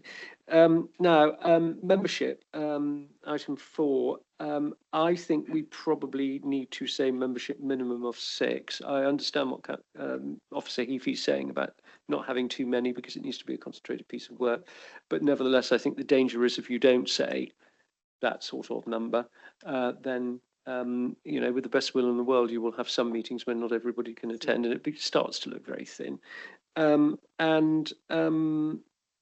The other thing in membership item 4 is to omit the 3rd bullet point, so that we are not suggesting that you should co-opt subject matter experts or indeed anybody else. You can take evidence from whoever we we didn't want. actually debate that point. I don't think I would refuse somebody who is willing to actually sit with us, who the remainder of the working party considered to be a subject matter expert. Indeed not, but they wouldn't necessarily be a member of the Task and Finish group. They would continue to be there as an advisor. Right. So those are the points I think I would make at this stage. Councillor Osborne. Thank you, Chairman. I just want some clarity over how far we are going with this review because of the timescales, February to July. My impression was that we would come up with the recommendations, which would then go out to consultation. And then after consultation, you then have a look at the findings from the consultation and how they match up, so you don't have legal challenge, that you've got sufficient evidence there to support what it is you are wishing to do. And I know with the Task and Finish we did in South Somerset, which did stand the test of time till legislation changed, that it took us about 4 weeks to figure that one out because we did need expert advice, and there was also considerable data, as you can imagine. So my question is just how far are we going with this review? Because based on that timescale, it looks like we stop at the point of consultation and then everyone else takes over, and it would be a real shame to lose the Task and Finish group at that point. Now that makes it quite a long Task and Finish group, but it does mean that the people that started it also in effect finish it, because you've got that cumulative knowledge built up. So I just wanted clarity as to what is included and what isn't. No, my understanding was that this was to inform the consultation for next year, but I thought it was going the whole way. It's not making decisions from what it says recommendations. Yeah. Well, okay. Yes. Mr. Heafy. Yes, I mean, generally speaking, my view would be that this group will meet to consider representations, but also to look at all the modelling of the impacts of movements up and down and each of the factors, 9 or 10 different factors, in order to come up with the scheme that you want. It will then put a scheme out to consultation, and I agree it should then continue to meet probably once more afterwards to consider the outcomes from the consultation and make a recommendation going forward for the scheme that it wishes to see. So I think that probably makes more sense if we just see it through at least to one meeting after consultation to have considered those responses. But can I just reiterate again, the scope of the scheme, of the review, is everything, because we're looking at the entirety of the CTRS scheme and the exceptional hardship scheme and peeling it back to its very foundations, looking at all of the factors and looking at a scheme which we want to deliver, which achieves your outcomes and also within an affordable budget envelope. Thank you. Councillor Osborne, I think you won that point. Yeah, I'll take it. I'll bank the win. Thank you. But just to say as well that when we did our original South Somerset task and finish, that actually I think we had 4 meetings to ruminate through the consultation, argue the cases and the points, and that was the most hardest and demanding part of it. Because whilst you're not making decisions per se, you are making decisions about what recommendations you are going to put in that, which then go through the governance process. I'm just going off what we did, but because we produced, and I hope Peter agrees with me, that we produced a very good scheme at that point in time that did sort of stand the test of time and provided a very good foundation for us going forward. Okay. And I'd like to see us do the same thing again. Now we have the opportunity. Okay, so thank you, Sue. Councillor Filmer.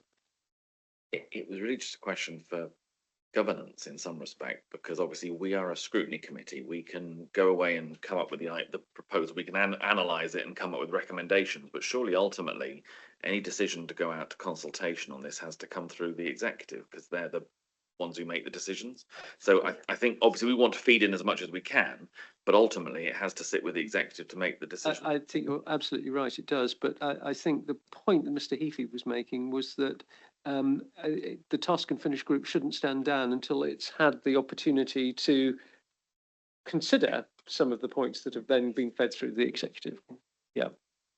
Okay, so no, well, I mean, the thing is, you will be the people that will have had most intimate involvement with the preparation of the recommendations, and being at least able to comment on some of the results of that seems to be helpful.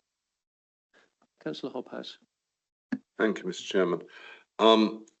I think the function of this task and finish group is to actually understand the unintended consequences, because at the end of the day, they're going to have to be better informed about this subject than anybody else in this building or any other building, because the government have got it wrong big time, and we've got to pick up their problems. And I am the reason I originally put my hand up is that I am concerned with the amount of briefing material democratic services are going to have to produce on what is happening in the benefits area, which has had its unintended consequences, because without that information, this working group is not going to be able to do its job. Thank you for that. Are there any other comments, ladies and gentlemen? Are you happy with the proposed changes to the terms of reference, and with the suggestion that volunteers should let Officer Wooldridge know, and then in consultation with me, the group will be stood up? Sue? Yes, what I was going to also say, without blowing South Somerset's trumpet or my own, or anyone else who remembers that group, we were very well resourced. We had an excellent scrutiny manager in Emily McGuinness, who's now with the LGA. And we also had a really good assistant in Jo Gale that asked Jo to do something and she would do it. She was great. So there would also be other admin staff. So we were very well resourced, which helps enormously. And I would hope that we would have this task and finish just as well resourced, because you're absolutely right. It does throw a lot of work on DEM services in terms of finding information, right down to sort of what's the cheapest shop you can buy to work out disregards and other things. The detail we went into was horrendous. And maybe perhaps, and I'm being a little creative here, maybe we could possibly use some of that 77 million that's in the transformation reserve to perhaps use that to fund some of this work, because this scheme should be actually transformative, but in a positive way. Thanks, Sue, very much. Okay, right. Are there any other comments members wish to make? Are you happy with the direction of travel? This and the changes that have been proposed? Right. Super. So we'll look forward to that one being stood up, that task and finish group being stood up. But could you please let Scott have your expressions of interest in standing for that group if you wish to, please? Yes. No. No. Yeah, it is a task and finish group. It's a task and finish group of this committee. This. Well, others can be asked to give evidence to it or to support it in some way, but it is a task and finish group of this committee, Dave. That was what we'd agreed. That was always the proposal. It is our task. It is our job. Like the scrutiny function. Yeah. I don't feel too strongly about it, but my understanding is that other members could be invited, even when it's a task and finish group of this scrutiny. I've been on quite a few of these, and I believe that's what I've seen and what I understood could happen. Personally, I would incline to opening it up to the council membership, but I would expect the core to come from this. I hope that's. I think it has been decided, Dave, that it is a task and finish group of this committee. If the members of the task and finish group choose to invite other members to attend, then that is absolutely in order. But we have decided that it is a task and finish group of this committee because it is our responsibility.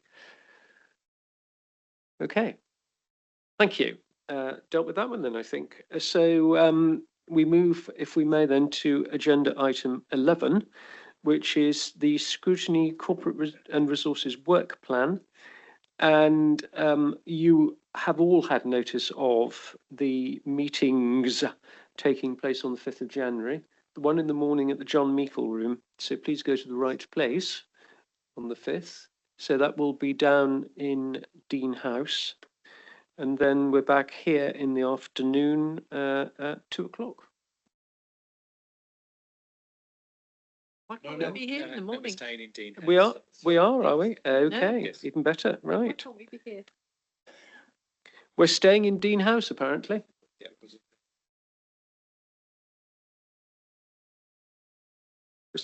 It'll be.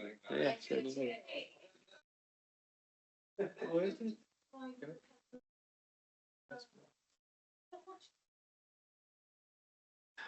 Bring your overcoats and scarves. And food. And food. Yes. Just to remind you about that.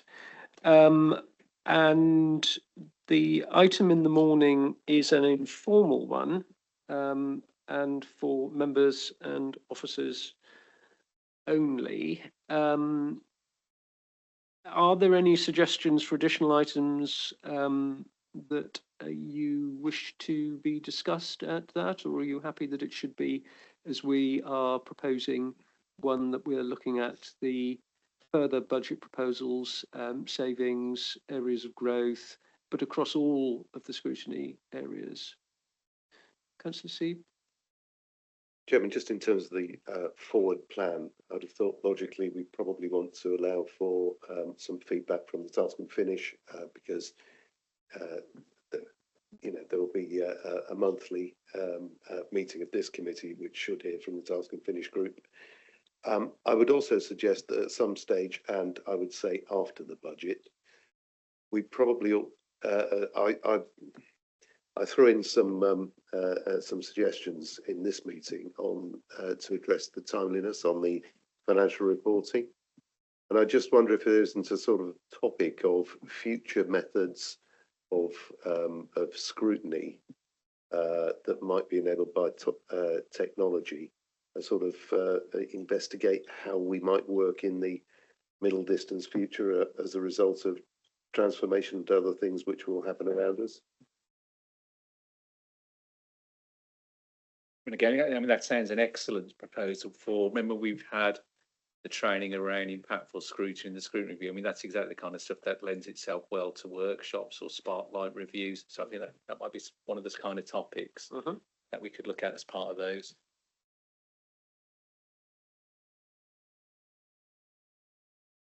Thank you, Chairman. I'm just going to raise transformation on this in terms of, because I see that Q2 has disappeared from, I think it was February, and we're now having to wait till March for a Q3 update on the Inspiring Transformation Programme.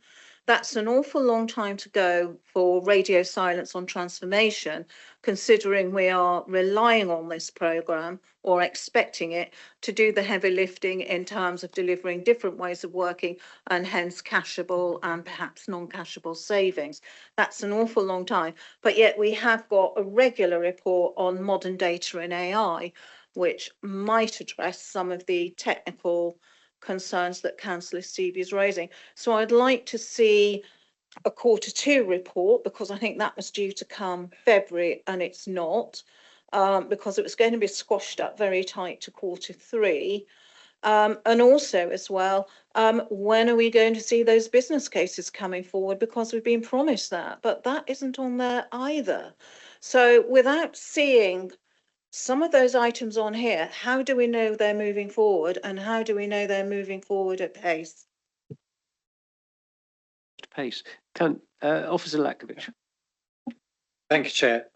First of all, you were right. We had Q2 listed in February for February meeting, and unfortunately, that was there by error, because today you revised the Q2 reports. It was on agenda today. Yeah. No, we have. So you will have an update. I think it's going to start together with other quarterly updates starting from March, and this is what my senior colleagues suggested to us, to be there.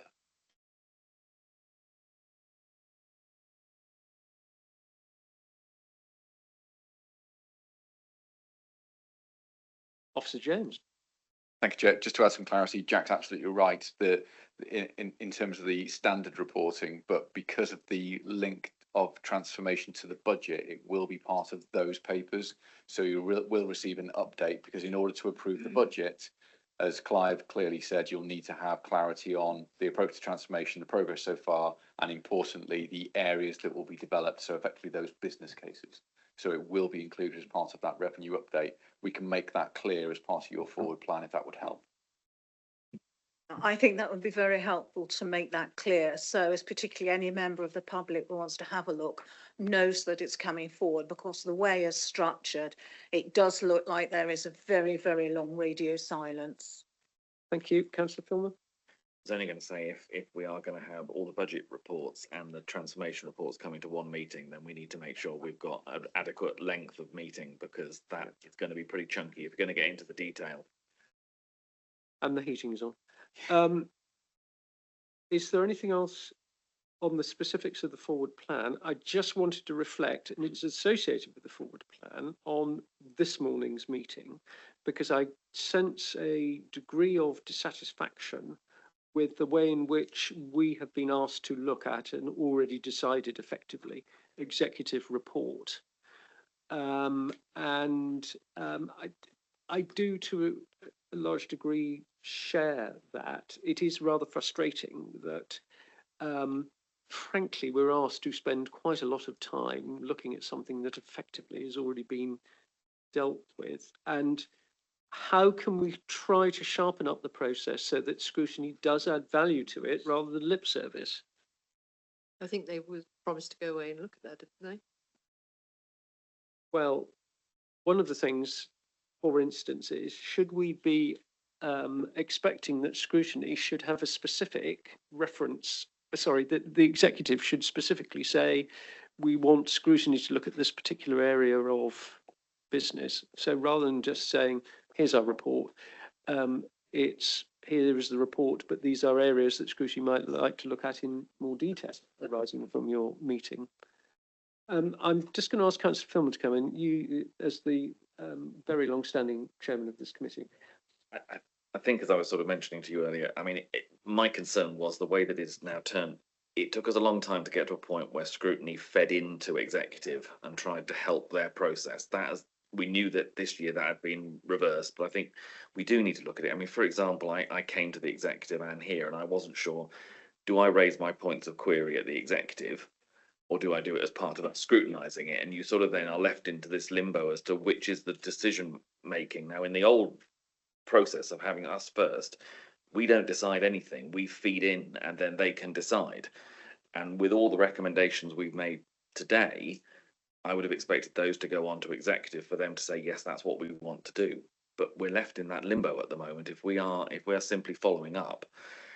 And the advantage we were told was that executive would raise issues and then say, take it to scrutiny, but that hasn't happened today. There was nothing raised from executive to say, please take it. And in fact, this week it was within 2 days of the 2 meetings anyway. So that time gap isn't there. Whether, with our looking at our timetable at the moment, whether there was the feasibility of the sort of situation I would have hoped would be that we would be looking at Q2 at the end of February as they have their meeting in March. But I know that might be difficult for this calendar year, but I just hope going into the next calendar year, we can make sure those meetings are sorted, because I know, wearing your hat a couple of years ago, how long it took to get Democratic Services to be able to work out how all those meetings fit together, because it is a very complicated mosaic and it needs a good head up of time to sort it. I think that's it. And that's, I don't know that we would demand this has to change tomorrow, but knowing that there is a process of change is something that I think we would accept. But it does have to be in train. We have to have some meaningful input into this, otherwise it's pointless having us. And to be honest, I suspect that the outcomes for the authority and therefore the people of Somerset will be weaker. That's what any scrutiny at whatever level, parliamentary or local authority, is about, making decisions better. Sue. Yes, what I was going to say was I think I had a very brief conversation with Clive Heafy about this, and he's not here, so it's probably unfair of me to raise it. But I think Clive has a slightly different view, in that most of the authorities I think he's worked with previously have gone in for what you would call post-decision scrutiny, and the way that we are doing it, so we're looking at pre-decision, is a bit of an outlier, as most of them do it the other way round, which we've said we don't particularly like that. It would be interesting if he was here to have maybe got his views on why he feels that post-decision scrutiny should be the norm, as opposed to what we're trying to do, which is pre-decision scrutiny. And I think that would have been, probably with the depth of experience he has, it would have been, well, an interesting debate to see the least. Thank you. I've got no problem with post-decision scrutiny, as long as it's not just an amorphous, here's what executive decided, you have a look at it. It's unfocused. Right, lots of people now want to come in. And I didn't really mean this to be an extended item by any means. I just want a quick reflection on the meeting while we're here. Peter Sieb. Thank you, Chairman. I don't see it as a slate so much as a missed opportunity to do post-decision scrutiny, which is often called a call-in. However, my big issue is, that we do get the right things coming before the committee. And some of the stuff that's come through as post-decision still has an awful lot of options in. But remember, the decision that takes place in the executive is only a part of the effects of the council. The output from and comments are available to portfolio holders and to officers to guide the actual operation of the council, which is a somewhat separate thing from the specific policy decision that got decided. So it'll have value, even if it's afterwards. I strongly prefer pre-decision scrutiny because I think it really has in the past helped. I recognise the challenges of doing that. I recognise that given the scale of change at this council, occasionally we're going to trip over our shoelaces and it will come in the wrong way around, which it's clearly done today. I'm afraid I've got a thick skin. I'll just take that on the chin. I don't really think it's as big an issue for me as it. I can tolerate it. Okay, thank you, Peter. Councillor Mansell. I was very content with what was emerging from the discussion that yourself and Bob just had. That seemed good to me. So yeah, pre-decision scrutiny feels like the best way of doing it, and so keen to do that. Maybe one bit that could be added, which I think has also been said, is if, and maybe this is for officers to consider as well, if tasks sometimes, which are coming through, if tasks could be allocated to scrutiny, and this needs to happen very right at the early stages. So if, nearly everyone involved, officers, exec, thinking about things that might be usefully packaged in that way for scrutiny to look at, and seeing nods, so feel encouraged on that. And just very finally, because I have heard recently, though, some people talk about we should be using call-in, but I think we're inclining again, not in that direction. And I think that's just the point I'm wishing to emphasise.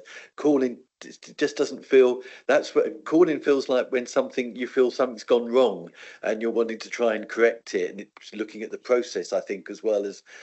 So I'm wishing to, because I have heard that at quite high levels actually within the council recently, and I think we need to fight our corner as you were ably doing. No, pre-decision is the best way for us. Okay, that was helpful. Thank you, ladies and gentlemen. And as I say, I think it was something that was better talked about whilst it's still fresh in our minds. Is there anything else that anybody wishes to raise in relation to the last item? If not, we are only half an hour behind our prescribed time, which is tremendous. Thank you all very much. Christmas spirit is obviously spreading amongst you. It's very good. So can I thank you all very much for your very helpful and important contributions today, and I will draw the meeting to a close. Thank you.